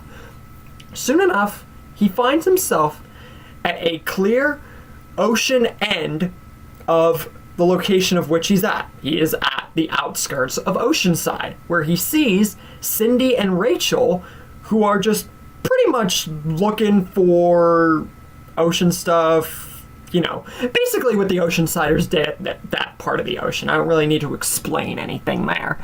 And Beta sees this as a definite positive. If there are these two here, there has to be a community nearby. And this is the starting point to his new horde. So, he runs up, slaps Cindy to the ground, and grabs Rachel and holds her at knife point.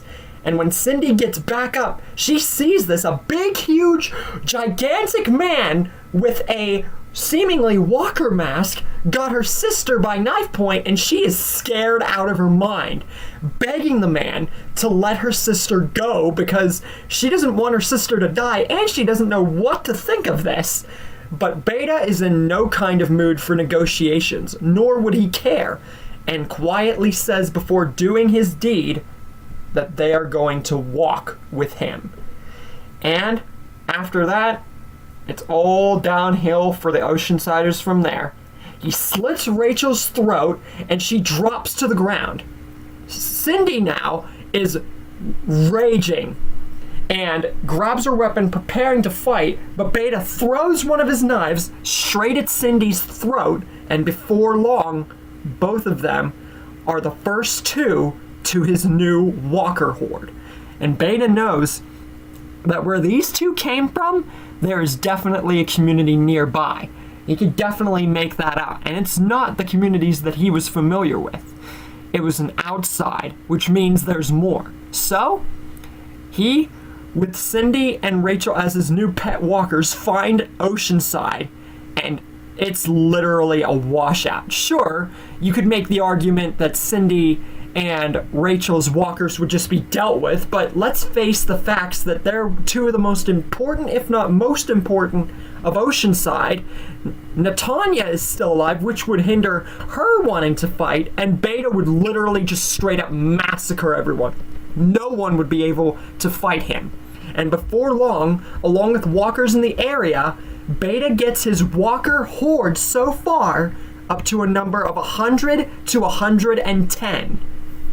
So, yeah, he's got up to a great start. Meanwhile, the search for Beta is non-stop. But no matter how much the other communities and everyone's trying, they can't find him. Sure, they can see plenty of walkers just roaming around woods and parts of the communities and everything, but nothing out of the ordinary, especially with how the Whisperers drew themselves with the walkers. There's none of that. They can't find him anywhere. And Michonne is getting increasingly both annoyed and anxious because this is like looking for a needle in a haystack. He could be anywhere. Even in these hordes that they looked through many and many of times and continue to do so, how will they ever find him? He could be anywhere. He could already be in Woodbury by now. They should be going there. And Andrea agrees with this, but she feels responsible for not literally taking the correct shot and only possibly just scratching Beta. Rick feels guilty because he should have never opened his mouth and should have just led himself to just, you know, caring only about making himself the quote-unquote alpha and not spouting off of a little about Woodbury to a lesser whisperer who was just gonna die anyway. and says that true, they could go to Woodbury, but that's possibly what Beta would want. They don't actually know.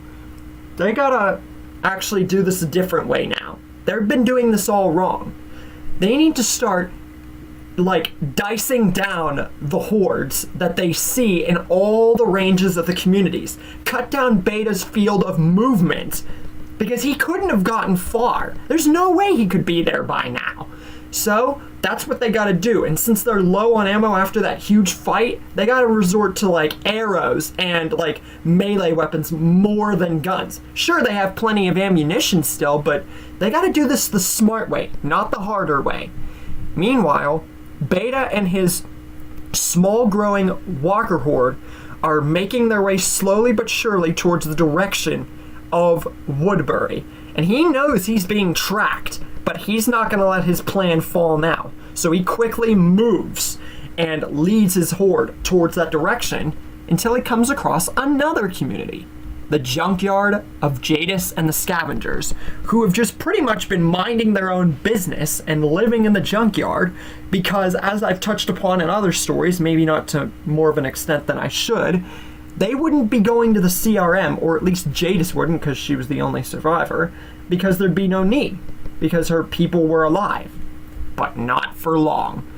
Beta leads his horde straight into the junkyard with literally a surprise on top of a surprise, and none of Jadis's people, including herself, expect this, and literally all of her people are devoured by Beta's new horde, leaving Jadis as the sole survivor, literally scampering to keep from being eaten because this was very much a surprise. And then she uses her shredder like she did with her people, which are now turning into walkers themselves, and literally shreds every walker there, which takes time for Beta to notice.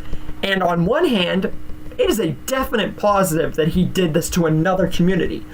But on the negative side, now his plan's literally crumbling into blood-stained dust because of one person. And now Jadis sees the perpetrator, Beta, and is now furious.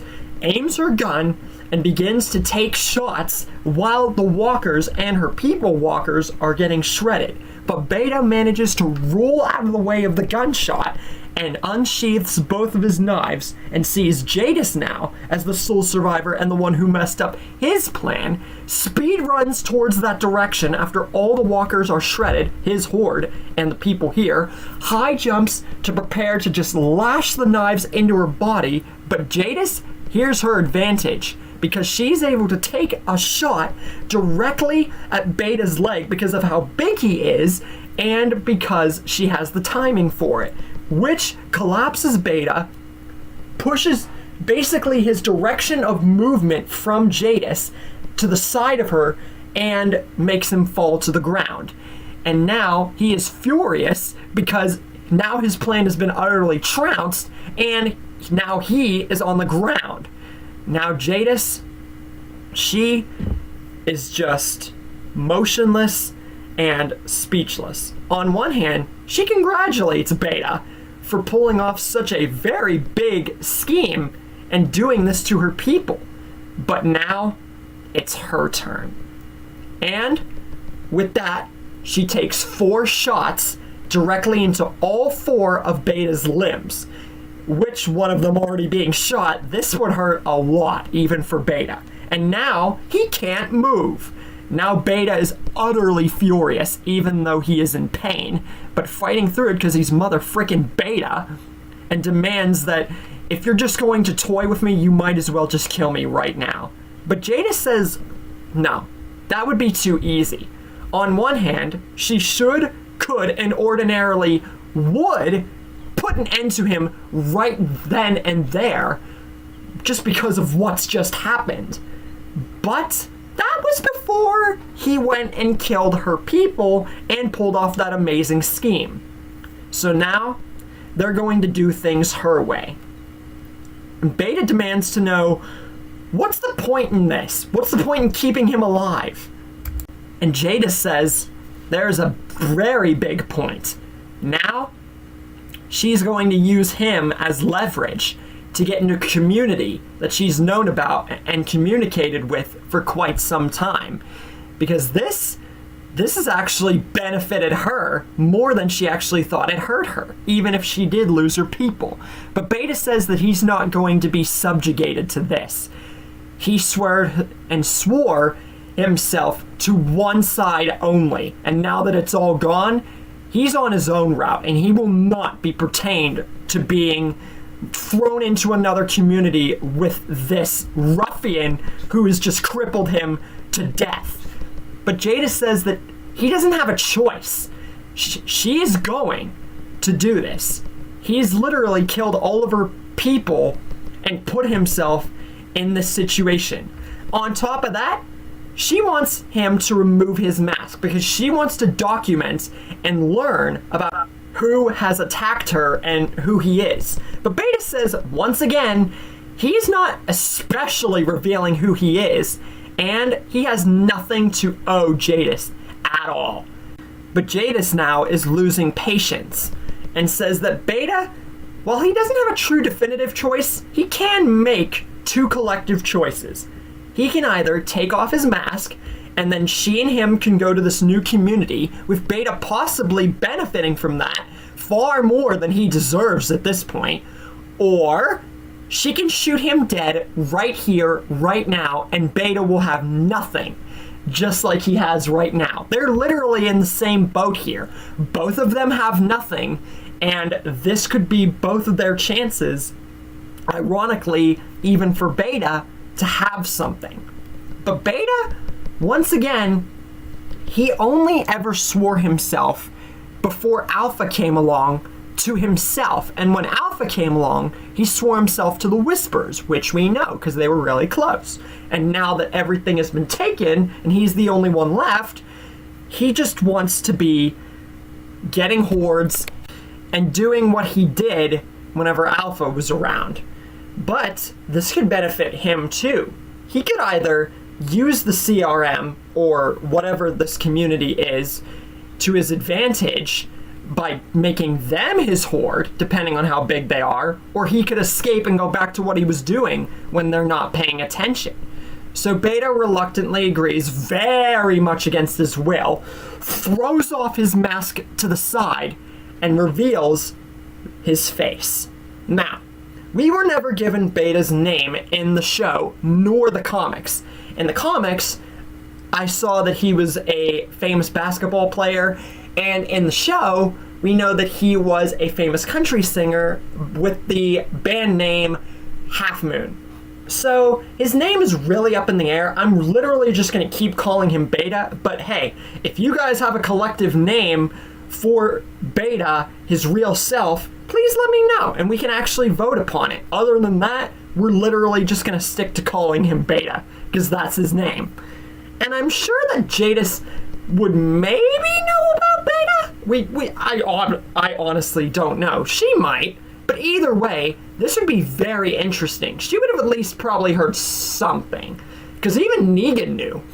And she, of course, takes pictures and everything, because it's Jadis, and she said she'd document and learn about it, and says that Beta made the right choice, and even reveals that her name is Anne, and her original name was Jadis, and she kept something too. Everyone keeps something in this world, and Beta honestly doesn't care and wishes to know what's going to happen now. Jadis says, or Anne, that she's now going to contact the community that she was referring to. It's called the Civic Republic Military, the CRM, and that they have a lot of people, security, and a lot of materials and high finance stuff. Probably the best thing on the planet at this point in time, if probably ever. And this is a great opportunity for both of them, because once again, they both have nothing. And Beta can, even though he's planning to backstab Anne and do his thing because it's Beta, he honestly is surprised by this, and this actually piques his interest. And he asks Anne, how does she know about this? And Anne, even though she says that it's none of Beta's business, she decides that since he's supposedly cooperating, she'll let him in on it. And says that even though her and her people lived here in the junkyard for a long time, and I'm talking over 7 years because remember, they were never met by any of the other communities, they still traded with the CRM for supplies so she could keep her people alive.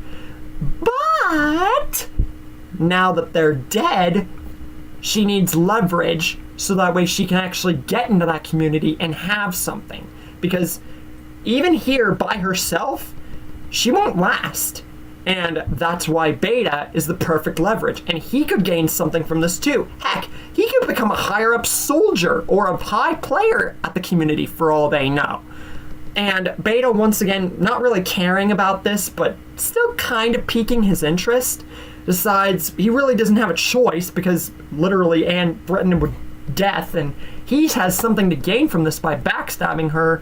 So it just goes to Anne calling up the copter, and soon enough, the copter makes its way to the junkyard, and Anne says that she has a beat. And since there's no tricks, there was no trades, no Heath, no Negan, no Rick, no Gabriel, the copter guy wouldn't think that this is a trick from Anne, and this would actually lead into Anne getting into the CRM sooner and yet later in the story because it's past season 9 territory. And so this leads with Anne and the newly unmasked Beta going to the CRM, leading in to the first half with Beta's side of the eventual Beta and Merle spinoff. And that's perfect to end this episode because now you guys know how at least this part of the story with Beta's spinoff happens. But how will Merle's side get into it? How will Merle end up in the playing field? And how will the rest of the threats like the Reapers and the Commonwealth play into the actual rest of that story? And how will the spinoff and Beta and Jadis' side end up in the future? Find out in the next episode. You guys didn't think this was the end of the video, did you? Well, the Omniverse of Nick has a new feature. A sneak peek at what's next to arrive.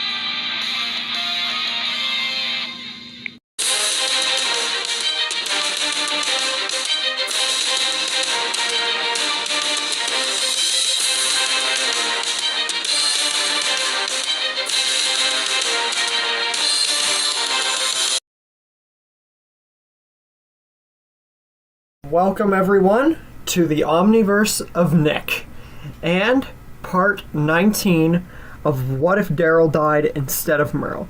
But before we get into today's episode, be sure to smash the like button and subscribe to the Omniverse of Nick so that way you can help make this channel bigger, better, and get more stories on here to tell that are action-packed like this one and many others have been. This one so far, more or less, since it's not over. But anyways, let's recap the tale where we left off. So, we've gotten into the first half of how the Merle and Beta spinoff will begin, with Jadis more or less forcing the now unmasked Beta to join, or she literally would just kill him. They're both in the same boat with nothing. So while they both are travailed off, Beta very much against his will, but still having a plan of his own. Meanwhile, at the communities, everyone's at a loss. They can't figure out what to do now. They've tried searching for Beta forever, even near Woodbury, not going there fully. But Rick says, honestly, at this point, they should just give up. He's likely dead. Andrea most likely shot him, or one of them most likely shot him, in a fatal area. And if they, or him were to have gone to Woodbury or attacked them or something, they would have known by now. Sure, there's a possibility he's just way too far for them to, find, or he might just be hiding out for a long time, but they have not gotten anywhere finding him. So at this point, there's just no point in searching anymore. They should just stop.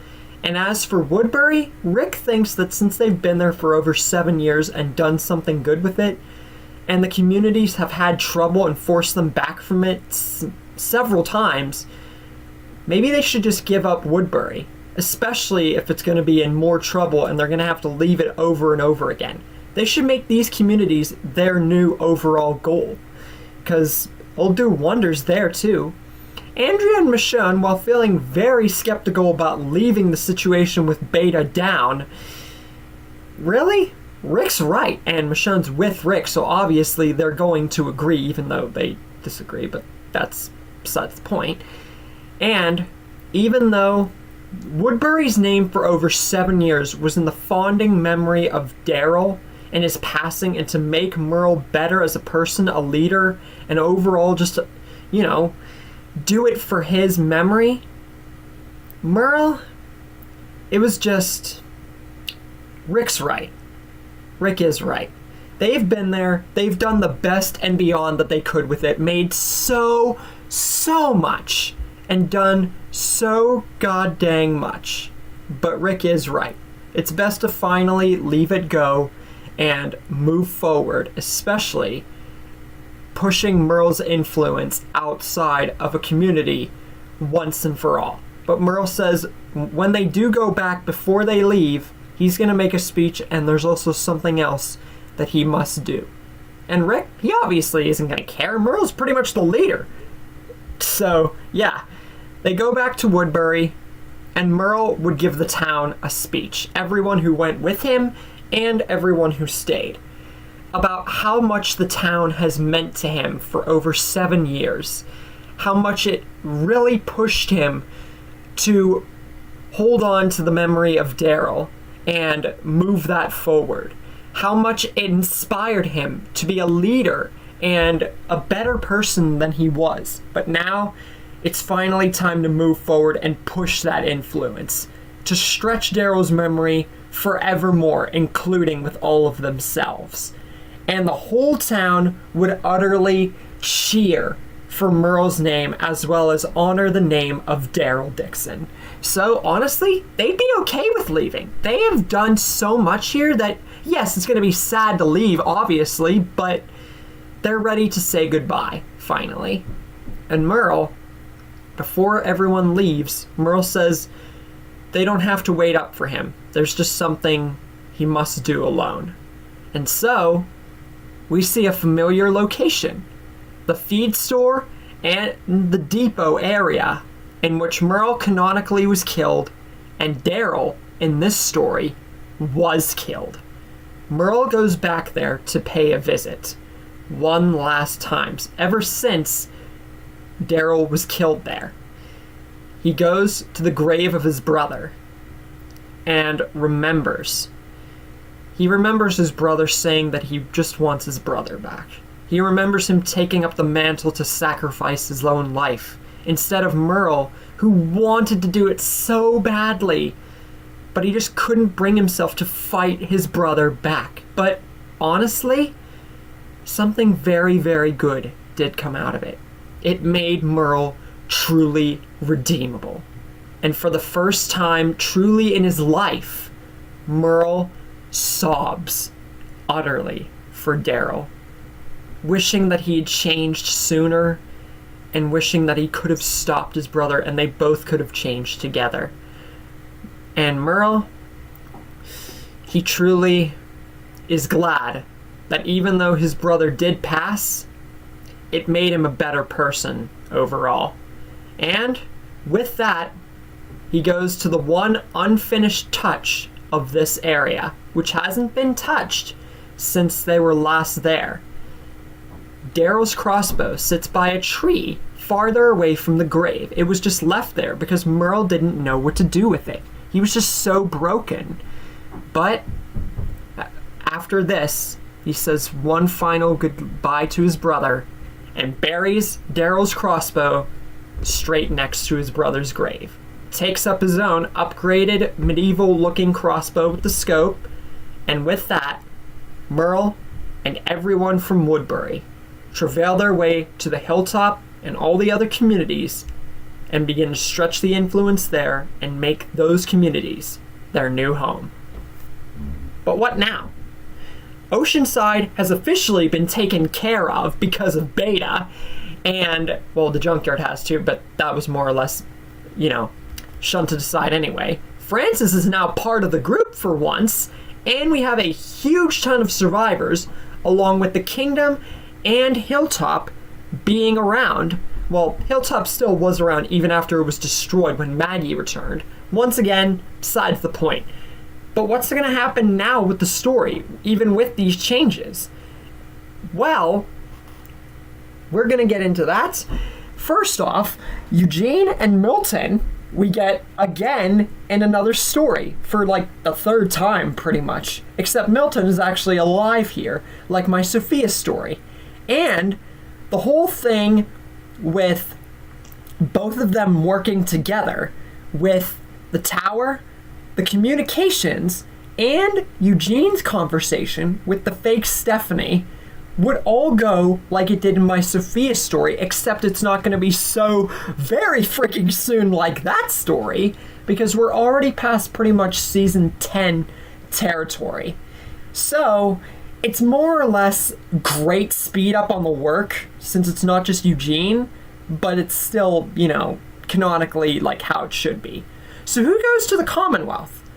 Well, here's the group. Eugene, Milton, Jesus, and Abraham and Sasha. Because of the story and how it's gone and everything, I feel that because of circumstances and just for clarity in the story overall, and specifically since I've never had anyone besides Milton join him before, Jesus, Abraham, and Sasha is a really good put on, and you guys are really gonna dig that later on.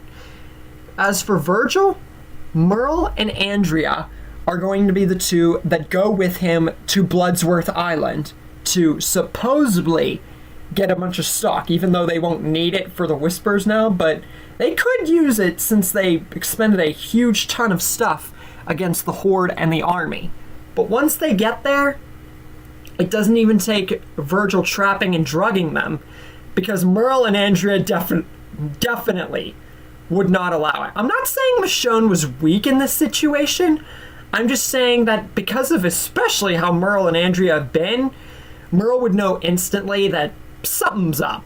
And Andrea would point her gun in also unison, because she is obviously with Merle together. They've been together for over 7 years. And she says to Virgil that he better start explaining what's going on right now, or it's not only going to be Merle who puts him in the ground.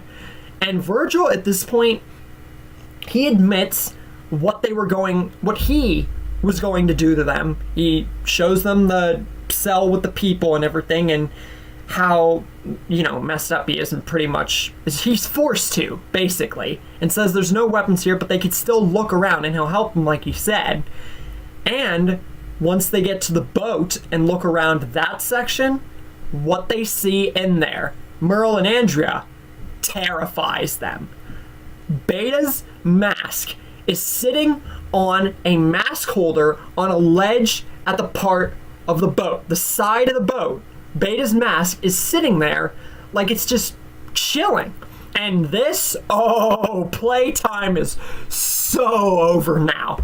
Merle, instantly after seeing this, is much angrier than Michonne was with the Rick situation, grabs Virgil and shoves him against the wall, demanding to know where this mask came from.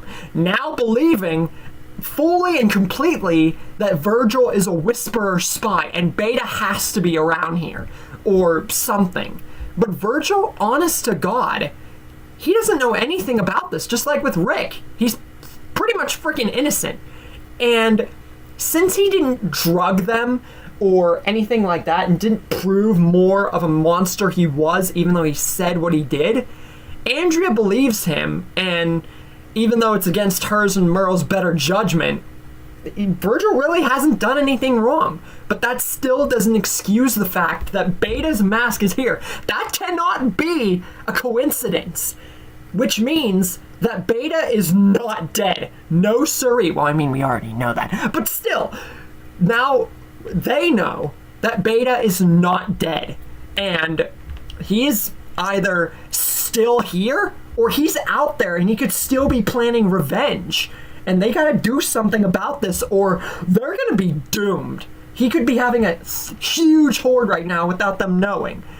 Merle thinks for a second and says, yes, while this is a very big concern and something needs to be done about it, he doesn't agree with the fact that they should do it. Merle says that if there's anyone that's going to put Beta in his place once and for all, it's going to be him. Merle is going to find Beta and deal with him personally. But Andrea is all against this plan and says, what are you talking about? You, me, and Rick are all equally responsible for the fact that Beta is still alive. We should all be doing this together. We should get Rick and everybody else, continue the search, especially out here. But Merle says, yes, Andrea is right. While they are all equally responsible, Merle feels like it's his more or less duty as a true leader and how he dealt with the Whisperer situation and everything like that and his plan with Rick and everything, it's ultimately all on him. And if there's anyone who needs, wants, and ultimately must take down Beta, he feels like the mantle is his. And as much as Andrea is against this and says so, she does kind of agree and understand where Merle is coming from. Really? He is making a very valid point. He is the one who made the plan. He is the one who went about it all wrong. Not that it's his fault or anything, but she does agree with him how he's saying that he feels like he should take up this mantle alone for a change. Just like he wanted to with the governor. More or less like she remembers with Dale making the own decisions thing. It's sort of like that, yet not really, if you guys get what I'm saying. But Andrea says he had better come back alive, especially to their child, which is Daryl Jr., for those of you who haven't paid attention. But Merle says he is coming back, and Beta will die, because he's Merle freaking DIXON. And with that, he bids Andrea farewell. But don't worry, because this is the tie-in and the completion to the introduction to the Merle and Beta spinoff. But if you guys haven't seen the community posts for when I made them, and all of the spoilers and everything, which probably many of you have, I'm not going to say the name, and I'm not going to spoil anything yet. For those of you who haven't seen it. If you want to or don't, that's on you. Just know that's going to be tied in now. Andrea just looks down for a second while Merle pretty much travails off to find Beta, and she decides to just go back to the communities like Merle said. But will she hold to this decision? If she doesn't, will she make it back to the communities in one piece? Will other threats find her along the way? And what about Beta? How did his mask end up there? Was it a situation like Rick's? Or was there more to Beta in the CRM than Rick could have ever became? And how will the true spin-off introduction play into effect? And will the communities and everything else be okay with Merle not around? Find out next time. You guys didn't think this was the end of the video, did you? Well, the Omniverse of Nick has a new feature. A sneak peek at what's next to arrive.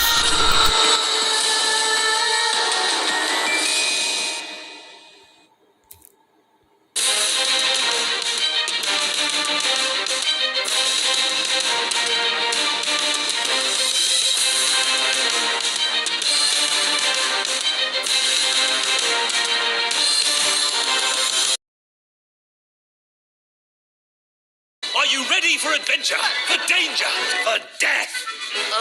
Can you repeat the question? Just get on with it! Welcome everyone to the Omniverse of Nick. Now, we're getting into the finale of What If Daryl Died Instead of Merle. Before we get into that, be sure to smash the like button and subscribe to the channel if you're new or just haven't subscribed, because it will help make the channel bigger, better, and you'll get more awesome stories like you've seen and are seeing right now. And once you guys get that all out of the way and that's all good, let's get into the finale of this here story. Now, Andrea has just left the islands, the Bloodsworth Islands, where Merle has gone to find Beta alone after seeing his mask on the boat.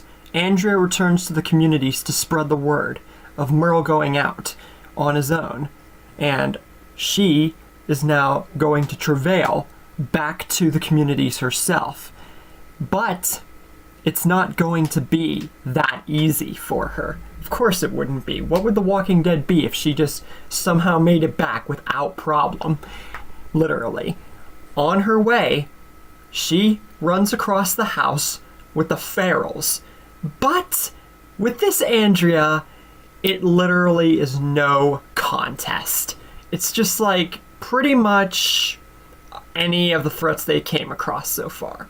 But while she continues on, she is suddenly sneak attack shot straight in her arm by none other than Montano, the First Reaper, which leads into a fight between Andrea and Montano. But it's not as one-sided as you might think, especially even if it's Andrea alone and the Reapers and everything like that. With her double-sided knife and her machine pistol, Andrea, especially with all her training for over 7 years, is able to actually overtake the fight in more aspects than one. Still getting injured obviously because she got shot, but not really a problem overall until Montano pulls the pin on his grenade. But Andrea manages to backflip out of the way of the explosion in a very acrobatic way. But she now knows that there has to be more of this guy nearby, and she just continues to travail on, looking all around her, waiting for something else to happen. But eventually, she does find something. Meridian. Andrea has stumbled across the home of the Wardens, which has now been overtaken by the Reapers. And she has no idea what's in store for her. Meanwhile, just because the Whisperers are not a threat anymore and they were dealt with far sooner, doesn't mean we still don't have at least a little bit of Season 10 territory for the groups back at the communities to deal with. Like Maze. Gabriel and Aaron would still go out, but Rick this time is actually going to meet Maze face to face because of circumstances and everything. So because of Rick and the situation and how it would go with him, Maze, I feel, would actually live, which is not the first time I've done that. But Maze, brother, any story, I'm literally going to tell you, there's nothing I can do to save him.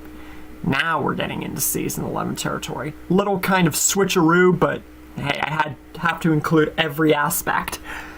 Now, Andrea has stumbled across this place, Meridian, and doesn't know what to think of it. But all she can think is that there has to be more of that guy who she just came across, and she doesn't know if she really wants to go there. But then, the Wardens see her from a distance of where they're at, and looking for help, and they come across her and approach her. Andrea wants to know who they are, but Cole says that they are not Andrea's enemy, and that right there is their home. And they introduce themselves as the Wardens, and Cole introduces himself and explain a little bit more. And Andrea introduces herself and says she's on her way back to her own community, and explains a little bit about her and like what's going on there. Not too much about Merle, there's really no need. But then she wants to know more about these Reapers and this home they got here. And then Duncan would come up and explain more. That is their home that was taken from them by the Reapers and their lead man, Pope. And they tried to fight, but they lost many of their own. This group that Andrea sees here, they were lucky to have come across Andrea for help, because they had nowhere else to turn to. But then they saw Andrea, and they know that she must have come across one of them, because they noticed that one of the Reapers that was chasing them and that they were in contact with ain't around no more. So Andrea must have dealt with that particular threat. And Andrea says that if that's their home and they want to get it back, she'll help them. And as much as she would want to get extra help for this, she feels that with the group that they have here, plus her own expertise in fighting at least one of them, they can do this, but they have to do it smart. If they can go into a side entrance and take them all out single-handedly, sneakily, then it will be a cinch getting Meridian back. And that's what they proceed to do. But one of the Reapers and Cheetah sees them. And once Pope is informed, he's quite agitated and proceeds to talk with Leah and several Reapers about getting all the Reapers together to deal with it. But Cheetah wants a better explanation of, what do you mean deal with them? Like, how do you want us to go about this? Specifically, Pope says that should be obvious. We already showed these people the wrath of God. Well, now they just went into the lion's den. Now they are asking to have the full force of God exacted upon them. And he yells at the Reapers to engage and get them out. Andrea says for all of them to be careful, because like she even said, if they're going to do this with just them, with her at it, they gotta do it smart, sneakily, and be on their guard if they want this home back. But no sooner does she say this when Cole begins to turn around a corner in front of the group and then gets his throat slashed by Nicole's, the first Reaper, who then proceeds to go ahead and attack. But Andrea, in quick fashion, with her machine pistol and her dual-wielding knife, takes out the likes of Nicole's with pretty much little to no resistance. Because Nicole's more or less, it's right after he killed Cole, so it was like spur in the moment. And then Michael Turner tries to take a stab at Duncan, who is off guard, but Elijah manages to save him and take out Michael. So it's sort of like a Maggie Negan moment in the regards of killing Michael. Agatha says that they managed to get lucky with those two, and Montanio, but she agrees with Andrea. They need to be more so on their guard now more than ever. They just lost Cole. So, yeah. Stealth and surprise is their only way of doing this. They can't have it used against them. And Andrea says, truer words have never been spoken, and the Wardens should almost be glad that she appeared, because now they just got themselves in a fight they can't get out of. Next up is Bossy, who was thrown in the fire, but Andrea takes him out in quick fashion by front flipping straight in front of him and then stabbing a pitchfork straight into his throat. So, very quick fashion with him, but we can only assume that Bossy was a weak Reaper even if we didn't see much of him from how he was killed. Next up is Paul Wells, who takes surprise initiative and takes out Agatha. But then he gets taken out straight after at least a little bit of struggle, by Sadiq throwing one of his weapons and Andrea taking initiative and stabbing Paul Wells in the neck. So, tag team effort between the two of them. Carver now goes to Pope, seeing and hearing about from other Reapers and just what's going on. that they just lost 4 of their own. And Pope is enraged. Unlike the fact in the original where there were dozens of people from like our main cast and the wardens, there are just a few people here, not even 10. So Pope is angry and says, if they don't take initiative, the wrath of God will come for them next. So he just gets angrier at them and tells his men to just don't let up and kill them. So Powell, along with Anshita, engage, and Duncan is killed next. But then Andrea, in a very quick fashion, takes out the likes of Powell, or however you want to say his name, and Elijah takes out the likes of Anshita. So, 2 more Reapers out of the way. And now Andrea is like, things are getting bad now. This is not only a fight to get this place back from these Reapers now. This is a fight for their very survival. So, with only Andrea and Elijah left, she tells him that now almost stealth and sneakiness is going to have to be induced up to 1,000%. Because if they don't, it doesn't even matter if they get the home back. What they need to do is just kill these people. That's it. And get whatever is here. The home is almost worth nothing to them at this point, with just the 2 of them. Then, when they get to the next room, they know that they're about to be engaged at this point. So Andrea devises a plan. From the side wall where there's an entrance or an exit, Andrea aims her gun, takes the shot, the bullet ricochets off the wall, and hits Deaver square in the head without him even realizing what's going on. So this was literally sort of like a John Wick move from Andrea. And then she proceeds to take her sniper and shoot and kill Austin at the first opportunity before he can even make an assault. And Elijah would take out the likes of Fisher, who would give some trouble, I feel, to Elijah, which Andrea would be more than capable of helping him with, throwing a grenade and thus ending half of the Reapers already, with now just the 2 of them. And Mancia, the priest Reaper, is noticing that their ranks are looking just a teensy little bit low, and tells Pope that if they keep losing men like this, even if it's just 2 people at this point, they're gonna have to hunker down or think of some kind of evacuation plan or like the Hawata or something, because they're not really making a winning case right now, even killing a few of them. In the next room, Jensen is taken out by the likes of Andrea in quick fashion, being like a Gabriel swap out. But then Boone and Washington both surround Elijah and Andrea. And now it's almost like they have the upper hand at this point. But Andrea just smirks because they're not the ones who have the upper hand, she tells them.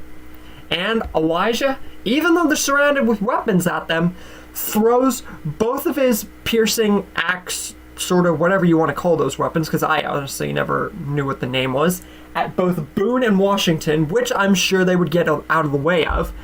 But Andrea, in quick fashion, side flips and uses her gun to take out both of them in the blink of an eye after they avoid the attacks. So it was sort of like a tag team effort, which they just got very lucky with. And now Mancia is definitely like, they need to think of something like to get out of here. But Leah and Carver say that that will absolutely not be necessary, because even though they've lost pretty much all of their own at this point, the 2 of them will make sure that Pope's God vision and the Reaper cause stays alive. When they engage, Carver takes on Elijah, and considering the fact that Elijah could not do any sort of thing to Carver, he can't do it here, even when he was teamed up with Maggie and Negan, while Andrea and Leah square off. And it would be like Maggie and Leah, honestly, except that with this Andrea in this story, it's a standstill. Literally, they're so evenly matched. Because, yes, with this story and how it's gone, if I haven't made it completely abundantly clear, Andrea is Reaper level. And yeah, I know that might shock a lot of you to hear at this point, but yeah, it's just how it would be with how Andrea and everyone has been in the story.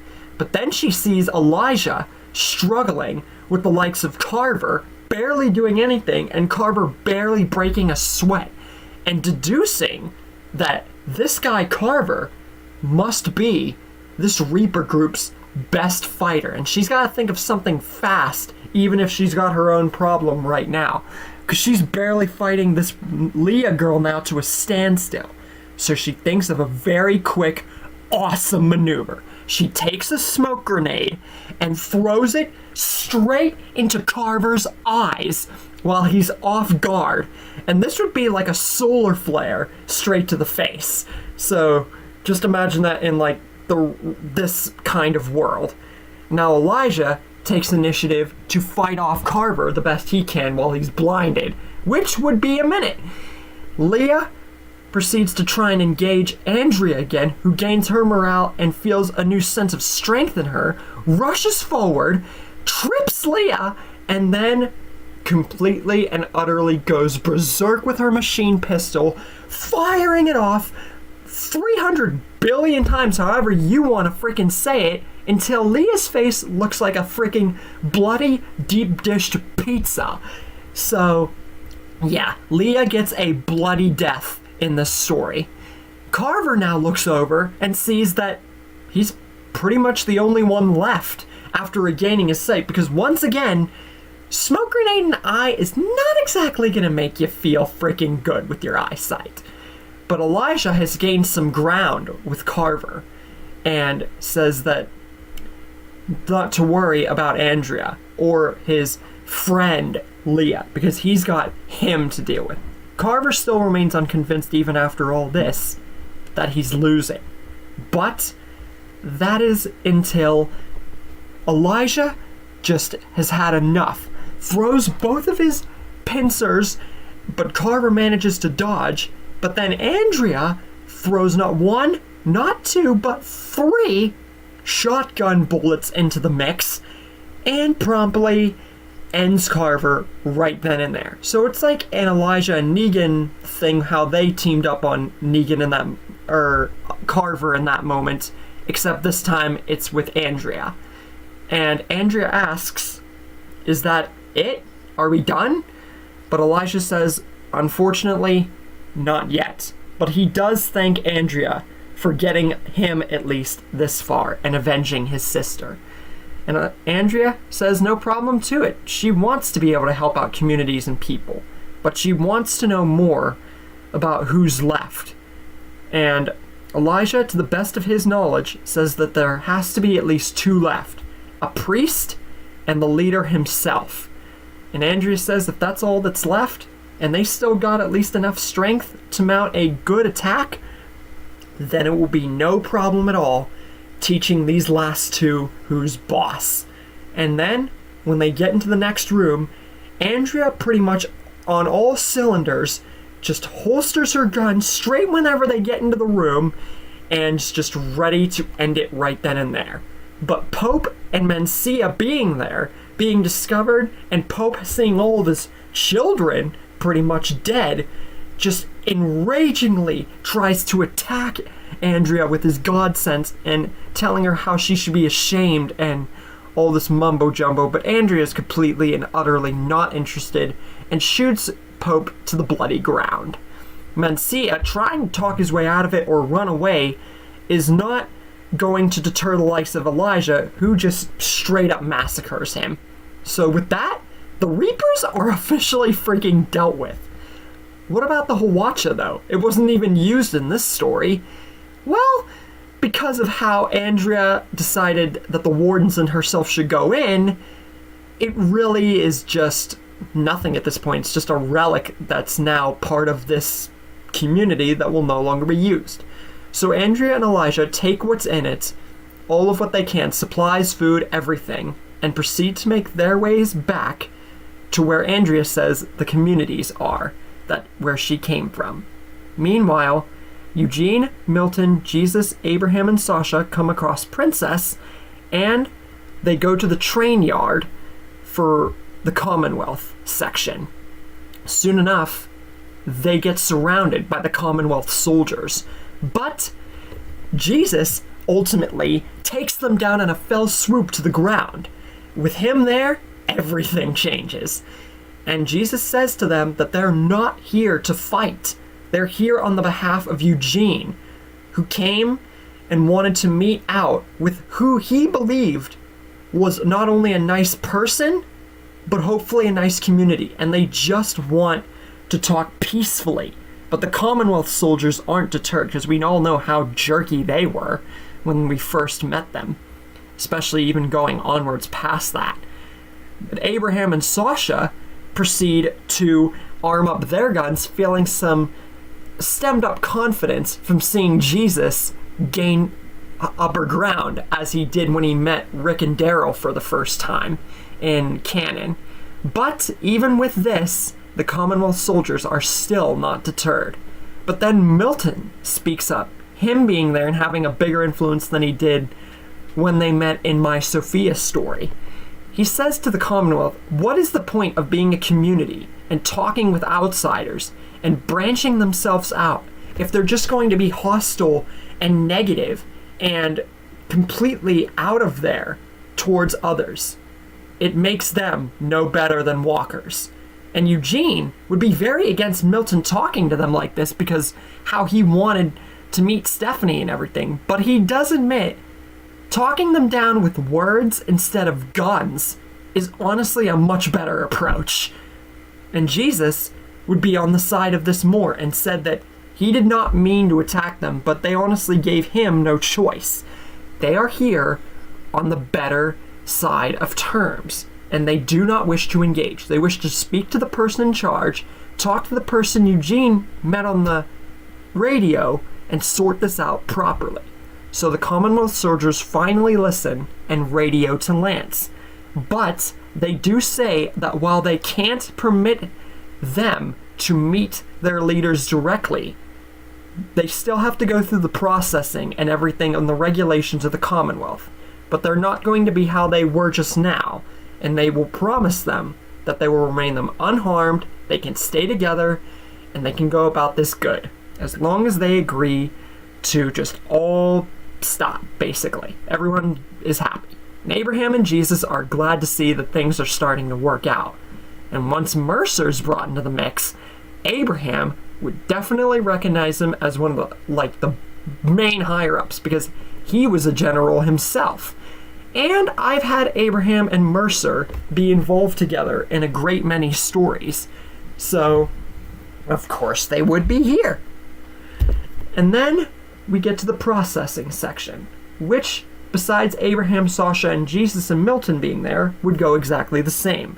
Then we go to Eugene punching Sebastian, which would be even more epic here because Abraham is around.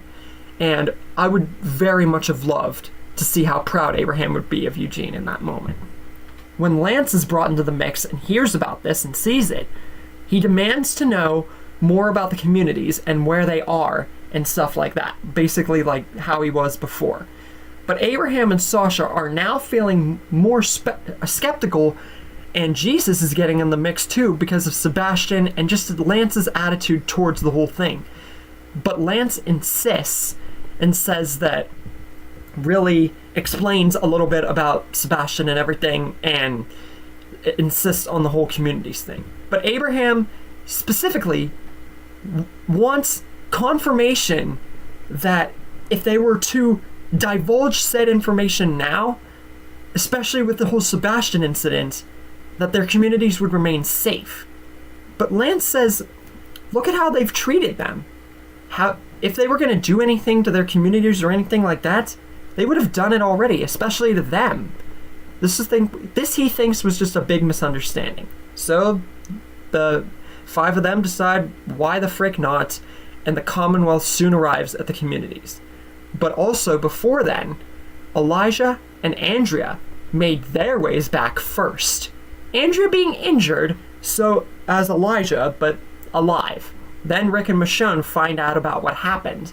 They find out about Merle going after Beta, the Reapers, and now the Commonwealth is here too. They decide not to talk about or engage the prospect of Merle just yet. And they honestly understand why he did it and proceed to touch upon it further after they deal with what's going on here now, and are just frankly glad to see at least Andrea has come back and she's alive. But as for the Commonwealth, with Pamela, Lance, and the whole ordeal with Sebastian and everything like that, it's really no contest like I've done in multitudes of stories. The Commonwealth is just nothing. With Rick, Abraham, Carol, Michonne, and so many higher-ups and so many people, the Commonwealth would be next to nothing in terms of a threat. And Rick would see to this, especially one-handed. It would be like a comic aspect, but he doesn't die. It's a much different Rick and story. But in the end, he would make a speech to everyone once the Commonwealth is dealt with, and talk about more things that he felt should have been brought up sooner, and just since now he's pretty much the one in charge. He would proceed to bring up to everyone about Merle and where he is, and how he went after Beta, who is still alive, and how they're not going to go after him. And he would explain this further by talking about someone who he feels, now that the Commonwealth has become part of the communities and everything, deserves the recognition that he never got. Daryl DIXON.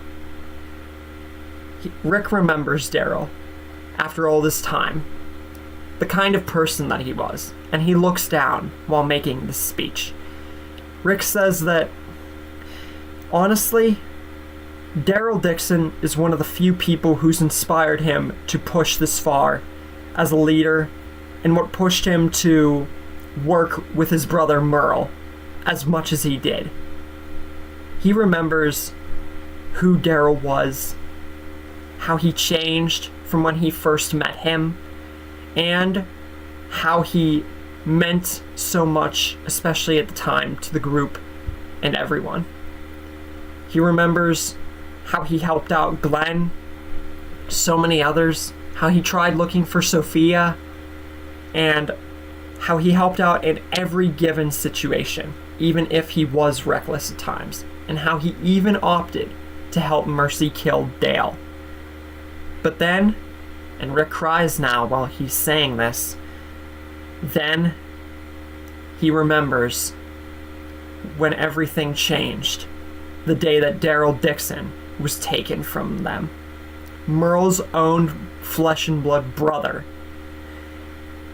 taken by the governor, the one whose town, Woodbury, Merle forged into something amazing over 7 years, and it was all because of one man who took one person out of this world from them.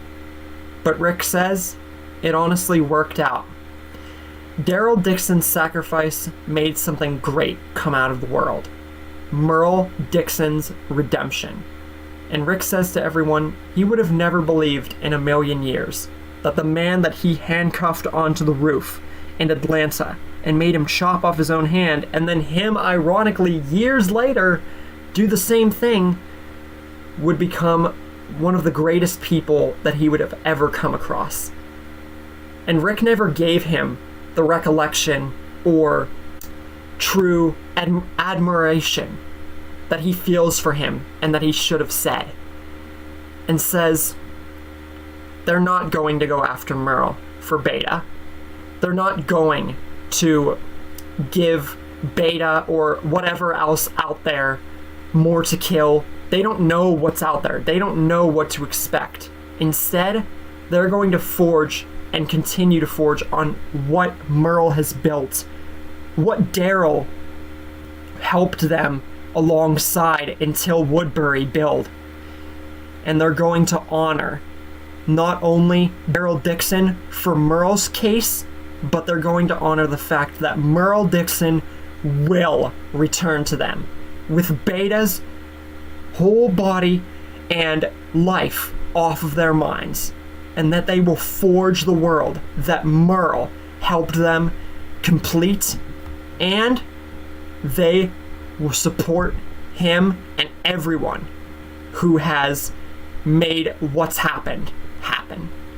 And everyone would cheer for Rick and for Merle, and last but certainly not least, Daryl Dixon, whose memory never faded from anyone's minds. So, in the end, Rick would make a monumental speech. It would captivate Merle's character development immensely, and the greatness that he would do not only as a better character himself, but how many characters would live because of it. Daryl's sacrifice instead of Merle's means that Merle would take an active role better than Daryl ever could. Not to say that Daryl didn't do good. Of course he did. And he still continues to today to look for Rick. But Merle's ultimate survival instead of Daryl, reversing the two, it ultimately meant that the governor was stopped early. It means that Woodbury remained active until the Whisperers were a freaking threat. And it means that him being around, even if Daryl was, means he would do leagues more of special with his character. And for the ending, after Rick would make this monumental speech, and everybody would honor, whether Merle comes back alive or dead, they would honor him in their hearts for all that he had ever done for them. Old people like Herschel, Reg, Gregory, many of them would sadly live until the end, but pass. Living until the end, honestly something that I did not expect to do, but hey, they would actually get to see their lives fulfilled and actually get somewhere and be happy. Many relationships would found even better. Merle and Andrea's kid, Andrea would hold towards her heart forever.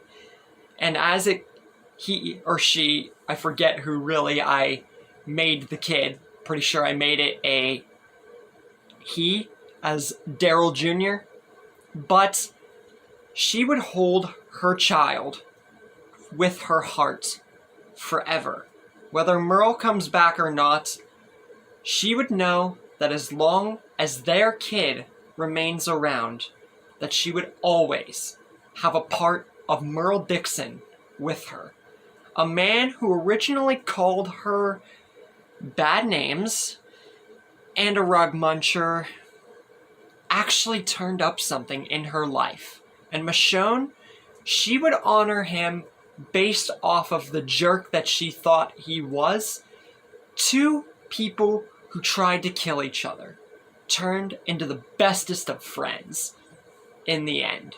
And heck, if they had gotten together, the story might have been drastically different. Heck, we might even have Michonne here going after Merle like, she was going after Rick and the ones who live. But I ain't to that part yet.